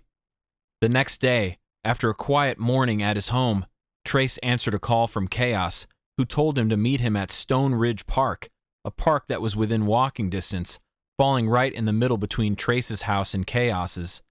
Trace, bikeless still because his was at Kaos's house, walked to the park, taking his time with the stroll because of the beautiful weather. It was as if a huge weight had been lifted off his shoulders now that the fire was put out in the White Forest. He felt terrible for starting it. and knowing that a lot of the forest was destroyed still made his heart ache. But he was also glad that Rose had her ability. He would have to talk to her and ask her about continuing the reforestation in her spare time if she could. Kaos was already at the park when Trace arrived. He practically jumped off the bench he was sitting on when he saw Trace, a huge grin on his face. The crown was on his head. Trace, not worried about getting in trouble for carrying it around here, wore his sword in its scabbard on his hip. They didn't have school today, and Trace felt better and more protected against resin when he kept it on himself. If only he could get away with wearing the sword around school like Kaos could wear his crown. "Hey," Trace said when they reached each other. "I have good news," Kaos told him. Trace was uncertain about the look on his friend's face. Good news to Kaos could mean something entirely different from what it meant to Trace. They used to be more in sync, but lately, ever since they had become defenders of the earth, things had been different. Trace had been changing. Kaos was maybe changing too, but not in a way that did anybody any good. "What is it?" Trace asked. "Did you find what Albus left behind? What if he found it yesterday and didn't want to tell the others for some reason?" Kaos rolled his eyes. "Just forget about that. I'm sick of always worrying about resin and the other realm. Don't you ever just want life to go back to the way it was before?" Trace thought immediately of Amberley. "Yeah." He shoved his hands in his pockets. "A lot." "For a moment, let's pretend life is the way it was before." Kaos slapped a hand on his shoulder. "I've set up another fight." A fight?" Trace stepped back, Kaos's hand falling off his shoulder. "What do you mean?" "For money. It'll be right here in the park." The smile on his face, it registered with Trace now what it meant. It was his sinister smile, indicating he was up to no good. "Dude," Trace complained, "the last time we did this, the person I was fighting was resin. You don't think that maybe that'll just happen all over again if we have another one?" The last thing Trace wanted to do was have another fight with some random person and risk another confrontation with resin, where he would have to fight against him without using any powers. "I considered it," Kaos said, "and if some guy shows up wearing sunglasses, we will find a reason to cancel it. Simple as that. In the last fight, we didn't quite realize yet that resin always has the sunglasses on. Even when he is disguised as somebody else, it's his telling sign. This will be different, Trace. The kid I found goes to a different school, Sunset High. Some people messaged me on social media because they saw videos online of some of your other fights. This kid is pretty big, but I don't think he has any real skill. I think it will be an easy one." Trace shook his head. "I don't want to do another fight, Kaos." Kaos looked at him as if he were speaking another language. "What are you talking about?" "You heard me," Trace said. He was trying not to get mad at his friend, but the irritation grew nonetheless. "I'm not doing it. Count me out." "You can't just not do it, Trace," Kaos said. "I already set it up." "Without talking to me about it?" Trace asked. "I'm not fighting anyone." "Then how are you going to get the money for the medicine?"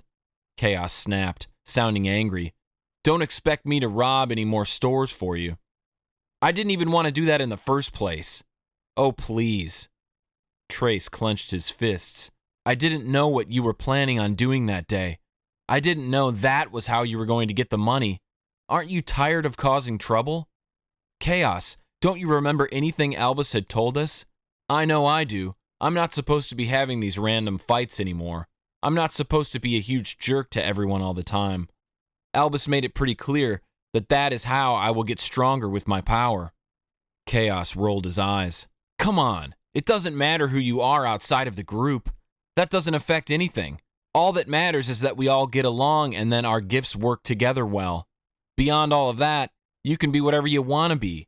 The Trace I know didn't get to the top of the school by being a nice guy." "I don't care about any of that anymore." "Yes, you do." Kaos's face clouded over. It grew darker. "You're forgetting that your crown doesn't work on me," Trace told him. "I'm not doing this fight, Kaos. Go ahead and back out, Trace. See what happens." "What are you saying?" "You're ungrateful, Trace. I've done so much for you. Without me, your mom would probably have drunk herself to death by now." It was a painful punch to the gut. Trace was so shocked and angered by the words from his supposed best friend that he couldn't even speak. Suddenly he wanted to fight, just not with the person Kaos set him up to fight with. And before he let his anger take over and become that pressurized can of air again, he turned and stormed away from him. "I'm really glad that you backed out of it," Rose told Trace after he finished filling her and Kire in on what happened with Kaos at the park a short while ago. The three of them were sitting inside Aunt Marge's, in the room with the tables and their frilly cloths. Trace was devouring sweet treats that Aunt Margaret had brought them. Rose and Kire were slowly sipping some tea. Trace was miserable. He felt like everything was falling apart. His relationship with Kaos, Amberley. Who was he? This person who now hung out with Kire and Rose on his weekends, having tea and cookies inside of Aunt Marge's. Who have I become? Me too, Kire agreed with Rose. There are other ways that you can get money, T. Yeah, Trace said after finishing another cookie. I'm going to try and find a part-time job, as lame as it sounds. I get all of my fighting done in the Albus realm, and fixing up all those hamlets, all of that manual labor, that helps me too. I don't need to have these fights anymore. I don't. He couldn't believe what he was about to tell them. I don't want to be the bad guy anymore. I've gotten a taste of what it feels like to be the hero, the good one, and I like it so much more. Rose beamed at him. That's really great, Trace. Seriously. Yeah, if only Kaos felt the same way, Trace said, sulking. We need to find a way to get him to come around, Kire said. He looked away from the two of them, seemingly deep in thought. There has to be some way that we can convince him that being a good person is better than seeking control over everyone and everything. There are other ways to get other people's respect, you know. Kaos is just spoiled, Rose said. I'm sorry, but I'm just saying it. Everyone already thinks it. He's been handed everything he's ever wanted in life. He has wealth, parents who adore him. He doesn't know what it's like to have hard relationships. He's never had anything rough happen in his entire life. But us, Amberley, we've all gone through horrible things, and it's made us better people for it. As much as I don't like to admit it about Amberley. Obviously, it's terrible that her mother died, but her death did make her seem to realize that her priorities were out of whack. Can we not bring Amberley into this? Trace asked. His stomach rolled, and suddenly, just at the mention of her, the cookies in front of him stopped sounding good, and his hand paused right above the plate as he had been about to reach for another, before Rose started babbling about his ex. He retracted his hand, no longer wanting any. Amberley? Rose asked Trace. Then she shrugged. I thought everything was okay with you two. You seemed to be pretty civil yesterday. Civil? Trace didn't want to be civil with Amberley. They were like a divorced couple forced to get along because of the kids they shared. Only in this instance, the kid they shared was the gift they each possessed that brought them all together. Their responsibility of being the unlikely defenders. What? Rose asked, noticing the flat way Trace repeated her. Dude, just talk to her, Kire chimed in, giving Trace an encouraging nod. How is it that I told them I don't want to talk about her, and continuing to talk about her is exactly what they're doing? Trace thought to himself. I have talked to her, Trace said defensively. Wait a second, Rose said to him. She set her teacup down on its plate rather noisily. Are you trying to get back together with her? Her brows furrowed deeply. I think they should get back together, Kire said. Trace is clearly miserable without her. Rose scoffed at him. Are you serious? What? Trace and Kire asked her together. Trace, Rose snapped, eyeing him scornfully. You are much better off without her. Much better off. You two are horrible for each other. You brought out the worst in each other.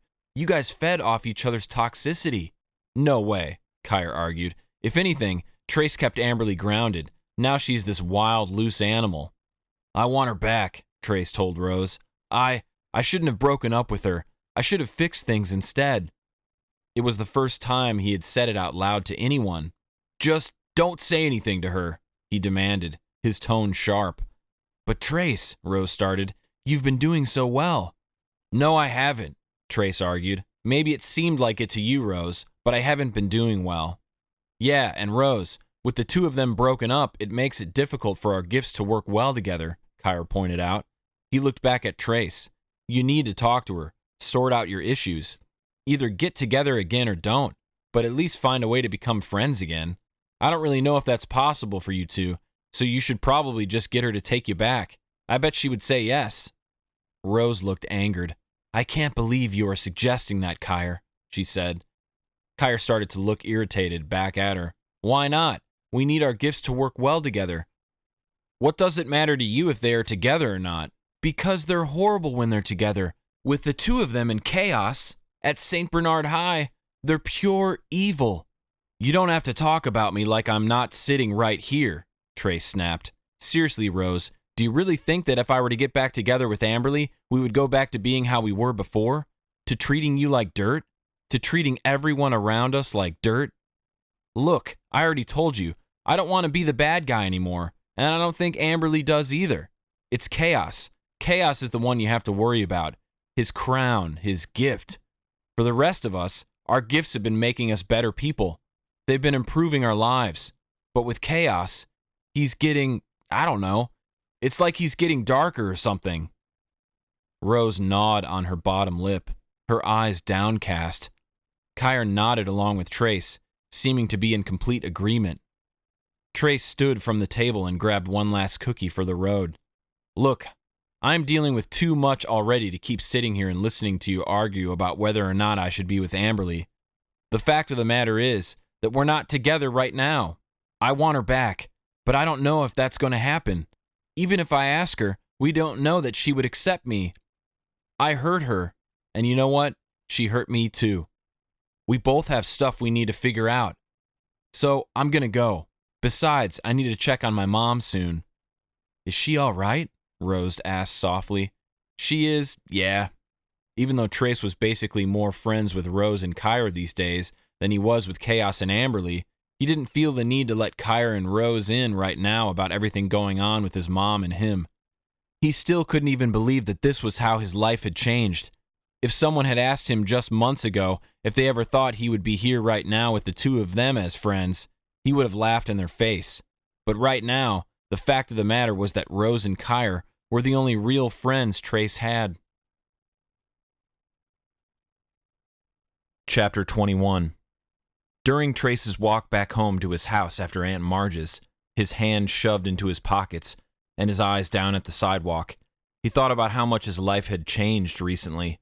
He thought about his animosity toward Kaos, his sadness over his breakup with Amberley, how he had grown closer with not only Kire Hunter, but the weird plant-loving chick Charlie Rose as well. And in all truth, Trace missed his old life. He missed his best friends and the good times they used to have together.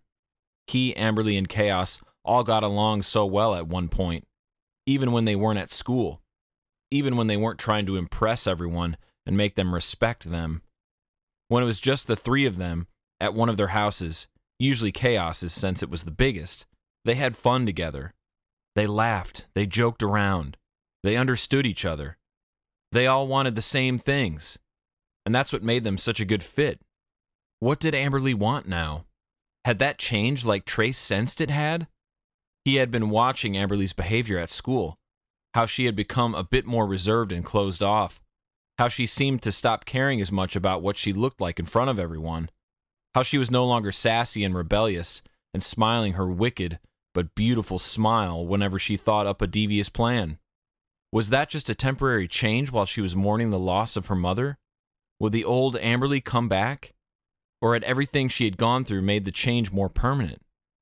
Maybe what Amberley and Trace both wanted had changed, but maybe it was still the same thing. Maybe they still had that in common. Trace paused outside of the old movie theater that was still running in their small town. The only reason it was still open was more for nostalgia factors than because it was everyone's preferred place to see movies. All of the new theaters these days had those reclining seats and massive screens, and spots could be reserved ahead of time.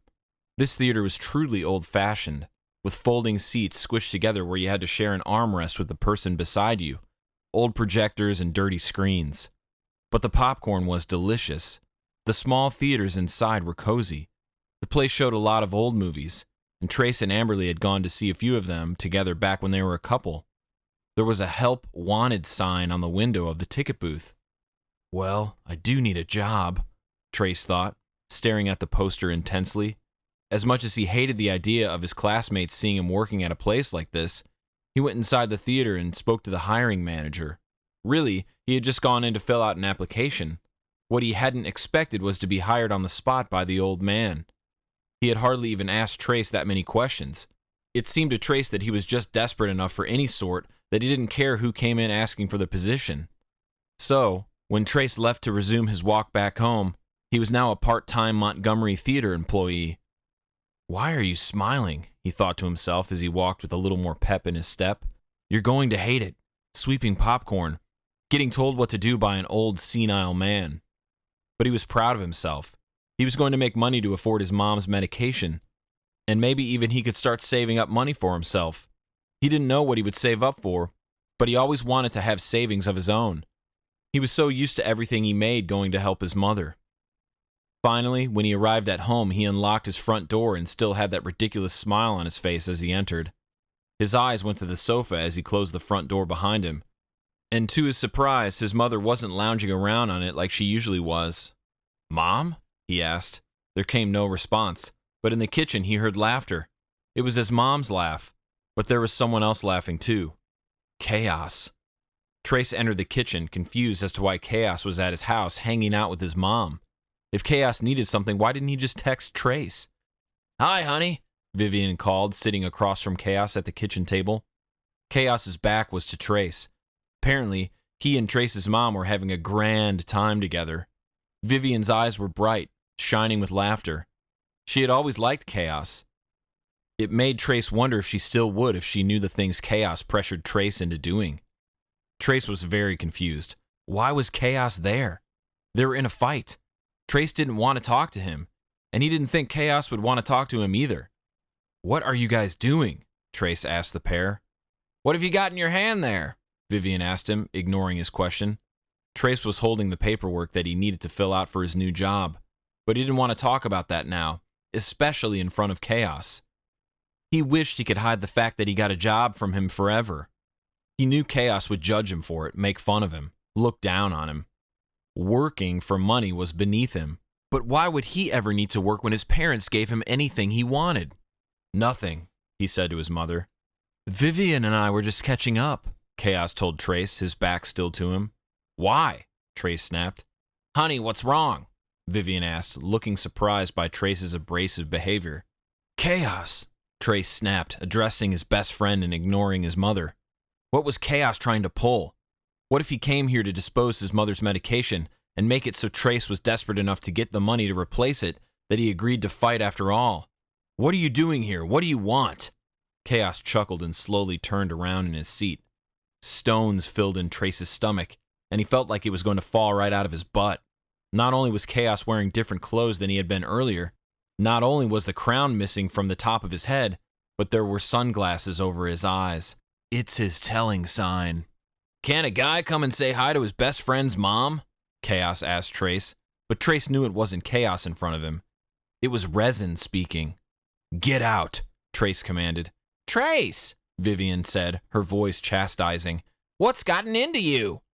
"Get out," Trace shouted at Resin, who had been in his house, alone with his mom. Why hadn't Trace gotten home sooner? What if he had gotten home any later? What would Resin have done to his mom? What was he going to do right now? Was he going to attack? Were Trace and his mother both in danger? Resin, disguised as Kaos, slowly got to his feet. "It's all right, Miss Henderson," Kaos said, his gaze fixed on Trace, or at least that's what it seemed like. Trace couldn't be too certain with the sunglasses and all. "Trace and I are just having a bit of a spat." "You don't have to go," Vivian said to him, frowning. "Whatever is going on between you two, why don't you just talk it out?" "Not gonna happen," Trace said. "In fact, if he doesn't leave right now, things might get violent." He was tempted to get his pentfire and fight him anyway, right here and now, one-on-one. He needed to protect his mother. He shouldn't have ever let her out of his sight. "Absolutely not," Vivian said. "There will be no such thing happening under my roof." "I'm going," Resin replied. "Don't worry, there's no need to fight, Trace." Trace didn't say another word, and he didn't take his eyes off Resin the entire walk from the kitchen to the front door. "Well, it was lovely to see you," Vivian called, waving goodbye to him. "I really enjoyed the talking. Just the two of us, one-on-one, Miss Henderson," Resin replied. "Perhaps we will do it again sometime." Vivian giggled. She was usually charmed by Kaos, But how could she not tell right now how unlike Kaos his impersonator was being? Bye, Kaos, Trace glowered. He opened the front door. You enjoy the rest of your night, Trace, Resin said to him as he stepped out onto the porch. Sweet dreams. Sweet dreams? Trace thought. It was still broad daylight out. Trace decided not to respond. He followed Resin out onto the porch and kept his eyes trained on him until he was far from their property and out of his sight. When he went back inside the house, he locked the door. Then he went around to make sure all the windows were locked as well. What's going on? Vivian asked, drinking something clear out of a glass as she hovered in the arch between the kitchen and the living area, watching him. Nothing. Doesn't matter. It's just water, by the way. Trace paused and looked at her. She gave him a small smile. I saw you staring. It's just water. Trace wanted to feel happy to hear it. He wanted that sense of relief, but it didn't come. How could it? Several times his mom had told him she was done drinking. It never lasted. Mom, you can't just let my friends inside the house when I'm not here, he told her. Even Kaos? Honey, the boy's like another son to me. I don't care, he snapped. In fact, don't let anyone in unless I'm home. Montgomery's been a dangerous place to live lately. Just keep the doors and windows locked and don't answer the door for anyone, got it? Yes, sir, she said, giving him a fake salute. She wasn't taking him seriously. Trace rolled his eyes. Now, she said, changing the subject, do you want to tell me what the new hire paperwork is all about? He softened a little, the pride swelling inside his chest again over how he landed himself a job. He filled his mom in on what happened at the theater, and she seemed even prouder of him than he did of himself as she hugged him and thanked him. Then they spent the rest of the evening together, and his mother even managed to cook a pretty decent dinner. However, when the night whirled around, Trace was nervous. He couldn't stop thinking about what Resin, in the disguise of Kaos, had said to him before he left earlier. Sweet dreams? Trace refused to lie down on his bed. Instead, he paced about his bedroom. His mom had already gone to sleep, for once not passing out on the sofa. No way am I sleeping, he thought to himself as he paced. He was positive Resin's words were a warning. If Trace went to sleep, he was going to do something to him in his dreams. He was sure of it. When it felt like hours had passed, Trace checked the clock to find it had only been minutes. He was growing more and more tired. He had given up on the pacing and was sitting on the bedroom floor, his back up against the side of his bed. His eyes were drooping. He was exhausted from all the work in the Albus realm yesterday. He and the other quintets were actually losing sleep because of how time worked between the realms. They had spent a whole day in the Albus realm with the funeral and the hamlet repairing and searching Gertrude and Albus's house. And then, when they arrived back in the Earth realm, they still had the whole rest of the day there to get through as well. The jet lag was hitting Trace hard. As much as he wanted to continue to try and fight it, sleep eventually overcame him. And just like he knew it, the nightmare came quickly. Trace was encased in pitch-black darkness. It was all around him, in front of him, below him, above him. Not a thing was in sight. He couldn't see his hand in front of his face. Feeling panic rising in his throat as a scream, he turned in a frantic half-circle. Something caught his eye and made him freeze. What seemed to be an entire football field away, he could see what looked to be a movie set, or maybe a TV sitcom. There was nowhere else to go, so he knew he needed to walk toward it. His footsteps were slow at first. He kept his eyes trained on this strange sitcom set. It looked familiar. Was that his furniture on the set? There were people, too, he soon realized, inside of the space. 2 people in what looked to be Trace's living room. He couldn't see the person on the couch because of the way it was staged. The couch faced the TV wall, the back of it to Trace, and the figure was sitting on it. But as he got closer, he recognized the familiar messy updo. It was his mother. The man standing before her, his hands on his hips across from the coffee table, looked angry. Trace didn't quite recognize him, but it didn't take long for him to figure out it was his father. What his father would look like right now if Trace were to run into him on the street. How did Resin know this? Had he tracked him down? Trace walked a little quicker now. He didn't like the look on his father's face as he stared at his mother. He could hear him yelling at her, and he could make out the words when he drew nearer. You are a worthless drunk. Why did I ever waste my time with you? Trace still felt so far away. He started to run. Stop, he called. But to his mother and father, Trace was apparently invisible. I cannot believe you are the mother of my child, his dad yelled. Having Trace with you was such a mistake. Shut up, Vivian bellowed. His mother was yelling at his father too. Then the furniture started flying. Trace's father flipped over the coffee table. He flung books off shelves and knocked over glasses while Vivian screamed at him and begged him to stop. Before Trace could get there, when he was only feet away from being able to intercept the horrific scene in front of him, it was as if an invisible pair of hands slammed into his chest, knocking him backward off his feet. He landed on the ground on his back, the breath knocked out of him. He got up quickly, panting. The fighting, the throwing and screaming at each other was still happening on the TV set. Trace tried again. He ran toward his father, wanting to jump on his back and get him as far away from his mother as possible. Again, hands slammed into him and pushed him back. Stop! Trace shouted furiously. He tried 2 more times, but it didn't matter how many times he ran toward that set. He couldn't protect his mother. He kept getting knocked backward. How the heck can I get to them? He thought angrily as he got to his feet yet again. The pentfire! He looked down and suddenly, there his sword was, safely in its scabbard. He pulled it out quickly and the flames erupted. Try to push this back, resin! He shot fireball after fireball through the darkness toward the movie set, toward the spot where the hands kept slamming into him and pushing him back. Trace was certain the hands belonged to an invisible resin. It didn't take long at all before one of the fire blasts seemed to slam into him solid before the flames disappeared altogether. Trace heard an angry yell that he thought came from his father, but maybe it hadn't. Maybe it had been from resin. The next thing Trace knew, he was waking to hear his mother's screams coming from her bedroom. Trace, who had slept on the ground of his bedroom, shot up to his feet, panting. Feeling like he couldn't move quick enough, he grabbed his pentfire and ran to his mother.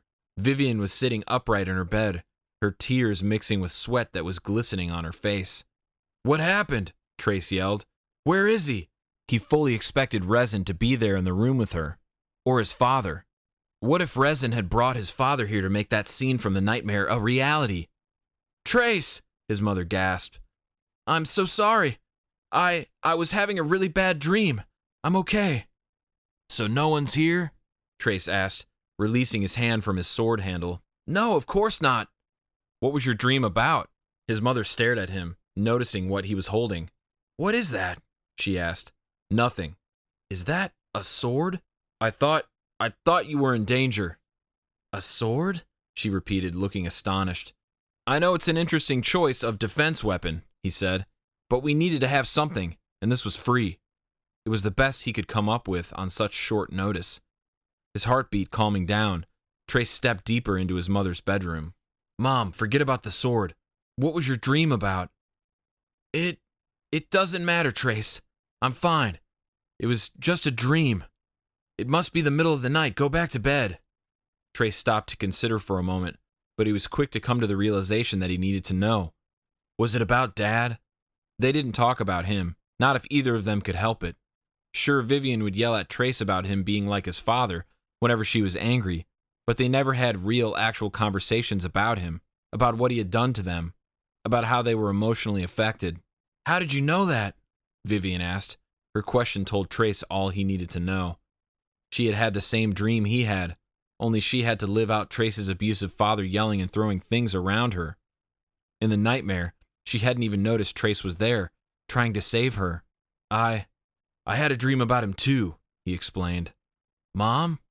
What? I'm never going to let Dad hurt you again. Come here. Trace approached his mother at her bed, and she wrapped her arms around him, forcing him to bend over and hug her back. But he didn't mind it. Chapter 22. Trace thought a lot about his father when he went to school the next day. It had been so long since his father was a consistent part of his mind, since he was at the forefront of it. And it was Resin's fault. Trace hated it when this happened. He hated reminders of his dad. He had done fine for 17 years without hardly thinking about him. It didn't need to start now. Besides, it's not like I'm ever going to see him again anyway. He supposed the only good thing about being consumed by recalling the nightmare of last night was that it was a good distraction from the fact that Kaos was still not talking to him. And since things with Amberley were still weird, apparently Kaos didn't have to worry about being caught in the middle of the two of them. He and Amberley avoided Trace, and Trace just stuck to hanging out with Kire and Rose, though he didn't say much to them, or anyone for that matter, even though he was still catching a lot of looks from the ladies. It was only toward the end of the day, when the memories of the nightmare he had last night were finally starting to fade, that Trace grew more annoyed about Kaos, about their fight. Why was Kaos giving him the cold shoulder when Trace was the one who had more reason to be mad? He glared at the back of his friend's head in his last class of the day. Kaos was wearing his crown as usual, and all of St. Bernard High's students and staff were just acceptant of it. Sometimes Trace thought it would have been nice if Kaos could use his gift on the other quintets. Kaos would be able to see inside Trace's mind. He would realize that Trace thought it was stupid they weren't talking, and they could just get over this little fight and move on with their lives. And then they wouldn't even have to do any actual talking about it. Trace was horrible at that kind of stuff anyway. All right, he's got to talk to me before the day is completely over, he decided toward the middle of the last class. He and Kaos never went a full day without speaking, even if they did get on each other's nerves. Usually one of them would just go up to the other and act like nothing was wrong once they had some time to get over it. This was just one of those instances, right? Maybe even Trace would go up to him after class, even if he was with Amberley, and just chat with him like nothing had happened. But what if that makes him think I've changed my mind about the fight? Trace hadn't changed his mind, and nothing Kaos could tell him would. He had a new job now. He had to go in today at some point after school, drop off his paperwork and get his uniform. Then his first day would be shortly after that. This job was how he was making his money now. Trace was conflicted as he sat at his desk. He tried to think of a plan for the remaining time of class, but when the end of the day finally came, he still didn't have a clue what to do. And based on the way Kaos quickly left, not even glancing back to look at Trace, he knew now Kaos didn't have any plans to fix things with him either. Giving up for the time being, he walked home part way with Kire and Rose before their routes separated them. Then Trace went home, got his paperwork, and brought it back to the Montgomery Theater. He was given his uniform, which made him even more embarrassed that he was going to be seen working here, having to wear it. After that, he was introduced to some of his new coworkers, all of whom didn't seem like any people Trace wanted to get to know or become friends with. I'm just here for the money. I'm just here for the money. He had to keep telling himself that, or else he was afraid he would quit right there on the spot. When he left the theater, he knew he could turn left to go back home, or... He looked to the right. It wasn't too much further to get to Kaos's fancy mansion. Deciding he needed to tell Kaos about how Resin came to his house impersonating him last night, and that he needed to get his bike back because it was going to be his transportation to work, he walked to Kaos's house. When he got there, he rang the doorbell and waited. Kaos answered the door, and strangely enough, he had a smile on his face, and he looked like he just finished laughing about something. Hey, Trace, he said slowly, really drawing the words out as the smile slowly left. Hey. The tension in the air between them was heavy, and it only grew. Trace? Another voice asked. Then, in the doorway, stepped Amberley. What is this? Trace asked, looking back and forth between the two of them. You guys hang out together after school now? Suddenly, Trace wasn't finished being mad at him after all. How could he? Sure, it had annoyed Trace already that the two of them were always together at school. Yes, when all of the unlikely defenders were gathered together nowadays. Kaos and Amberley tended to go off and be their own pair, but seeing Amberley there, at Kaos's house with him, also looking like she had just been laughing about something, and looking like she and Kaos were having the time of their lives without him, it struck a nerve, and Trace was furious. So what? Kaos asked with a casual shrug. He didn't look the slightest bit guilty. But Amberley did. Upon seeing Trace standing there at the door, it looked as if every ounce of remaining happiness had been drained from her. Apparently Kaos was the only one who could make her smile. Too upset to speak or to do much of anything else, Trace shook his head and walked back down the driveway. Trace! Amberley called. He turned around to see her running down the driveway after him. Kaos stood back still in the doorway. What? Trace asked flatly. Nothing happened. Kaos and I were just hanging out. Uh-huh. She opened her mouth again, but no words came out, so they just stood there staring at each other.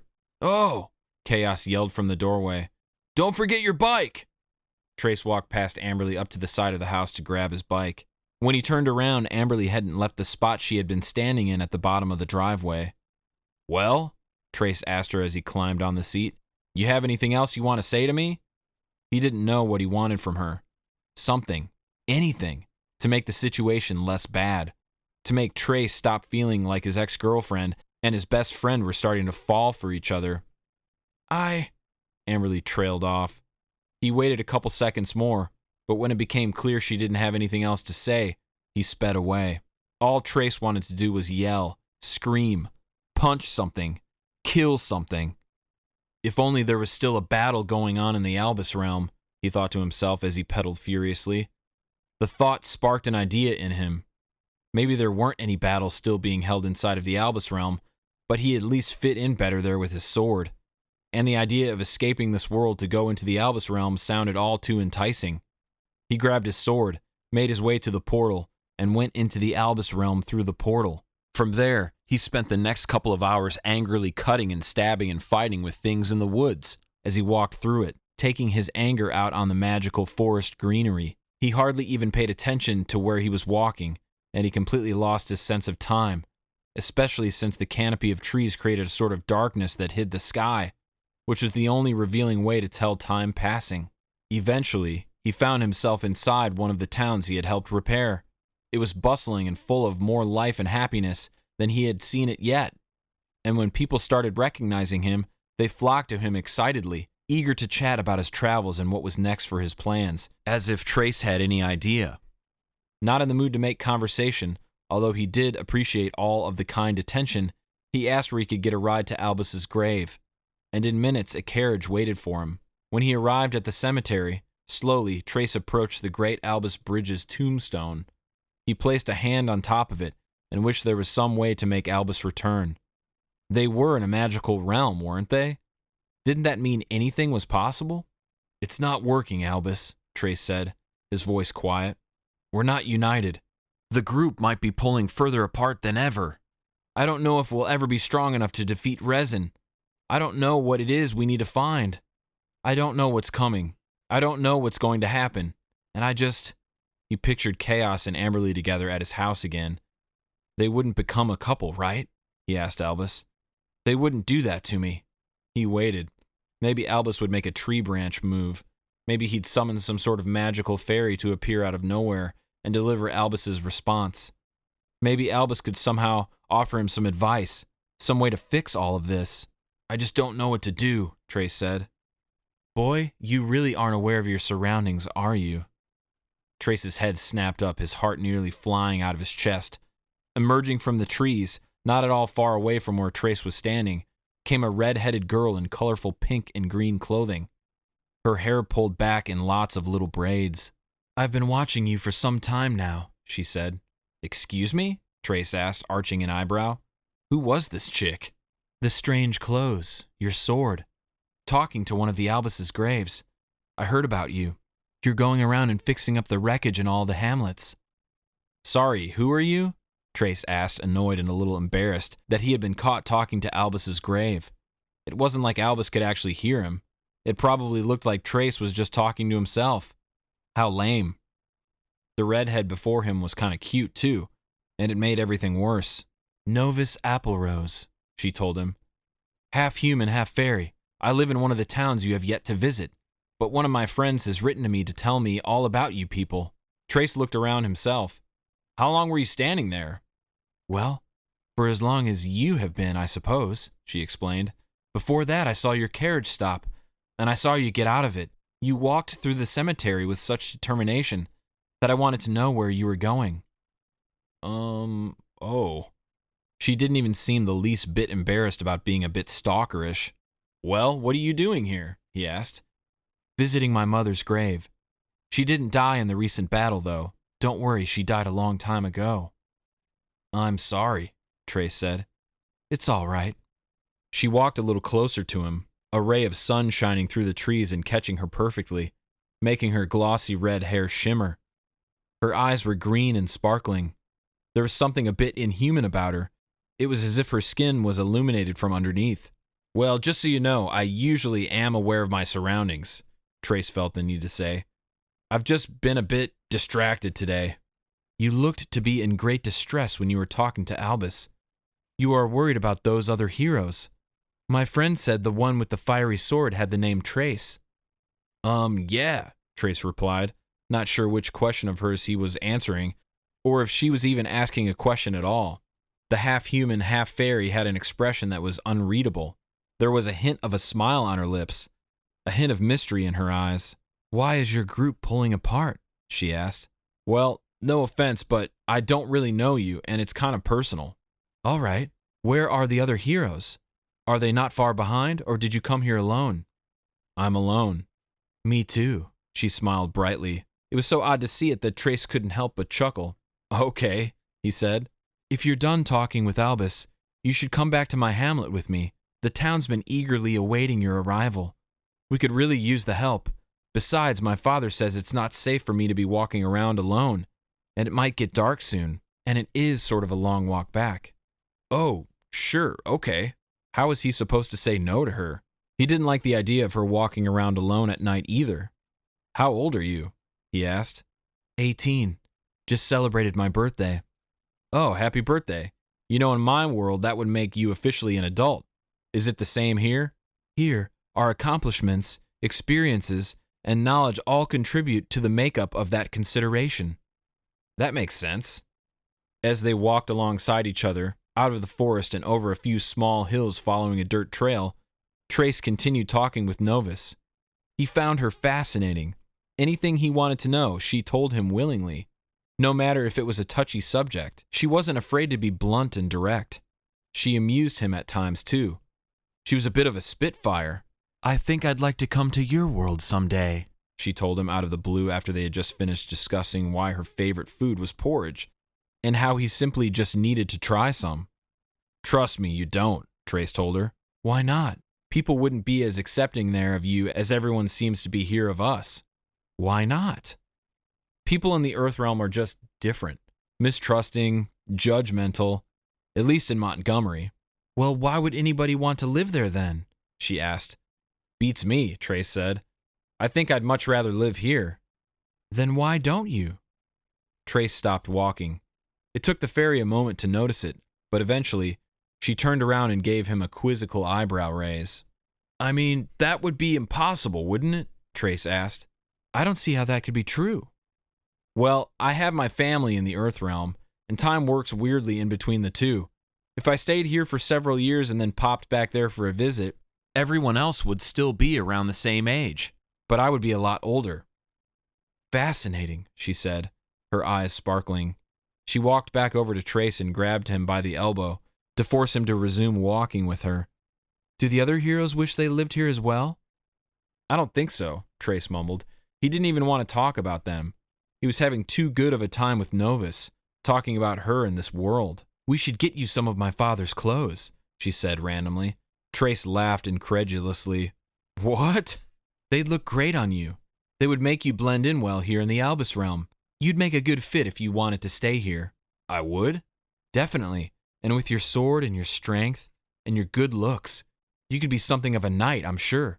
You'd get a fancy place to live. Servants. Lots of preferential treatment. Do you think so? I do. With the idea of it in his head now, the picture painted of the kind of life he would have here, he thought maybe it wouldn't be such a crazy thing to stay here. Maybe he could even get his mom to come here as well. They could both escape their old lives, start fresh here. Maybe being here would make it easier for him to get over Amberley. Chapter 23. Trace ended up having such a good time with Novus that day, just talking with her and forgetting his existence in the real world for a moment. He decided before he was taken back to the portal, via a flying magical carriage, that he was going to come back the next day to see her again. It was hard for him to sleep when he got home. He just kept thinking about the Albus realm. He thought of what Novus had said about him being a good fit for living there. Could it actually be done? For some crazy reason, it felt possible. The only thing keeping him here right now was his mother. If he could take her with him, why not stay in the Albus realm? When he finally fell asleep for the evening, he woke up the next day surprised that he had actually had good dreams. Dreams about the Albus realm. For once, resin hadn't been invading his sleep. He hadn't been forcing Trace and his mother to see horrible things, to relive horrible moments of their past. And it put Trace in an exceptionally good mood despite everything going on with Kaos and Amberley. He ate a quick breakfast, greeted his mother, who surprisingly still hadn't had another drink since their fight, and left early for school because he wanted to go to the Albus realm before the day started. That was just how excited he was to get back there and back to Novus. Novus was cute and all, but Trace wasn't interested in hanging out with her because he saw her as a potential to be something more. He genuinely liked her as a person, and was happy for someone's company that didn't constantly remind him of his responsibilities or fill him with sadness because of the past they shared. But he'd be lying if he said he didn't consider it maybe being a possibility in the future for Novus and him to have a relationship. What would it be like to date someone who was half fairy? The thought of actually dating her now made him nauseated. He still wanted Amberley back. He was still not over their breakup. And despite how it seemed that maybe Amberley and Kaos were maybe seeing each other, Trace still loved Amberley and wasn't ready to move on. When he finally made it into the Albus realm, he anticipated having a long walk to the hamlet where Novus resided. However, upon crossing through the glowing blue mist in the arch, he arrived on the other side to see that the magical carriage that had flown him back yesterday was still there waiting for him. It was hard to keep track of how time worked here.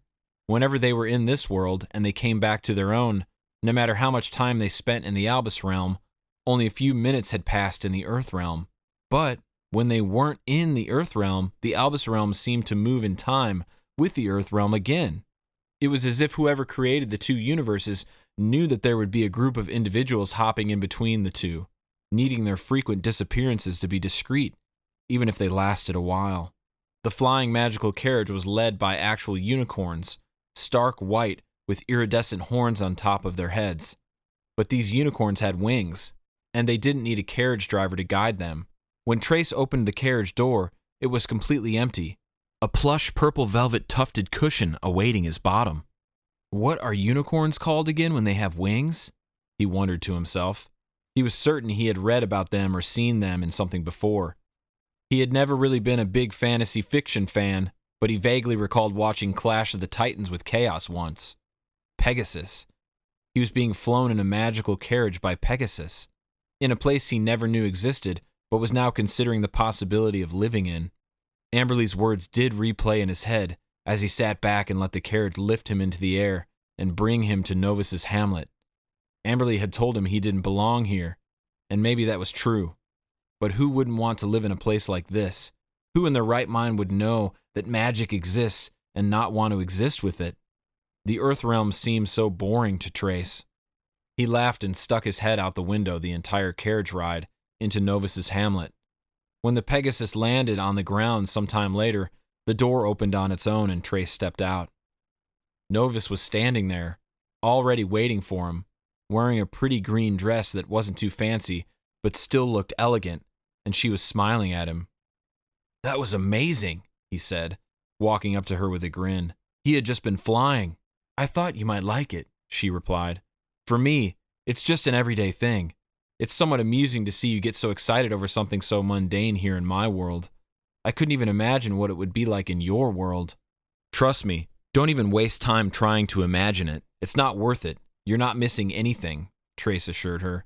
She smiled.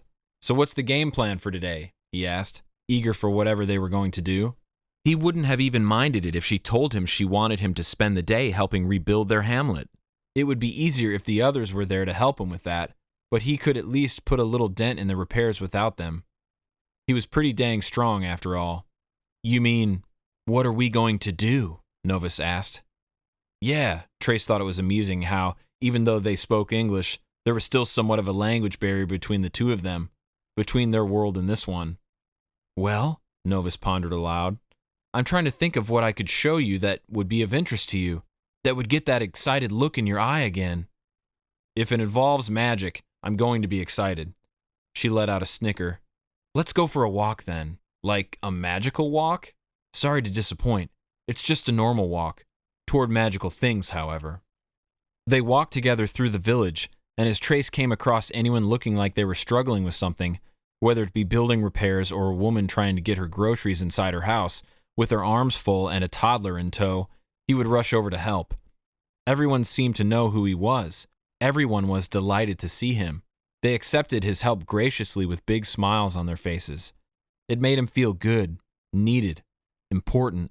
"Everyone is glad to have you and the other unlikely defenders," Nova said to him as they continued their stroll out of the village and through the green, lush landscape before them. Trace wondered where it was she was going to take him. "I'm happy to do it," Trace answered.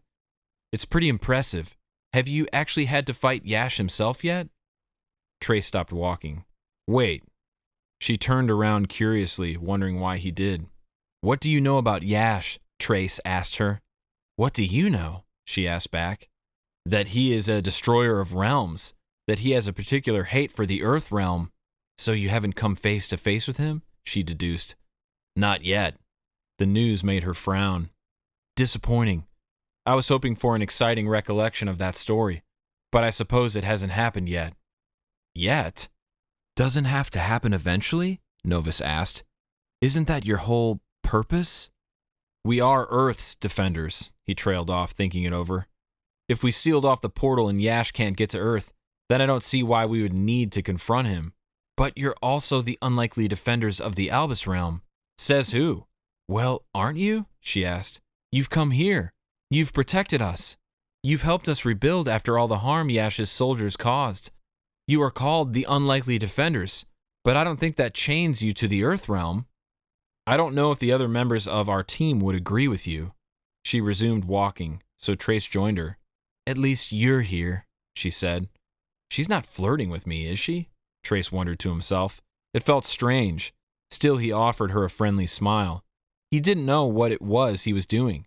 Before the flirtation could continue, he cleared his throat. "So what do you know about Yash?" he asked a second time. She raised an eyebrow. "You never told me," he pointed out.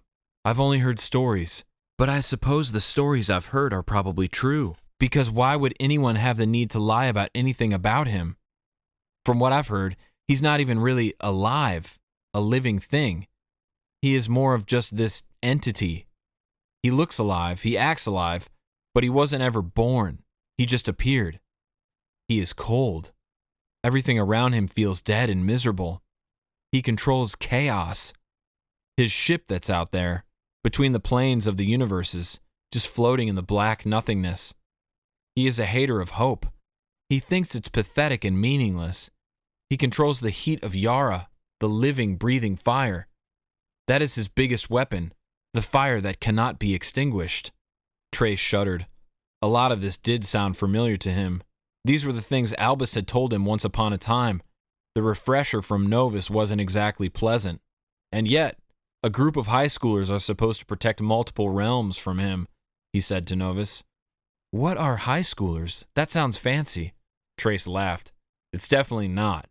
As they walked, he explained to her some things about his realm, and she was most interested to hear about it. Trace couldn't believe that she was. He would tell her the most boring fact, but it would make her gasp and widen her eyes in complete shock. Eventually, they reached a river, the destination Novus had wanted to get them to.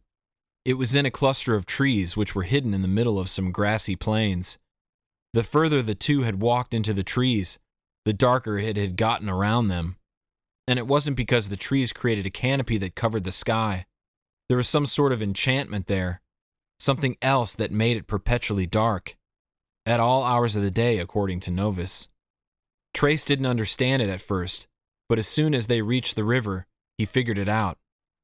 The river water was glowing. It was as if the water itself was illuminated, not the entities inside of it. Trace had never seen anything like it.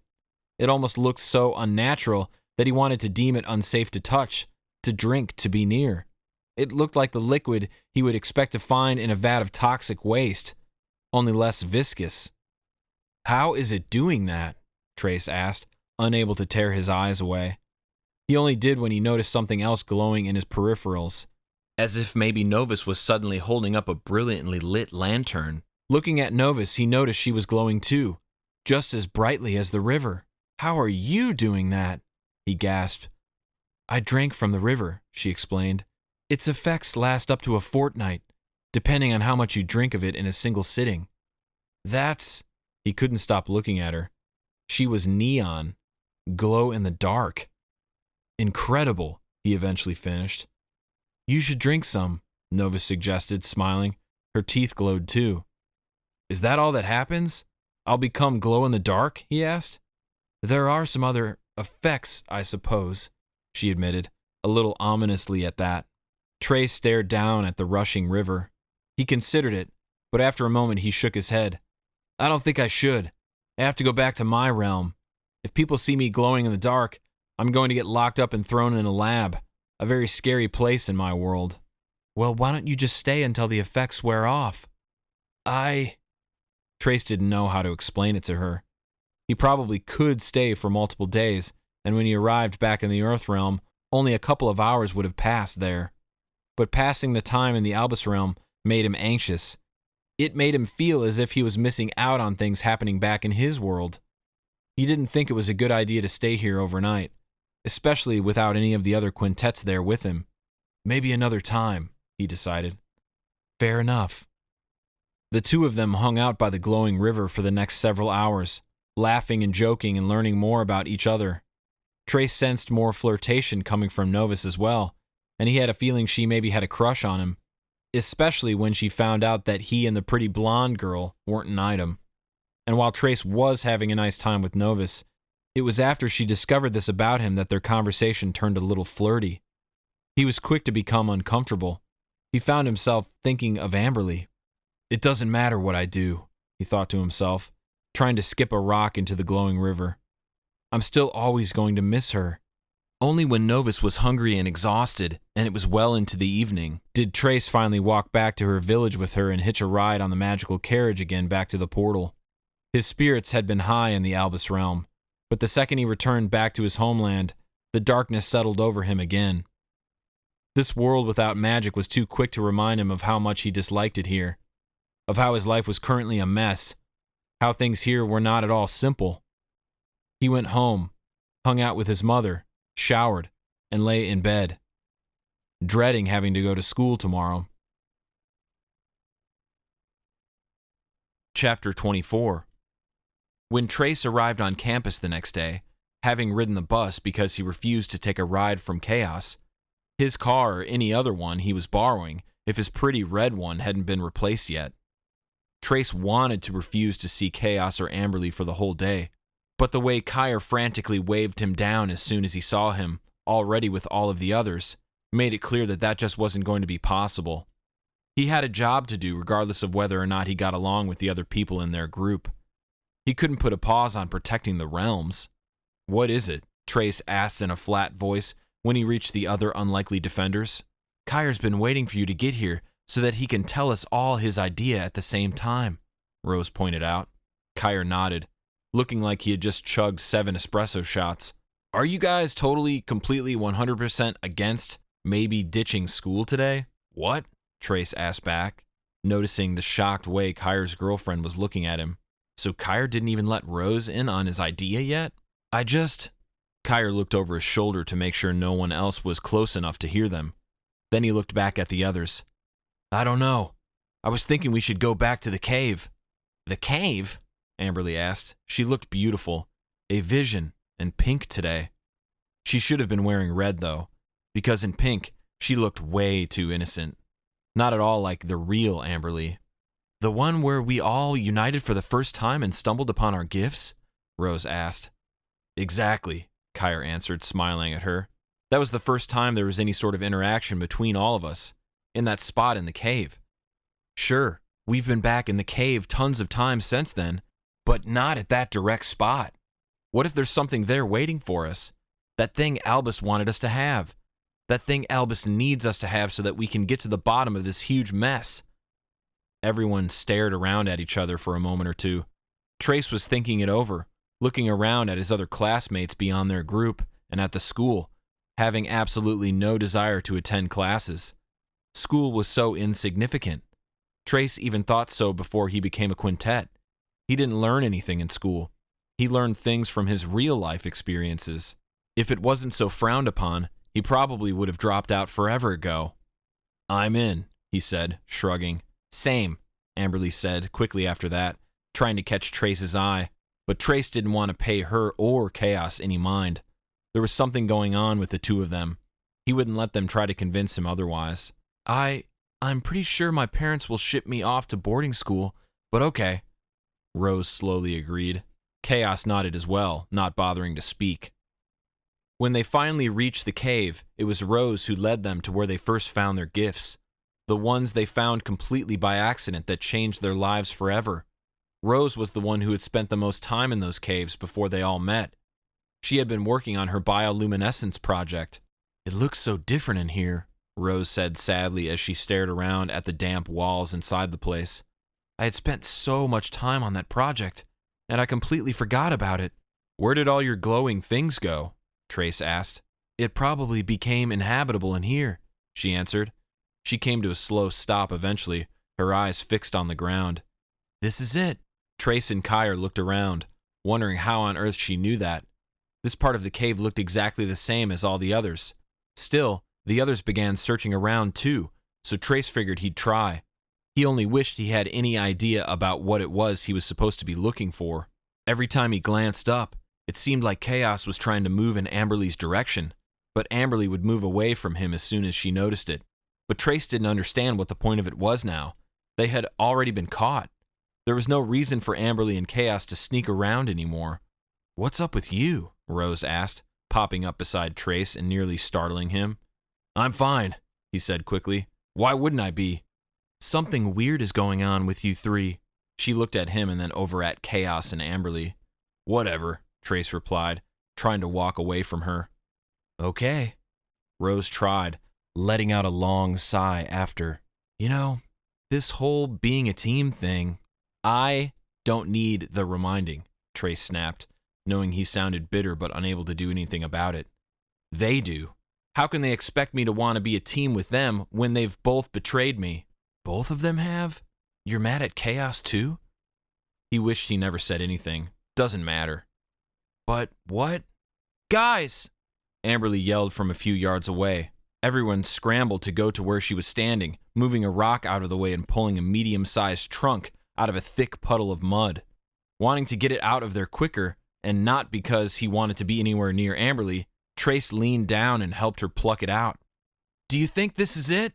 Rose asked the others. Do you think this is what Albus wanted us to find? Better be, Kaos said bleakly. Everyone stared at the trunk. Well, I guess one of us should open it up, Kire pointed out. They all stared at him. I guess I'll open it, he decided. Trace wasn't certain what would be waiting for them once the trunk was open. What if some dangerous magic came out? What if it hit Trace head on if he were to open it, and it left him horribly disfigured? Have at it, he told Kire, slapping him on the shoulder in a friendly, encouraging way. Better him than me. Kire opened the trunk. Thankfully, nothing happened. At first, Trace was worried there wasn't anything inside of it, but slowly, Kire took out what looked to be a tube of sorts. Inside of it, he pulled out a rolled-up piece of paper. It looked ancient. What's it say? Rose asked him impatiently. Kaos walked to stand by Kire so that he could be one of the first ones to see it as Kire unrolled it. The two stood there, looking it up and down once it was opened, their eyes squinting. Well? Amberley asked, putting a hand on her hip expectantly. You guys, the suspense is killing me, Rose complained. Kire trailed off and looked at Kaos. Kaos looked at him. Then he scoffed, laughed sarcastically, shook his head, and walked away from everyone. What? Trace asked. What is it? Whatever Kaos had read, he was disappointed by it. Kire handed the paper for them to see. Amberley grabbed it, and Trace and Rose crowded around her. Ignoring how Amberley smelled like strawberries, Trace squinted at the paper. It was a note. It wasn't signed by Albus, but Trace had a feeling it was written by him regardless. Read closely the words inscribed upon this sacred parchment, for it reveals the path to avoid the impending doom that looms upon the Earth realm. Fate has exposed the truth once again in the form of a prophecy Yash has yet to come upon. There is only a matter of time. Within this scroll lies the truth and reason for what must come next. Know this, young warriors. To defeat Resin is not to end his existence. Do that, and he wins. The key to our triumph lies, instead, in his capture. A prophecy has been unearthed by a being from the Albus realm. This prophecy remains presently veiled from Yash's watchful gaze. It holds a truth concealed from his knowing. Yet, this cover of ignorance will soon lift, and Yash shall realize the truth in its depths. Keep clear inside your minds the revelation of this prophecy. When Yash, in his misguided arrogance, shackled his most loyal minions, Resin, Jago, and Hino, to the Earth realm, his very own enchantments unwittingly blinded him to their presence. Every form of magic, of great, great power, comes with its consequences. Those strong enough, those who believe nothing can touch them, and no one is above them, are quick to turn a blind eye to this unprejudiced truth. Yash chained living beings to a life of imprisonment. Upon doing so, his consequence was chaining himself forever to them. Yash's command assigned 3 minions the solemn duty of ending the lives of those who dared impede his path. Should the first, Jago, falter, Hino was to arise, the next in line to conquer and execute Yash's adversaries. And if fate should claim Hino's existence, Resin, the third and the strongest, would step forth to fulfill what the others could not. Bound to the Earth realm, their purpose was a single quest, ignoring that what comes with great power is great consequence. Yash unknowingly sealed his fate, becoming one with his minions' shared purpose. As the fourth alternate, should all 3 precursors meet their dire demise, a bridge will form, a pathway upon which Yash shall tread, seizing the opportunity to finish what his loyal minions could not. If the last of his minions is to perish, Yash will realize that the portal in the Albus realm was not his last hope of getting to the Earth realm. However, as long as Resin lives, the bridge cannot be manifested. You're joking, Trace said to no one in particular, dread and anxiety filling him. How the heck are we supposed to do this? Amberley complained. If only Resin were a small forest critter, Rose groaned. Then Albus's instructions would be a piece of cake. It's impossible, Kaos said, irritated, still walking away from the group and shaking his head, his hands on his hips. He found a flat spot on the ground and began pacing. We've been given an impossible task. Where would we even put him? Amberley asked. Well, it has to be possible, guys, Kire said, the only one in the group who was trying to remain positive. Or else we wouldn't be here. We wouldn't have been given those gifts in the first place. There probably wouldn't even be a prophecy.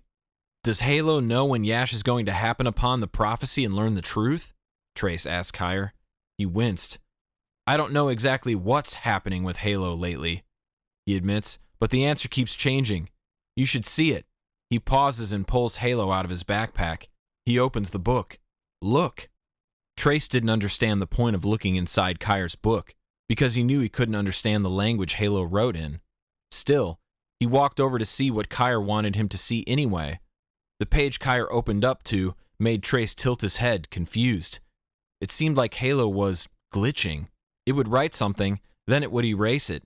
Then something else would start appearing on the page, and then that would quickly get erased too. Why is Halo so uncertain? Amberley mused aloud. Because the future is so uncertain, Rose commented. I wonder how Albus came upon the prophecy, Kire said, closing Halo back up and putting the book away, and why he couldn't tell us about it sooner. Maybe he had been about to tell us, Amberley said. You know, before he died. Why did he have to make it so difficult for us to learn the truth? Rose asked. This is obviously very valuable information, Kire explained. In the wrong hands, someone could make the wrong choice. Trace stood next to Amberley again, who was still holding the scroll up, examining it closely. He read it again as well. If Resin died, it opened up a new path for Yash to take the Earth realm. Then he was destined to defeat those standing in his way, aka the unlikely defenders. And once the defenders were out of his way, Yash's quest would be fulfilled, and he would then be free to destroy the rest of their universe as he saw fit, just like he wanted to anyway. This was how Yash could still get to Earth. This was the other way. Chapter 25. All right, Amberley. Kaos said as the gang stood outside of their school well after school hours in the dead of the night. When we get inside, you go immediately to the security office. Use your gauntlet thingy. Gamora, Amberley corrected. Kaos rolled his eyes. Gamora, to unlock the door, turn off the cameras, and then delete the footage of us sneaking in. Amberley nodded, lifting her arm and flexing her fingers inside of the gauntlet. Kaos, who still had a key to the school, pulled the key out of his pocket and stuck it into the lock of the front entrance door. We don't have to worry about resin killing us if we get caught, Rose said. Our principal will do that. And then so will our guardians. Don't be such a baby, Amberley said, rolling her eyes. What is wrong with us? Rose continued, ignoring her. We spend the day avoiding school, only to come back to it when we don't even have to be here. We do have to be here, Kaos snapped. Inside the school, he led the way to the gymnasium. The doors to it were wide open. Inside the gym, the floor was clear, and the bleachers pushed into the walls. The gym is the perfect place to train unseen, once the cameras are taken care of anyway. Amberley left the group to go to the security room to destroy the footage leading up to the moment they arrived on campus. She was also going to turn off the system so that they wouldn't be recorded leaving. The security guard would come back the next day and think the system merely malfunctioned, especially since the quintets agreed to do their training without leaving any trace that they had ever been there at all. Meanwhile, the others spread out on the floor of the gymnasium, ready to go with their gifts. Kaos had called this meeting with everyone. He thought they all needed to start group training immediately. He still thought it was an impossible task to capture Resin instead of kill him. Even killing him was proving to be extremely difficult. But he pointed out that if the group had any chance at all of succeeding, they needed to be at their strongest, and they needed to carefully, meticulously devise the best possible plan of attack. Just merely getting together and practicing with our gifts isn't what is going to make us stronger as a team, Rose reminded everyone, looking back and forth between Trace and Kaos, the two who were fighting. Then Amberley returned to the room. Rose shot her a look too. Yeah, speaking of that, Kaos said as Amberley joined their circle, nodding at everyone to tell them the security footage was all taken care of. Whatever ridiculous, insignificant drama going on among each other in the group, we need to push it aside and forget about it. I don't care about any of your problems. I don't care about whatever issues you guys have. Me, I'm good. I don't have a problem with any one of you. You all need to get on the same page as me. Kaos wouldn't even look at Trace, though, as he spoke, which made Trace certain Kaos was full of it. He rolled his eyes and clenched his jaw. It's easier said than done, Amberley mumbled, getting on the ground and stretching as if she was about to begin cheerleading practice. Okay, wise leader, Kire said, changing the subject abruptly. Do you even have any idea as to how we're going to capture Resin? Capture him and not kill him, and without letting him kill us? Not a clue, Kaos admitted quickly. But hey, you're a smart guy, Kire. Figure something out for us, will you? You're not putting that on me, Kire barked. We can brainstorm together, Rose said, acting as the group's mediator. For now, we need to see where we're at with our compatibility as a team. How strong we are with our gifts, Kaos said, straightening his crown. Let's run some drills. The gang practiced together. Rose had brought in some strands of grass from outside before they entered, so she opened her palm and started manipulating and making them grow, turning them into something much bigger. Amberley pulled a punching bag out of the supply closet and threw an intense punch at it, sending it across the room. Then, she would use her ability to lift the punching bag and bring it soaring back across the gym toward her. Kire was working with Halo, writing something inside of it and muttering something under his breath, like he was maybe trying to get the book to stop freaking out, or maybe he was trying to work out ways he could make it produce a bigger shield. Kaos concentrated on trying to hear inside the minds of people outside the school, as far away as he could reach them.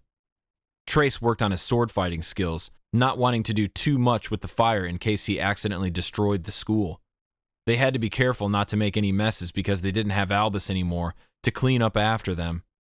Yeah, this isn't working, Kire said after a while, getting to his feet and closing Halo. Trace was in complete agreement. The fire engulfing his sword and cascading up his arm was weak. Yeah, I'm already exhausted, Amberley said, out of breath. Then she pointed at Rose. And her nose is bleeding. Worried, Kire ran over to Rose, who turned away from everyone and wiped her nose on her sleeve. I'm fine. Just a little dizzy. What did I tell you guys? Kaos snapped. We need to be unified. We know that, Kaos, Amberley said. I'm trying, She looked at Trace. I don't know, Trace said. Maybe there'd be a better chance of getting resin captured if we handed our gifts off to another group of people. One much more likely to get along with each other. The lunch ladies all seem to be pretty close. Don't be so negative, Rose said to him, ignoring his joke. Instead of practicing with our gifts, weakening ourselves even further because we're clearly not united. We need to probably just work out our problems. Have a nice group therapy session. Ew, Amberley said. Absolutely not, Kaos added. Trace stayed silent. Rose groaned. We're doomed, she said. Simply doomed. We might as well start preparing Yash's welcome party. Chapter 26. Trace shook his head at Kire when Kire approached him at the snack kiosk inside the old movie theater, Trace's new place of employment. Here for your free tickets? Trace asked him from behind the counter, knowing it was only going to be a matter of time before one of his friends came in here to visit him. I'll take some free popcorn, Kire said, but I'm not here to see a movie. You can't stand around and bug me, Trace said, looking around for his manager to make sure he wasn't spotted slacking off, hanging out with Kire. Luckily, he couldn't see his manager anywhere. I'm not, Kire said. I just want some popcorn. No one comes to the movie theater just to get popcorn and not to go see a movie, Trace said, not buying a word of it. Still, he grabbed a bag of popcorn, the small size because he wasn't sure how much free popcorn he was allowed to give away, and reached over the counter to give it to Kire. Oh, awesome!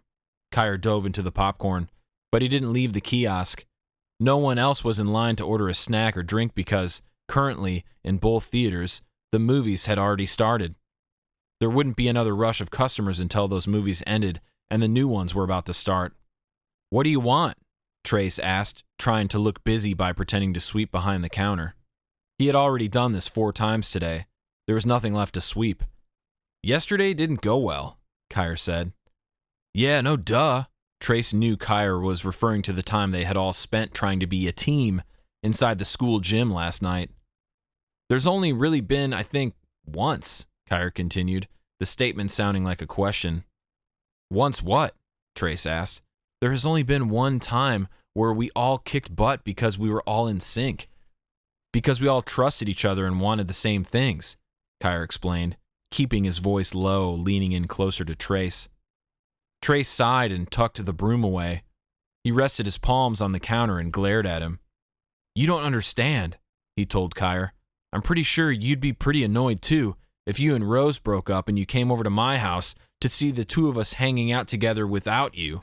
Oh, Kire said, finally realizing the situation between Trace, Amberley, and Kaos. I know something is going on between them, dude, Trace continued.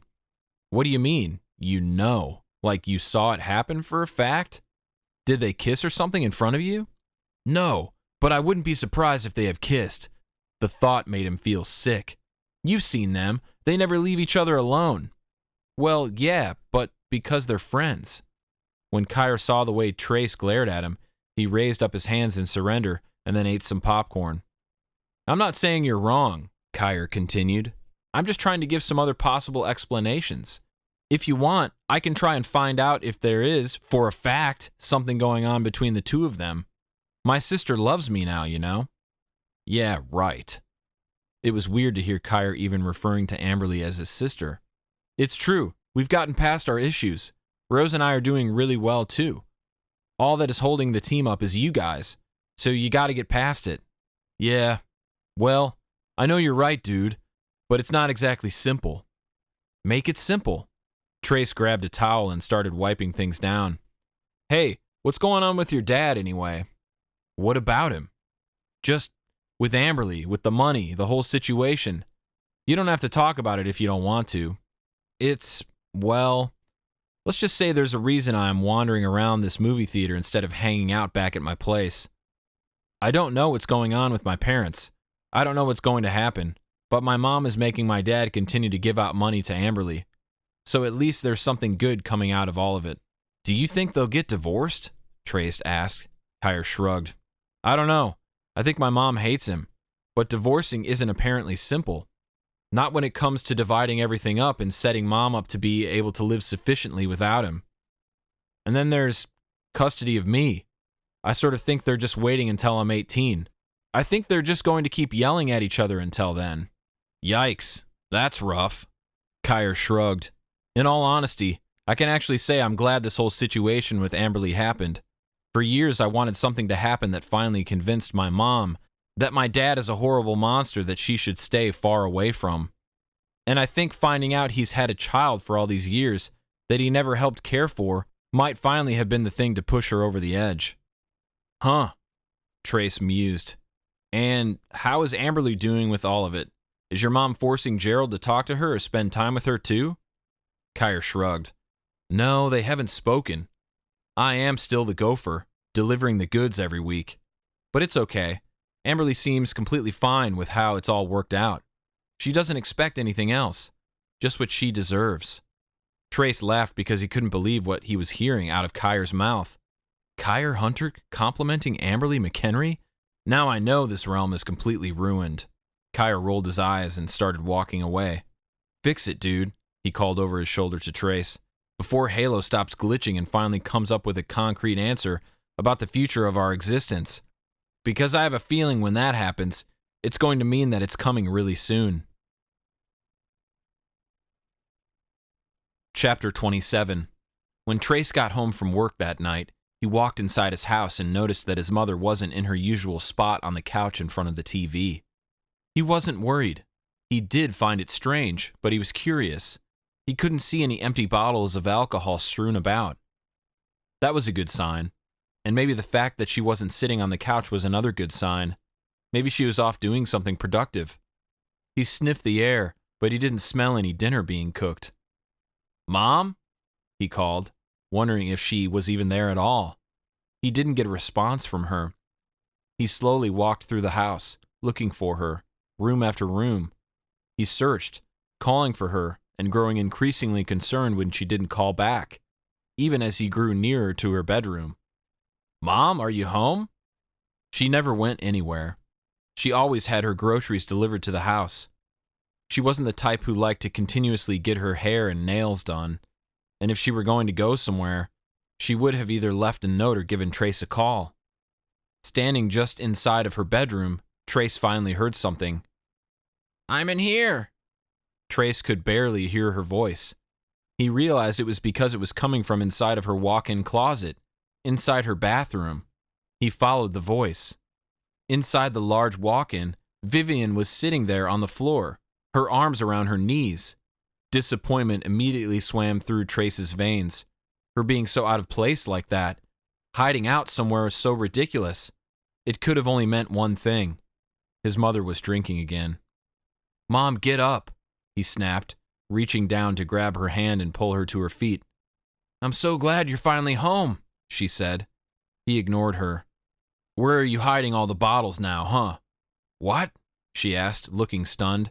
No, Trace, that's not. You know what, Mom? You know what it's taken for me to get the money for your medication? The kinds of things I've done? Trace, you're not. He interrupted her again. I've done bad things, Mom. Bad things to get you the money for your pills. Bad things just for you to use the money for your alcoholic ways instead.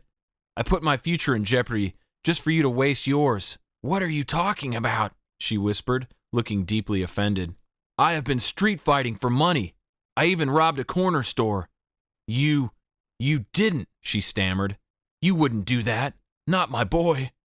I did because you pushed me that far, because I had no other options. But you have a job. I have a job now. I didn't before. Did you really never wonder how I was getting the cash? You never asked. Don't get mad at me now, Mom. I always thought you didn't care how I got the money as long as I got it. Just stop, she cried. Please. She grabbed onto Trace and shook him slightly. Stop with all of this and just listen to me for 1 second. Why should I? Because I'm not drunk. He tried to pull out of her grasp, but she only held on tighter. Look at me, she demanded. I'm speaking clearly. I'm not swaying. My breath doesn't smell like alcohol. I'm telling you the truth. Trace hadn't even considered these points, but his mom was right. She wasn't showing any of her usual symptoms of drinking. But why were you just sitting in here like this then? Well, I was trying to tell you until you started yelling at me. Mom, what happened? I've been hiding in here, waiting for you to get home. I was just too scared to even leave the closet to go get on my phone and call you. Hiding? Trace's stomach lurched. From what? From who? She corrected. Your father, that's who. There's no way I heard her correctly, Trace thought, his lips parting in complete shock and disbelief. What did you just say? He asked, his voice barely audible. He was here. You don't have any idea how much power it took to just step away from the door and not answer it, she told him. There were so many things I wanted to say to him after all these years, but I didn't do it, Trace, because I knew it wouldn't be good for any of us. He kept knocking. He kept saying he just wanted to talk. I don't know how he knew I was home because even when I didn't answer, he didn't give up. Oh, Trace, it was horrible. Her eyes filled with tears. He started walking around the perimeter of the house, trying to stare through all of the windows. That's why I came into the closet. I felt like it was the only place he couldn't see me.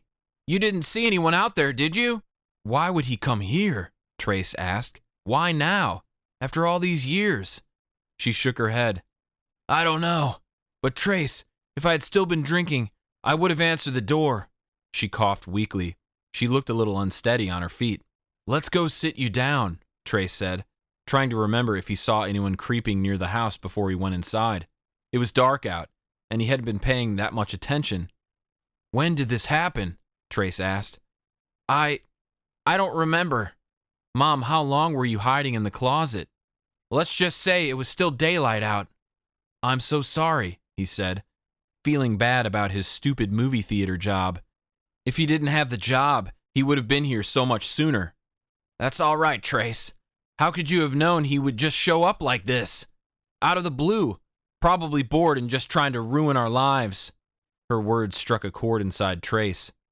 Mom, how did you know it was Dad? He asked, helping Vivian onto the sofa and making sure the curtains were closed. When he first knocked, I walked over to the peephole. I assumed it was a solicitor. Trace nodded. So you saw him? Yes, I promise you. It was your father, Trace. I know it's been a while, but it was him. Yeah, I believe you about that. I have to ask you something weird. She waited. Trace's heart was racing. Mom, was he wearing sunglasses? Yes, she said in a confused tone. Why? Trace's dad hadn't really come back. It was Resin, thinking he'd messed with Trace's mother while he wasn't home. It was only Resin wanting to hurt the people Trace cared about most, and Resin knew just how to do it. Mom, you're home alone for too long during the day, too often. I have school and work and soccer and stuff with my friends. I can't always come straight home to you. And when Dad comes back around, he could actually break in next time. Or worse. I was worried you were going to say something like that. You know I'm right. I think you need to get a job, Mom. You need to get out of this house. We need to save up all the money we can so we can get out of here someday. Somewhere Dad can never find us. She sighed. Well, I have felt leaps and bounds better since I stopped drinking, even if it was rough at first. And I have to admit, getting out of here, I really do like the sound of that. And I like the idea of making sure Resin can never come near you ever again. Chapter 28.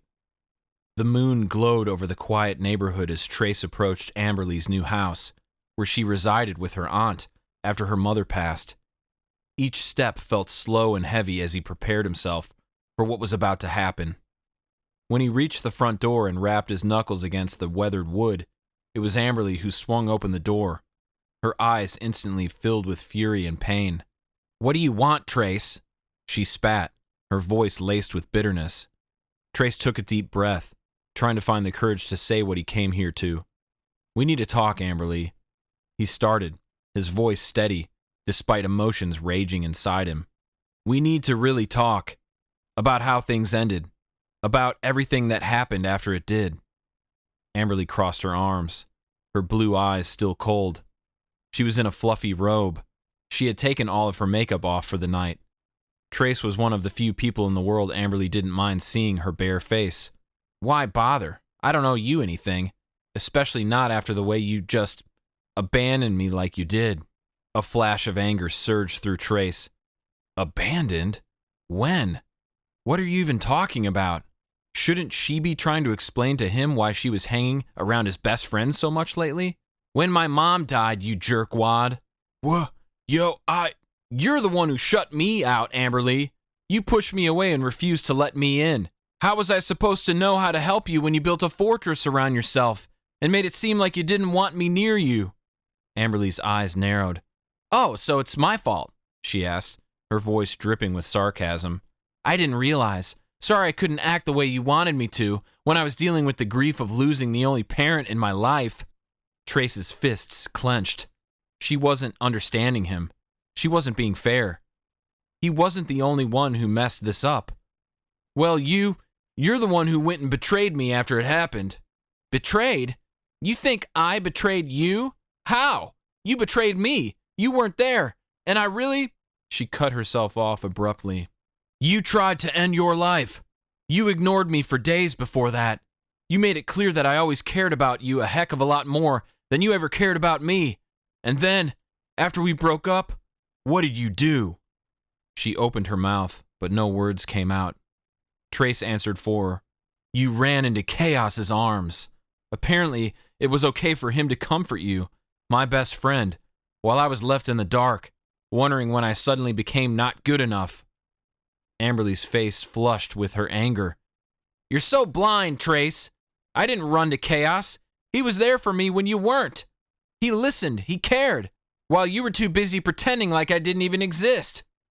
How do we get past all of this resentment? How can I make her see that I never meant to hurt her? That I had thought I was doing the right thing by giving her space?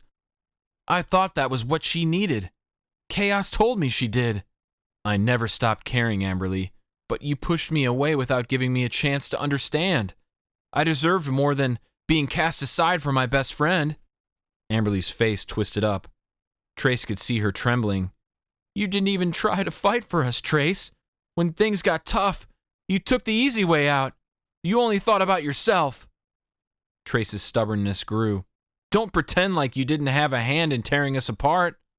You pushed me away, and I couldn't keep chasing after you when I didn't think you wanted me to.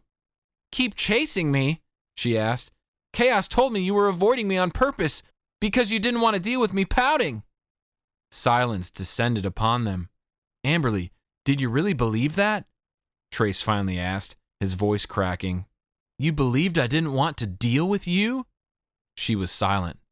Trace shook his head. I don't think I am the one who is blind here. Or wait, are you even telling me the truth right now? Or are you trying to come up with a good excuse for how you were so quick to move on with Kaos? The fact that she still hadn't denied her involvement with him was driving him crazy. You think I just moved on?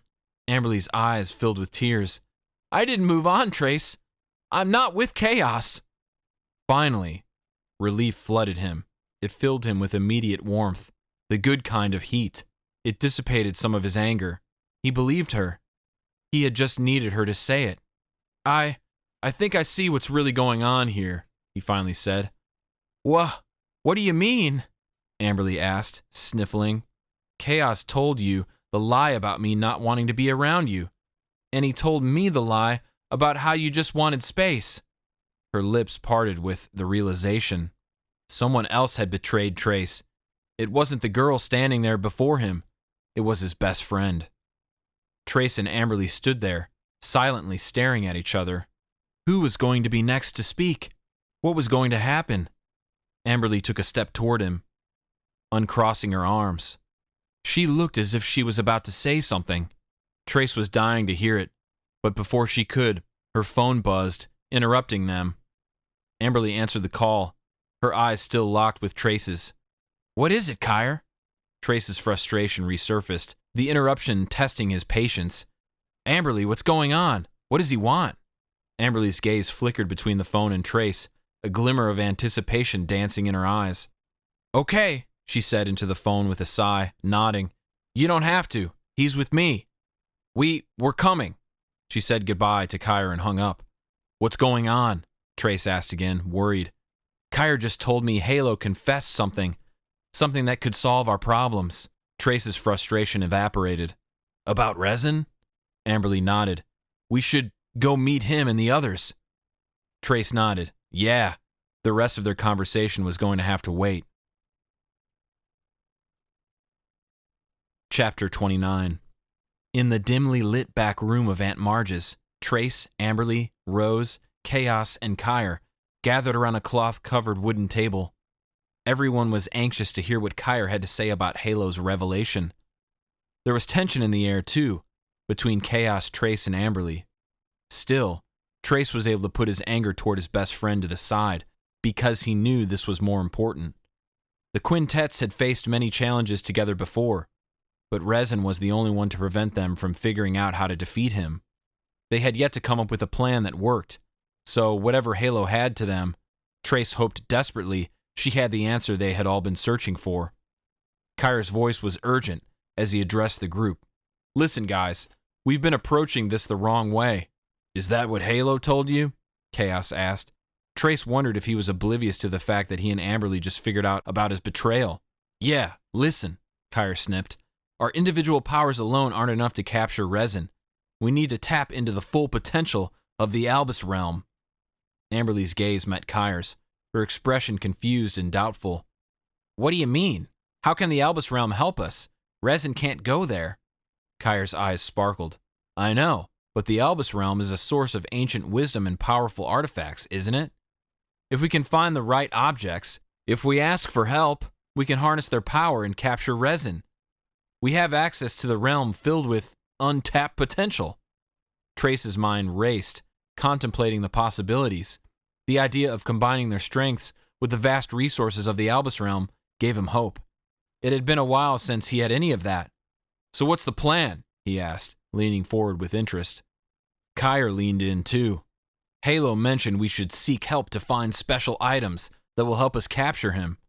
The group exchanged glances. Then they discussed the next steps, and without hesitation from any of them, they rose from the table. Trace's heart was pounding. It was time for the unlikely defenders to embark on another quest. His gaze met Amberley's, and their eyes reflected understanding. They were united. The Albus realm waited for Trace and the others, the land's wonder and enchantment unfurling around them. Trace had been quick to lead the way to the half-ruined, once serene hamlet where Novus resided. So, who is it you know here? Amberley asked, clearing her throat. Trace didn't have time to explain. He approached the nearest villager and asked where Novus's cottage was. The stranger kindly pointed in the direction they needed to go, thanking the five of them for everything they had done to protect their world. Approaching the cottage a short while later, Trace's heart quickened with a mix of excitement and uncertainty. He couldn't ignore Novus's growing interest in him, and he was unsure whether or not Amberley would catch on to it, and what she would do if she did. Novus opened the door and smiled. It was daylight in the Albus realm, but even still, her half-fairy heritage sprang a captivating presence. Trace, hi, she chimed melodiously. What brings you and your friends here? Stepping forward, Trace locked eyes with Novus, trying to show his urgency. I am hoping you can maybe help us, Novus. We're on a quest to capture one of Yash's minions who lives in our realm. I was hoping you might know of any magical artifacts that could help us. A mischievous glimmer danced in Novus's eyes, and she nodded. Ah, I definitely do. Which one do you want? The Veil of Binding? The Exiler? Or perhaps the Prism of Shadows? There are many others, but I have found those ones to be the most useful when it comes to apprehending a bandit. The gang looked at each other briefly. Here, come in, Novus said. We shouldn't discuss this out here in the open. Everyone entered the small, quaint cottage. Trace, are you going to introduce me? Novus asked. Trace blushed and did as requested, trying to be quick about it and get back on topic before anyone could ask questions. So, these things you mentioned, what do they do? Novus smiled around at everyone. It's lovely to meet you all. Trace and I have been spending time together lately, and I believe we are becoming good friends. I bet I will become good friends with each of you as well. Sorry, how did you and Trace meet? Amberley asked, sounding fake nice. Not now, Trace muttered under his breath, shooting Amberley a look before turning back to Novus. The artifacts, he tried again. Novus nodded. Right.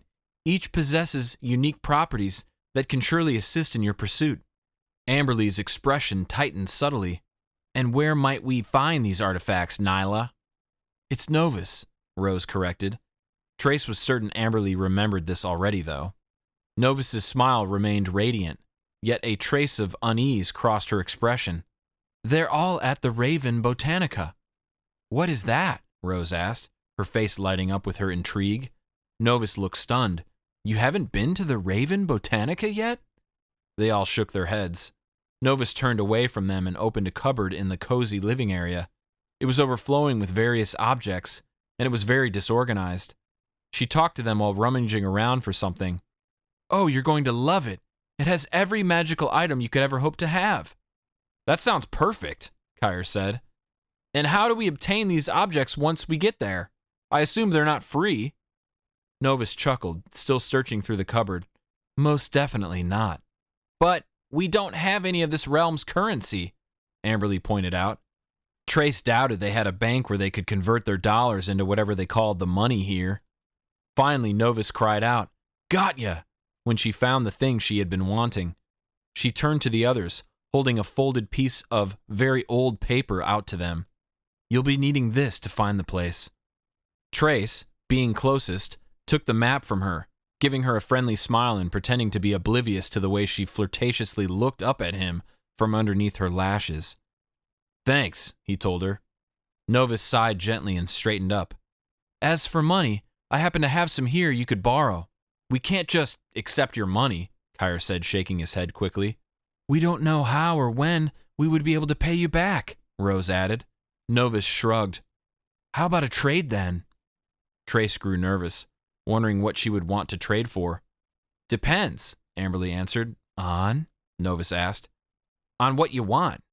Amberley, Kire said, I don't think we have room to bargain. Do you have any other ideas for how we can get the money to buy those things Novus mentioned? She clenched her jaw tightly and crossed her arms instead of answering him. Exactly, Kire said before turning back to Novus. What would you like? She tapped a finger to her chin. Trace avoided her gaze, but he could tell she had glanced at him. How about this? I will give you the money if you promise to do me a favor in the future whenever I am in need of it. What favor? Amberley asked. I don't know yet. Then how can we? She started to argue, but Kaos nudged her into silence. We'll do you one favor, Kaos said, in exchange for the money for those goods. Whatever time you'd like, whatever favor you want, as long as it's within reason. Novus bounced on her toes, grinning. Deal. She held her hand out to Trace, wanting him to shake on it, but, being the group's leader, Kaos was the one who reached out and sealed the deal. Novus disappeared into her bedroom, and when she returned, she had a small velvet pouch in her hand. This should be more than enough. I don't have a good feeling about this, Amberley muttered under her breath. Only Trace and Kire were close enough to hear her. Kaos took the pouch and nodded. We better get moving, he told the gang. Thank you, Novus, Rose said. You have no idea how much your help means to us. I like your dress, by the way. Novus beamed at her. My mother made it. Feeling overwhelmingly grateful to have made a friend in Novus, Trace and his companions bid farewell to her. Chapter 30. And so the unlikely defenders made their way deeper into the Albus realm, toward their destination, the Raven Botanica. It was a beautiful place, created out of the ruins of what used to be a castle. The map from Novus led them there with ease, and the journey only took a few hours. Once they stood before it, staring at everything before them, at everyone crowding the place, doing their shopping and chatting with each other leisurely. It reminded Trace of a supercenter back in the Earth realm. Only this one was nicer to look at and full of magical artifacts, potion ingredients, and other procurements. The group exchanged excited glances. We're here for 3 things and 3 things only, Kaos instructed. Don't get too sidetracked. Why not? Rose asked, giving him a dirty look. It's not like we're losing much time back home. We don't know when Resin is going to attack next. Every second counts. Rose rolled her eyes. Trace walked ahead of them, not wanting to be near Kaos a second longer. I'll browse as long as I want. Kaos couldn't boss him around. It was strange to him how different Kaos looked now. Trace no longer recognized him. He's no friend of mine. The others wasted no time, just as Kaos wanted. They all wandered through the Emporium, their eyes peeled for objects they needed as everyone around them kept shooting curious stares. Kire located the Prism of Shadows. It was small and cylindrical. Trace wondered how he even came across it among so much stuff. Amberley found the Veil of Binding. She hadn't even been looking for it. She claimed she went to try on a pretty silk robe, and it was hanging right next to it. The veil didn't look like much. It was long, needing to be folded several times to not drape on the floor. It looked like basic white mesh fabric. It was wild to Trace that it contained magic at all. Trace found the Exiler. It was a small brown metal cage that fit in the palm of his hand, with a very small lock on it. It looked like a cage for a beetle, but apparently, according to one of the shop workers, once it was unlocked, it sucked the object aimed at it right inside, containing them in a world of nothingness. Trace found it by all the other magical traps. Novus had been right when she said she gave them more than enough coins to pay for it all. They still had a few left over after. They walked outside, all hunched together to look over the objects together. "Ah, young seekers of knowledge," a voice said as a shadow fell over them. Looking up, Trace saw it was Albus, the still alive one the gang knew from previous trips to this realm. With his long flowing robes and beard graying with wisdom, he appeared seemingly out of nowhere, like he just glided right out of the trunk of the tree behind him. Trace stepped forward. "Albus, how'd you know we'd be here? I've been keeping my eye on you. Seeking some aids for your quest, are we now?" "Yes," Kaos said, puffing his chest out bravely, holding the veil in his arms. "We think they'll help us capture Resin," Kire added. "We found a note from our Albus. We have to capture Resin, not kill him." Albus's eyes twinkled. "Ah, the fate of the world lies upon your shoulders once again. How admirable." "Any tips?" Rose squeaked. "Remember, young friends, seekers of justice, that the path to power is often treacherous. Stay true to your purpose, and to one another." His voice was deep and booming, and it resonated deep within Trace's soul. They all nodded solemnly as Albus continued. "But heed my warning, defenders. Darkness still lurks within the heart of your companion, Kaos. It festers and grows. He has the power to stop the spread of it, but there is a challenge that comes with getting him to want to. So, beware, for it poses a peril that may surpass even the malevolent Resin." Everyone looked directly at Kaos, who glared at the wizard. I don't doubt it at all, Trace thought. Albus then locked eyes with each of them in turn, even Kaos himself. "Do not underestimate the power of this darkness. Stay vigilant, for it is during times of great turmoil that one's true nature is revealed. As for the rest of you, you are all growing in the right direction. Keep on that path. Help each other not to stray." "You don't know what you're talking about," Kaos said to him. Albus merely stared at him. Then, slowly, he turned to leave them. "Farewell, defenders, and good luck." He entered the Raven Botanica, and not knowing what to say, they all walked on. "Should we go back to our realm now?" Kire asked. "We should return the rest of the coins to Novus," Trace said. "She never said we had to," Amberley pointed out. Trace offered her a smile. "Yeah, but if we go back to her place, she might let us take her Pegasus back to the portal." "Pegasus?" Amberley asked, seeming to consider it. "Oh my God, we have to!" Rose cried. Apparently the fantastical creature was one of the few animals she wasn't terrified of. "I wouldn't mind checking it out too," Kire said. Kaos said nothing. He was standing off to the side, glowering. Kire held the stone out. Now that they knew where Novus's cottage was, they could add her location to the list of places the stone could take them. With Albus's words etched in his mind, Trace refused to take his eyes off Kaos as they circled around the stone and prepared to go through the dizzying experience of teleporting. How could any of them trust Kaos now? How could they be sure he still wanted the same things as the rest of them? He supposed the only thing he could do about it was wait and see. As the Pegasus-led carriage they were borrowing for the journey back to the portal, thanks to Novus, soared through the skies, Trace watched the landscape beneath him. The wind whipped through his hair and tried to force his eyes closed. He was exhausted. They all were. But it didn't matter. There was hardly any time for rest, even now. Around him, his friends admired the breathtaking view, their eyes wide with awe and excitement. Kire leaned forward, looking more awake than any of them. "I can't believe we're actually flying. This is incredible." Rose giggled and squeezed his forearm. "Yeah, it's like a dream come true. I've always wanted to see a Pegasus." Amberley grinned too. "This beats any roller coaster ride, that's for sure." Kaos observed the land below in silence. He was an outcast. Albus's words had exiled him.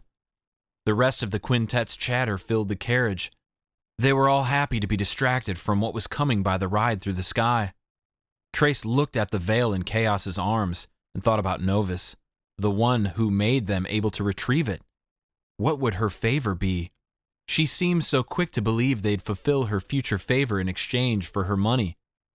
It seemed all of the unlikely defenders were well trusted in the Albus realm. Trace was grateful for it, but he also worried, as he side-eyed Kaos, if they were maybe all a little too trusting. And what if they had been too trusting of Novus? Since he wasn't going to get any sleep, Trace leaned forward, ready to discuss what was next. "So, when resin strikes again, how is this going to go down?" Kire was quick to answer. "You're going to light a circle of fire with your sword. We'll toss the prism inside the ring, and it should strip resin of his fighting abilities." Amberley nodded, her eyes gleaming with confidence. "And that's when we'll throw the veil of binding over him, which supposedly will prevent him from teleporting or turning invisible. And once the fiery circle is extinguished, Amberley will use her gauntlet to manipulate any nearby water and extinguish any flames left from Trace's fire," Kire said. Kaos watched them all from the corner seat in the carriage. He said nothing. He was too busy still moping over what Albus had warned. "And then we'll seal him away in the Exiler, a pocket dimension where he'll be trapped between all realms, unable to escape," Rose finished. As the carriage descended, the portal to the earth waited for them. They all climbed out, their adrenaline and confidence fading slightly. It was one thing to talk about the plan. Actually executing it was going to be the most difficult thing they'd ever done. Chapter 31. As they walked through the dimly lit cave, Trace found himself staring at Amberley. Back in the Albus realm, he and Amberley had hardly had any time alone to finish their talk. Trace wanted to be sure to do that with her before he did anything about Kaos, though. Trace wanted nothing more than to call Kaos out, to make him admit it was his fault Trace and Amberley broke up in the first place. But he didn't want to risk upsetting Amberley. Amberley caught Trace eyeing her. She blushed and tucked some hair behind her ear. "Kaos is the reason I was separated from you for so long." Trace knew he had to get better at communicating with Amberley. He never wanted to find himself in a situation like this with her again. The large open cavern echoed with the sound of their footsteps as the group emerged from the dark tunnels. The moment they stepped into the open space, Trace froze and his eyes widened. Resin. He stood before them, his dark presence radiating malice. Inside, Trace began to panic. He thought they'd have more time than this. He didn't think Resin would ambush them when their plan to capture him hadn't even gotten the chance to become ingrained into any of their memories. Amberley was the first to step forward, her gauntlet shimmering with magical energy. Trace was stunned. "We're not underestimating you this time, Resin. We've come prepared."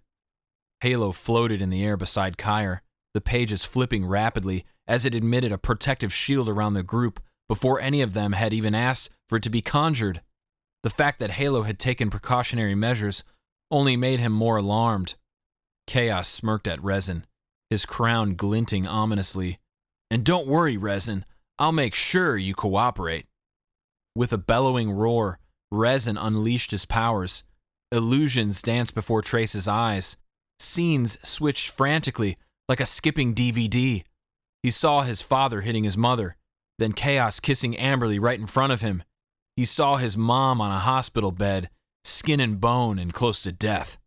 Between it all, Resin hurled his balls of energy, aiming for the vulnerable spots within the group. Trace yelled loudly, swinging his flaming sword and creating fiery arches that lit up the cavern. "Stay focused! Remember our plan! If only I could get my flames to make a ring around resin. The visions were making it hard for him to see clearly, to think properly. He caught a glimpse of the real world, where Amberley dodged a ball of energy, her gauntlet glowing as she launched a telekinetic punch that sent resin reeling. "Yes, Amberley!" Trace shouted.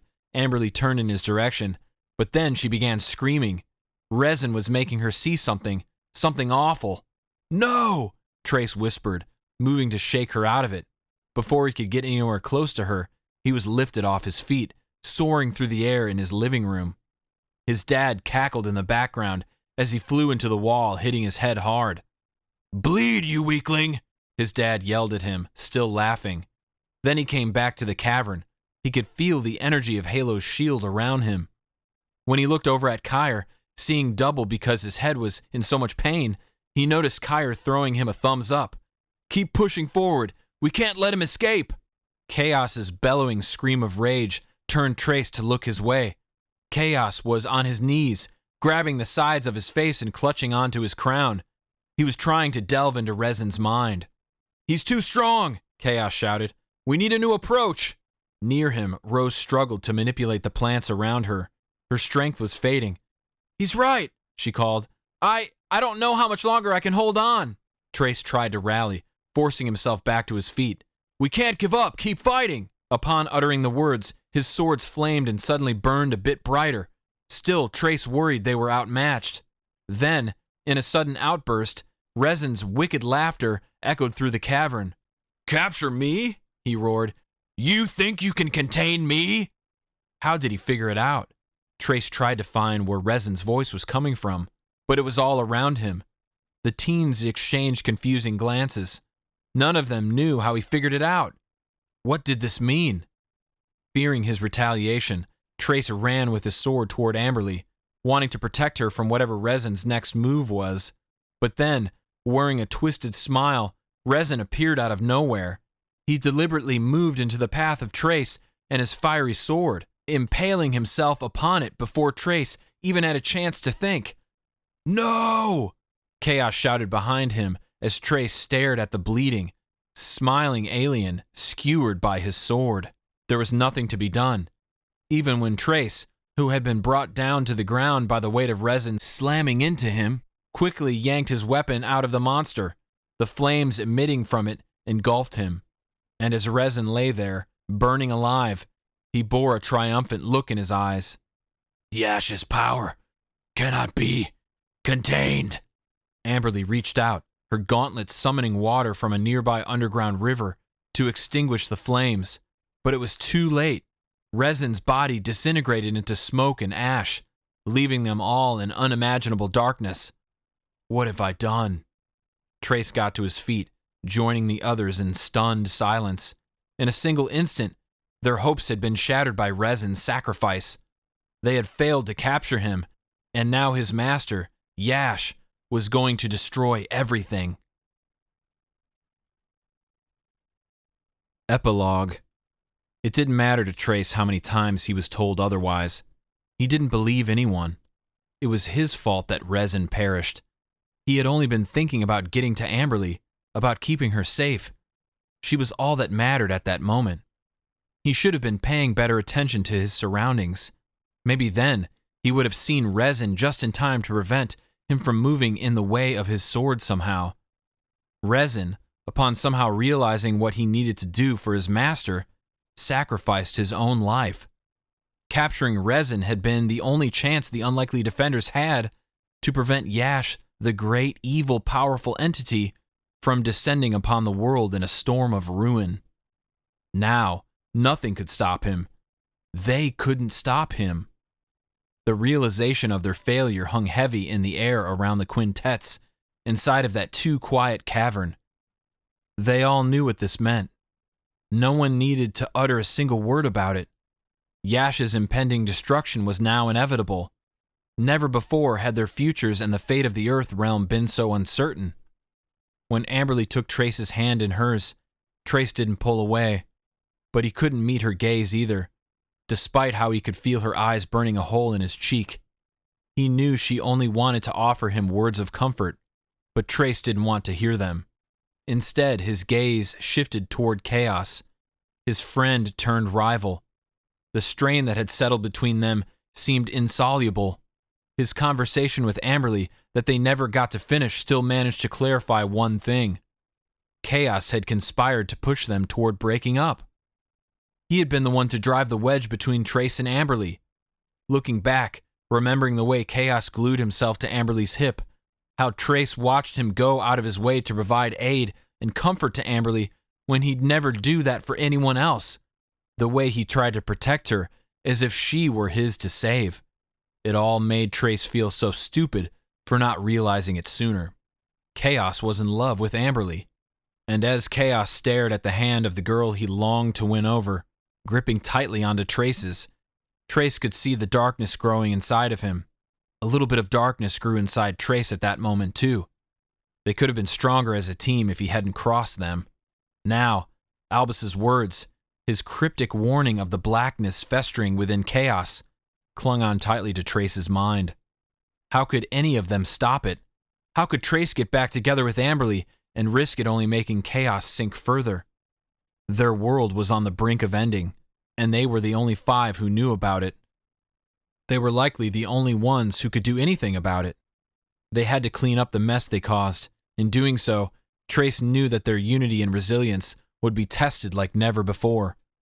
From this moment on, his every action would be driven by his desperation to protect the things he held dear, to undo his wrongs, to fight for what was right. Trace had no idea what the future held, but there was one thing in which he was certain: their gifts, their union. It was no longer enough to save the world. Not anymore. Author's note.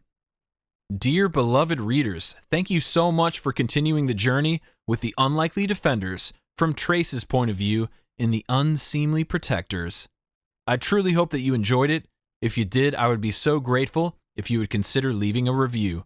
Reviews help other readers find my work, so a review is very valuable to me. The next book in the series will feature Kaos and is called The Untimely Champions. Also, feel free to check out my other books. Visit my website at lilyskyy.com and interact with me on social media. Did you know that you could support me directly by purchasing books directly from my website instead of a third-party store? There's also awesome merch available for each of my series. Also, make sure to sign up for my mailing list to be the first to know about new releases and special happenings such as previews and giveaways. I love getting feedback from my readers, and if you'd like to stay in touch or discuss my books, join me over at Lily Skyy Readers Group. I'd also love to connect with you on Instagram, TikTok, and Twitter. Feel free to reach out to me directly via email at social@lilyskyy.com. Again, I thank you for reading, and I can't wait to join you on the next adventure. With heartfelt sincerity, Lily Skyy. This concludes The Unseemly Protectors, The Unlikely Defenders Series Book 4, written by Lily Skyy and narrated by Drew Creal.